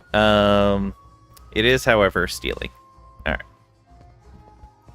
It's weird that Eder didn't go up and try to take care of that.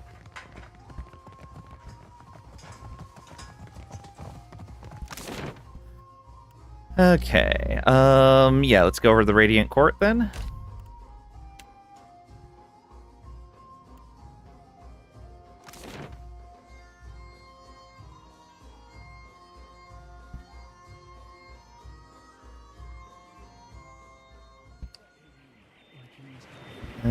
Got a barrel over the here. pirates took us for merchants and fell right into our trap. That sure sounds dangerous and fun as hell. The first time Uncle Angbert trained me with a lantern, I set a whole row of merkberry stalks on fire. You didn't. I did. The whole house came running and hollering. You should have seen my grandma beating at the stalks with a shovel. Of course, she came after me next. Not so much grows in Rautai. With a little luck, I'll have a farm story of my own someday. She picks up a handful of dust. Got some water there. Nice.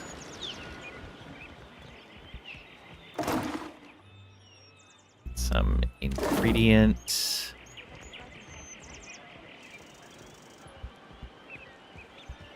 That's stealing. Let's talk to Birna. Fresh fruit, vegetables, dried goods for long voyages. I got it all right here. What can I stock you up with today? Show me what you have for sale. Okay. And so it looks like this stuff is general more expensive.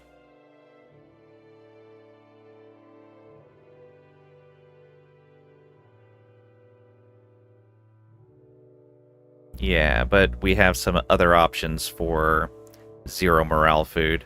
7's not too bad. And some of them were +1 morale. This is even better. And it looks like we can get some of the ingredients we need to make more complex meals if we really wanted to spend the money on it too. Alright, good to know. Andra's gills. There's no hope. Artistic quality of the stage's backdrop is best described as enthusiastic. Wow.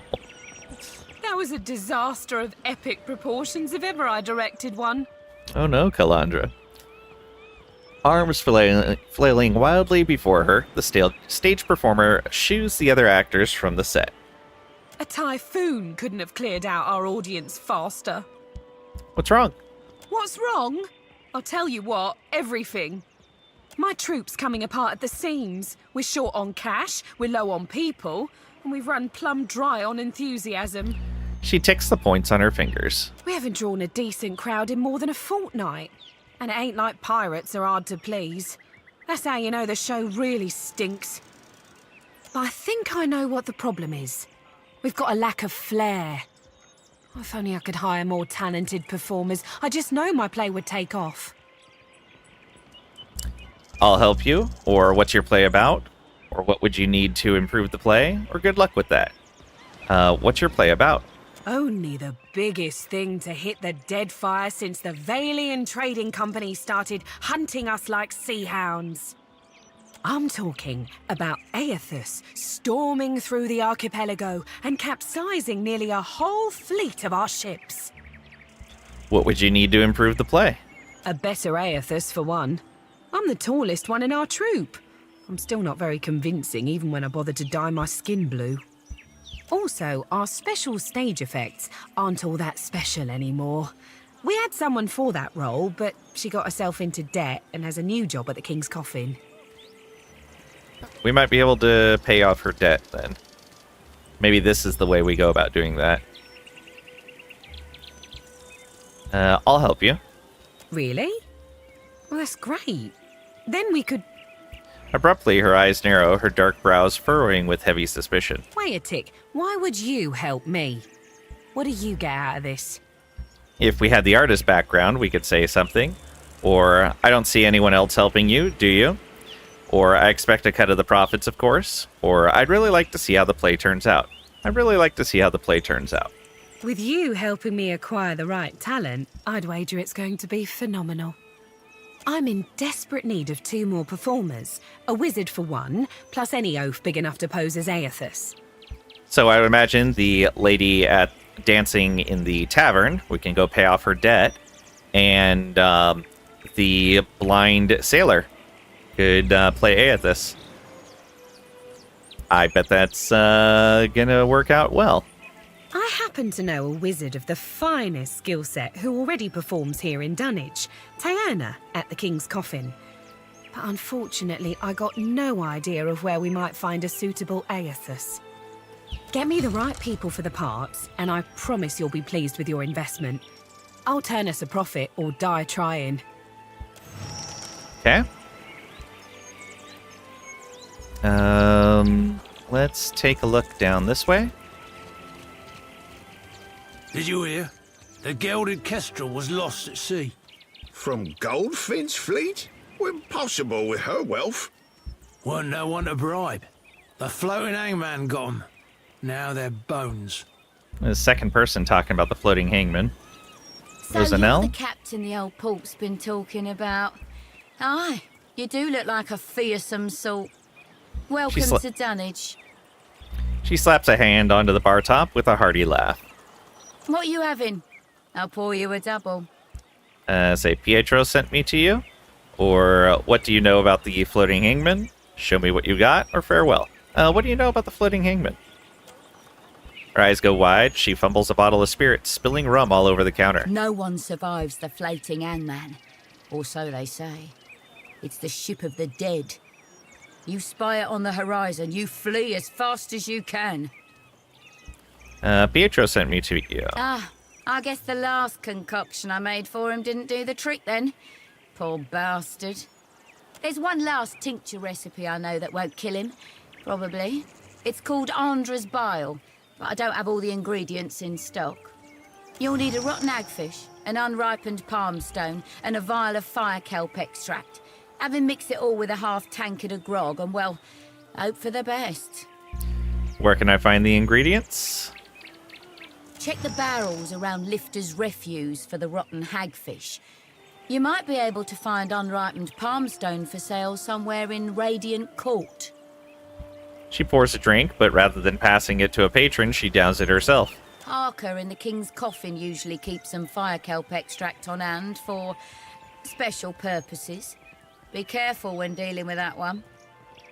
Why do I need to get a rotten hagfish and not a regular hagfish? The goal is to make him vomit, remember? A rotting hagfish produces a special oil once it reaches a certain level of decay.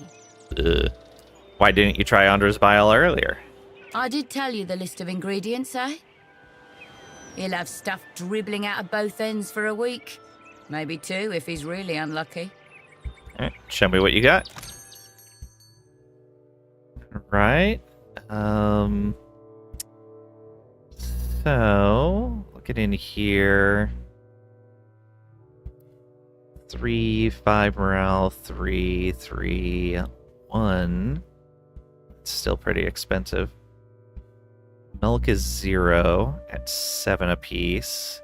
Rice one's 0 at 7 apiece. Okay.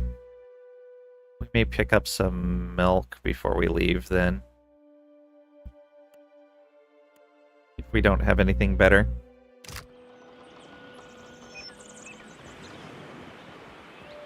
What's down here?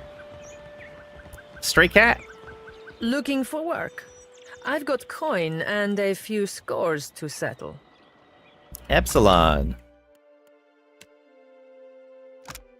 Reduces initiative penalty for armor and grants more movement in combat for the party.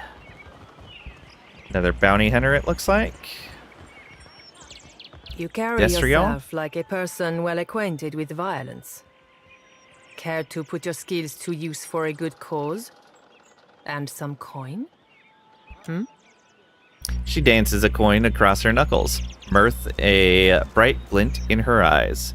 Tell me about the cause you mentioned. It's simple enough.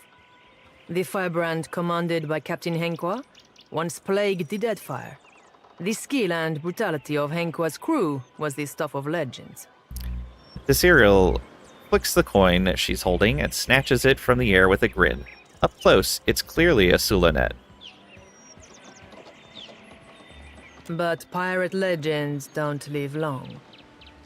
Some months ago, an alliance of Neketaka pirate hunters managed to corner the firebrand and sink her off the coast of Tikawara. They confirmed Captain Henqua's death, but her senior crew members escaped unscathed. And now it seems like bringing the firebrand's crew to justice doesn't matter to anyone but me. Even in the low light, you can see a vein throbbing at her temple. Her voice drops to a low growl. So I want you to kill them. And I'll pay you out of my own pocket if you do. Sounds like you got a grudge against the Firebrand's crew? It's nothing personal. The crew earned their reputation through murder and thievery, and it would make me sick to see them regain an ounce of their power. She tries for a nonchalant shrug, but it comes off looking like she's got a sore shoulder instead. With 3 insight, as she speaks, Desiriel removes a small Sulanet from her pocket and polishes the surface with the corner of her shirt. Her features soften like she's visiting an old memory. Then she stuffs the coin back in her pocket with a barely audible sigh. We don't meet the stoic requirement to do whatever that is. And say, you're not telling me everything, say nothing, or because we have one benevolent, we can take the benevolent option of what's bothering you. Yeah, what's bothering you?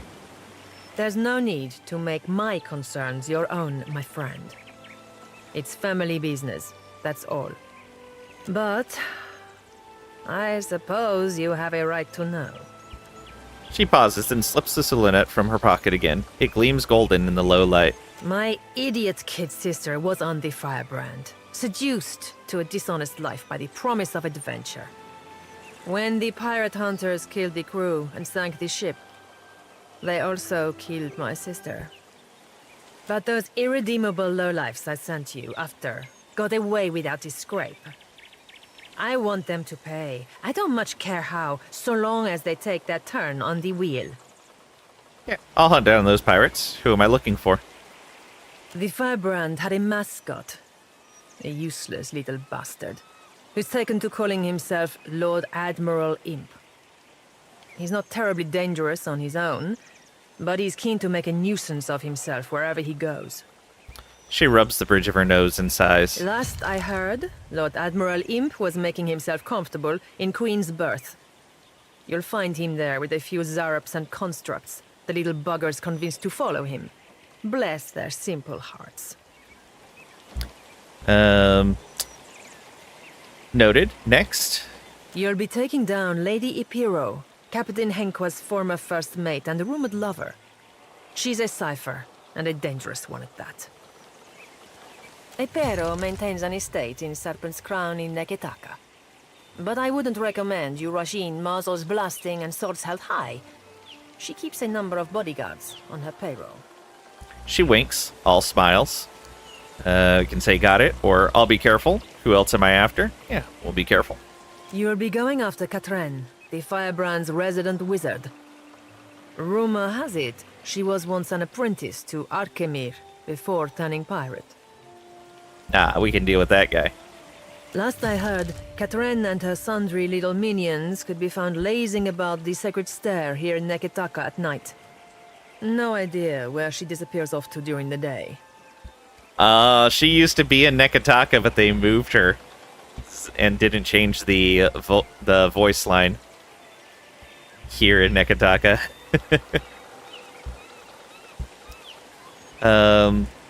Who's the last target? I have a challenge for you, my friend. And his name is Torkar, leader of the Firebrand's boarding parties.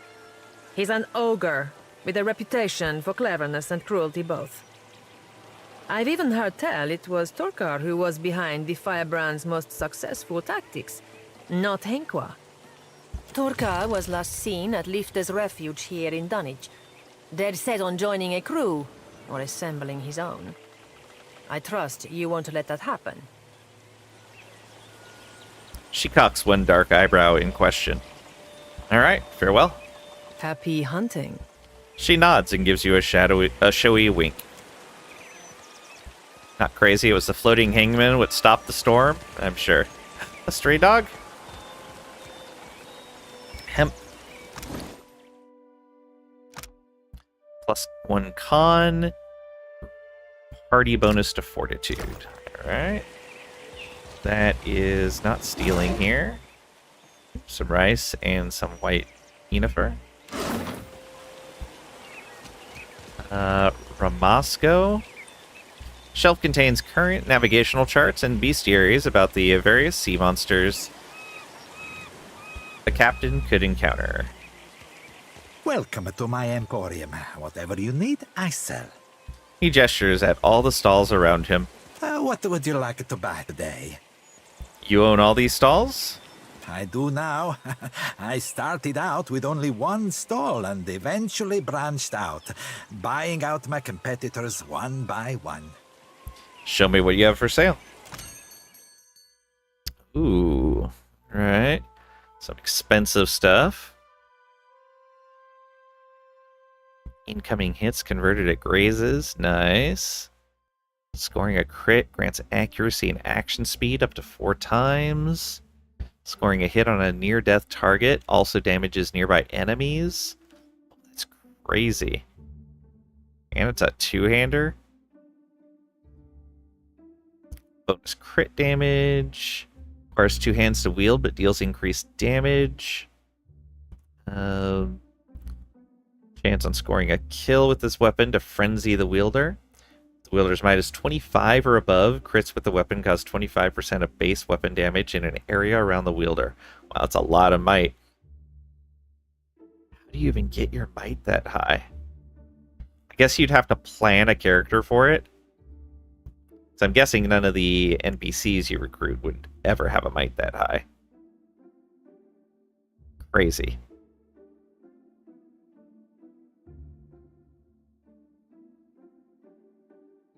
Alright. Nothing we really want right now.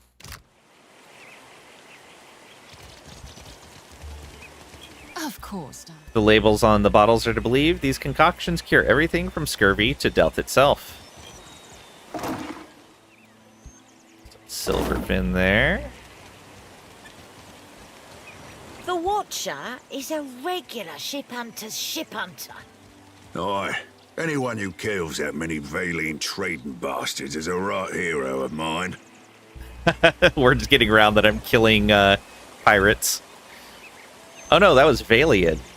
I've only taken down one Valiant ship.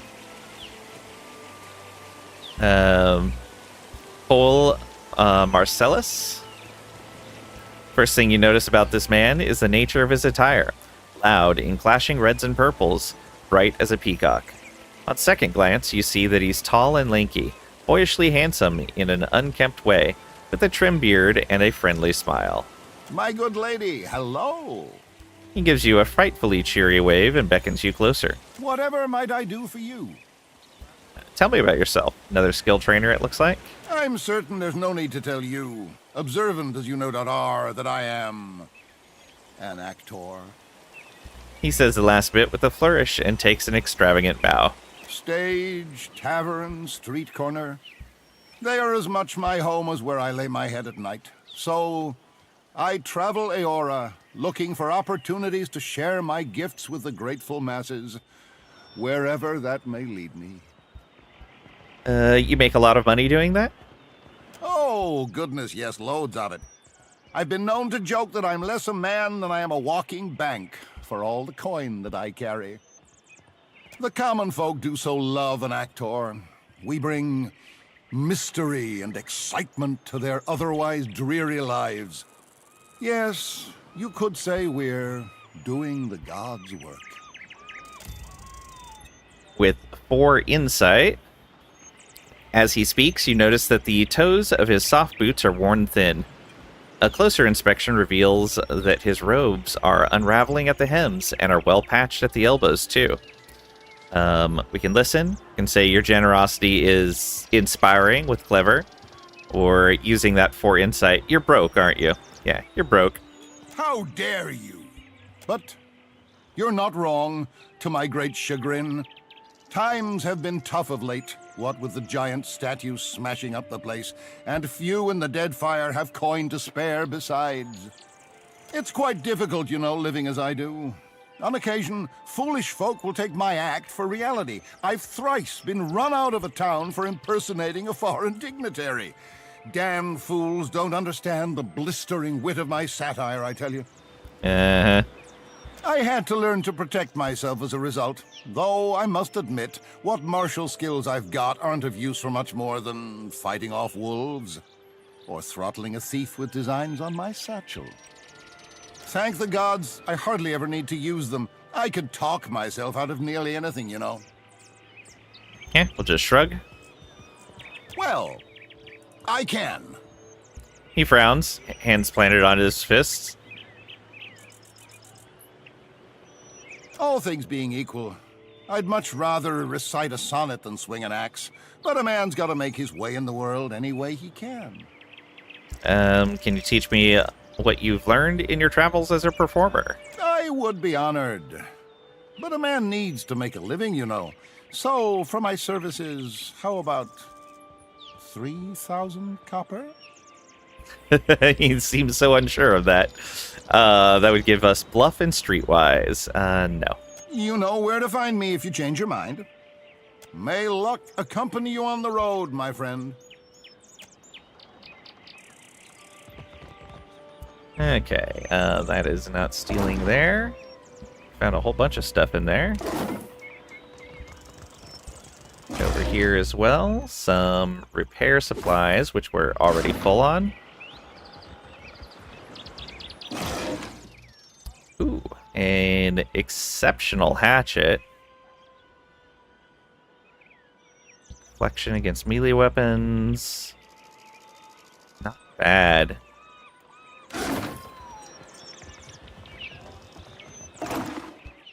A whole bunch of vegetables. Also handy. Exit from the area. Let's come over and check this. My old captain was a drinker from the day born to the day he died. Always he was rail thin. He wound up with a wooden leg, 26 ships, and a bilious fever. Sunrise is a woe, doves. The coming horizon is a sea-sized ruin. Pirate cuts a glance to the side, and a bout of jaunty music rackets up. She bobs her head to the beat. They sail on their gilded brigs, and they wail to us. Put down anchor, breed, and don't loot so much. But when should we lot? Where and how could we settle? Drink more, doves, and you may sober up, sinking Aora's last ship 3 stars before the burning. The morning is a blight, lovesome. The morrow is a pus-filled boil. First mate Fallon. I hope you like my set. Yeah. We stuck around for it. The treasure trove.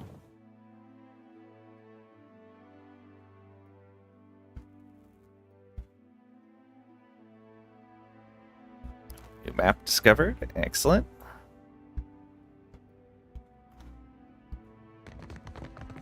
Demesia. What do we got here? Oil paintings, perfect for a captain's with drab cabins. Okay. That's stealing. That's stealing. Welcome to the treasure trove, sailor. A strapping godlike blinks between the swollen, crusty tumors lining her eyes. Her lips crack, weeping a sappy substance as she speaks. Anything in my trove catches your eye, you let me know. All right. Show me what you have for sale. Oh, she has all kinds of magic items. Flail, rapier. At the ready, cannot be flanked. Grants Squid's Escape and Calmo's Curse. Squid's Escape, once per rest. Break engagement and expertly avoid the next attack, diving out of range to a specific location. Binds and confuses nearby targets, used once per rest. Interesting considering we can't be flanked. Oh, no, we can be engaged, but not flanked. Okay. And Calmo's Curse. Calmo's lingering resentment inflicts major defense penalties to nearby allies against intellect afflictions. Oh. So you want this person to be off by themselves.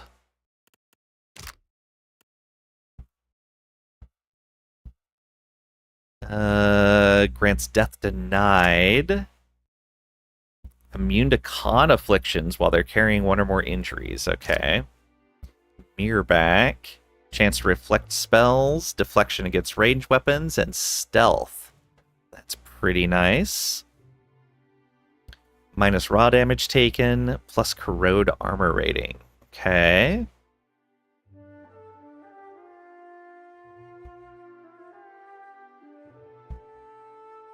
Torque of Intellect, plus 1 Intellect. Minor deflection, Cloak of Protection. Iridescent Scale. Plus 10 all defenses against electricity, fire, frost, water, acid. Grants Conjure Greater Blight. And it's plus 3 armor. It's medium armor. Okay.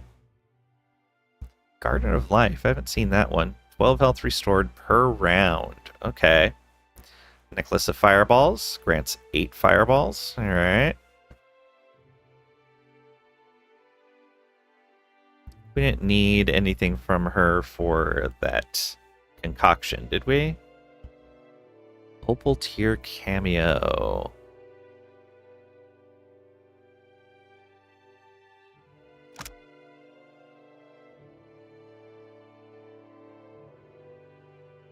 Summons a Siren, once per rest. I kind of want to buy that. It's 1,400. I like having all the summoning items. Though we haven't been using them too much recently. Alright. Keep it in mind. What do you have down here? Stealing. Stealing. Despite appearances, these sacks of luminous Audra contain only brightly colored sand. This gilded armor is ceremonial in nature and of no use in a real battle. Hello, Captain. Alright. Out we go.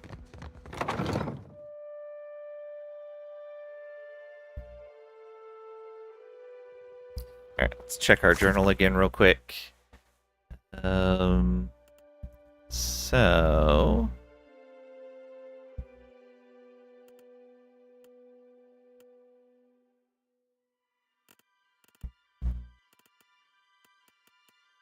doesn't list the... Oh, here's dunnage. There we go. Iron Gut. We have the Rotten Hagfish. Fire Kelp from King's Coffin. One of the merchants in Radiant Court. Might have an unripened palm stone. Alright, I'm guessing that's going to be this guy down here. Ripened palm stone. You return. Oh, you're quite the troublemaker, I've heard. I hope I stay on your good side. Oh, that's because we have some good and some bad with the Prince of Peace, so there's actually a mixed reputation. I like that. That's really neat. He laughs nervously. What would you like to buy today? What do you have for sale? Okay, unripened palm stone. No. Was that maybe in the previous location? treasure trove. I don't think she had anything like that, but let's check.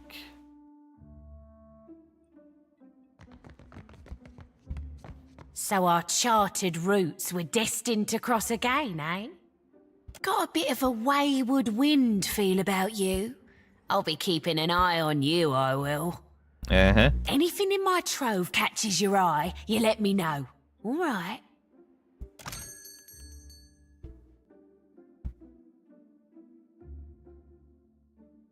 No, don't see one here. Hmm.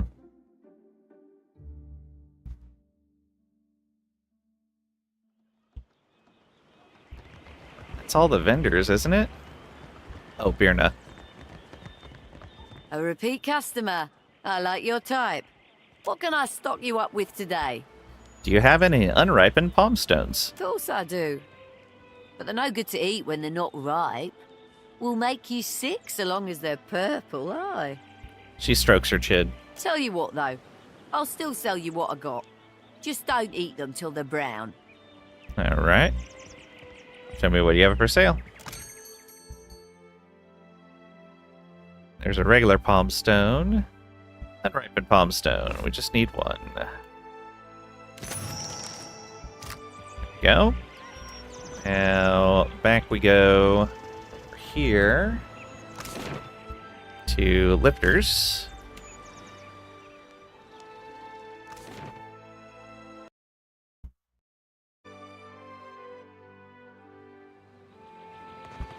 Okay, let's see if this guy is willing to act. Have a pity and toss me a pyre, will you? How would you feel about playing the part of Aethys on stage? What? I'm no actor. And besides, I can't barely see nothing as it is. Say, believe me, you're perfect for the role with Benevolent. Or you'll just need to speak a few lines, stand there, and look intimidating with Rational. Or in this troupe, being a good actor isn't a requirement with Clever. Or you're an idiot, stay here and die of hunger with Cruel. Or it pays, do you want a job or not? You just need to speak a few lines, stand there, and look intimidating. Intimidating I can do. Reciting a bunch of namby-pamby lines is going to be the trickier part, but I'm game to try. He sighs as he straightens his spine, standing even taller to tower over you. Turn me in the right direction, and I'll make me way to the Radiant Court. Okay. One out of the way. Let's go here now. Back to the King's Coffin.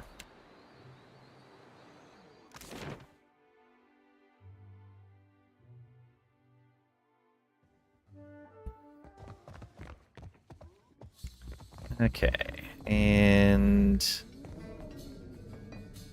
it Jacob we had to talk to for that?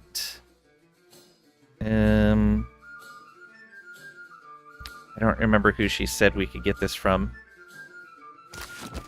Let's try talking to him. What can I do for you? Got any fire kelp extract for sale? Sure do. And at a generously discounted price too. 250 pyres. Alright, I'll take the vial. Be careful you don't get any of it in your eyes. Burns like a mother. Oh, burns like you wouldn't believe. Wouldn't wish that sting on anybody. Not even my worst enemy. Actually, yeah, I would.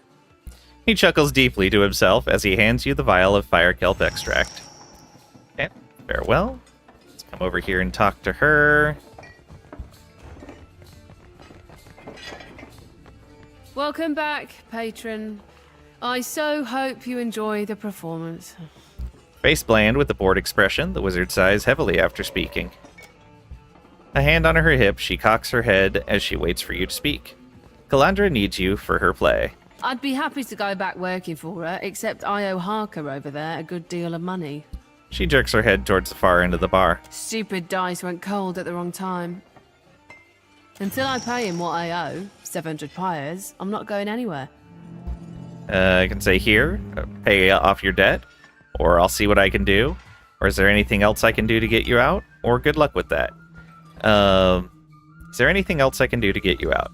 Talk it over with Harker. Maybe you'll be feeling generous. She snorts as if she's made a joke. A more likely possibility is he'll try and put a knife between your ribs. Assuming he doesn't, or you survive it, you ought to know he hides his money in his private quarters. Would be a shame if someone stole it. What can you tell me about Harker? You haven't heard the rumours, I take it? Her voice drops to a raspy whisper. Some people say he's the Red King. If we were an aristocrat, we would have something to say. With 5 history, the infamous pirate, I'd heard he was lost at sea years ago. Or the who now, or go on. The infamous pirate? Aye, I'd heard that too. But some folks say he faked his death to escape the wrath of the Valian republics. The elf leans closer, conspiratorially, to murmur near your ear. Those same folks say that Harker was the Red King. Licking the corner of her mouth, she straightens. She smooths her hair with trembling fingers. I wouldn't go on asking him about it, if you know what I mean.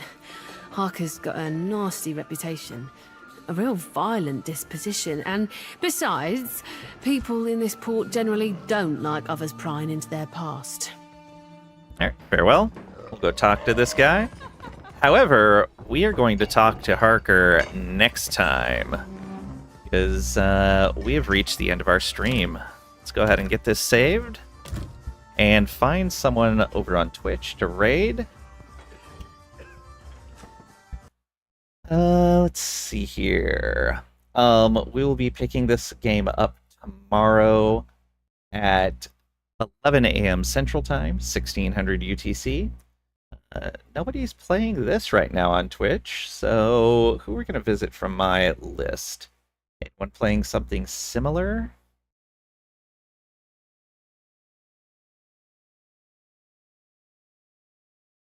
Let's see here.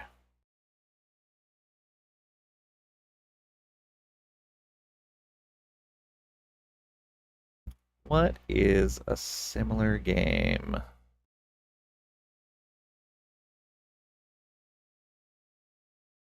Or is nobody on my list playing something similar? No. They're not, of course.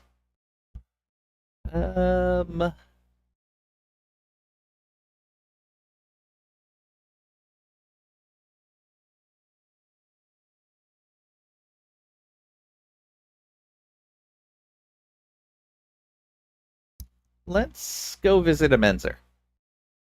Sounds like a good idea. Yeah, we'll do that. Alright. They are playing some Dungeonborn. Let's get our raid message. There's that. Get that copied for when we get over to Menzer's channel. Thank you guys for being here. I really appreciate it. Like I said, we'll be picking up more of this tomorrow, 11 a.m. Central US time, 1600 UTC. Monday, we'll have some more No Man's Sky. Tuesday and Wednesday, we'll have some Europa Universalis 4, continuing our Inca campaign.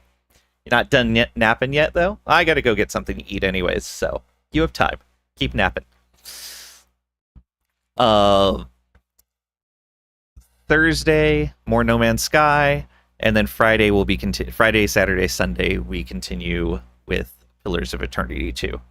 So, all of that at 11 a.m. Central US time, 1600 UTC. Thank you guys for hanging out, for the raids, for lurking, for following, all of it. Very much appreciated. Asking questions, answering questions. You guys are great. Thanks again, and I'll see ya.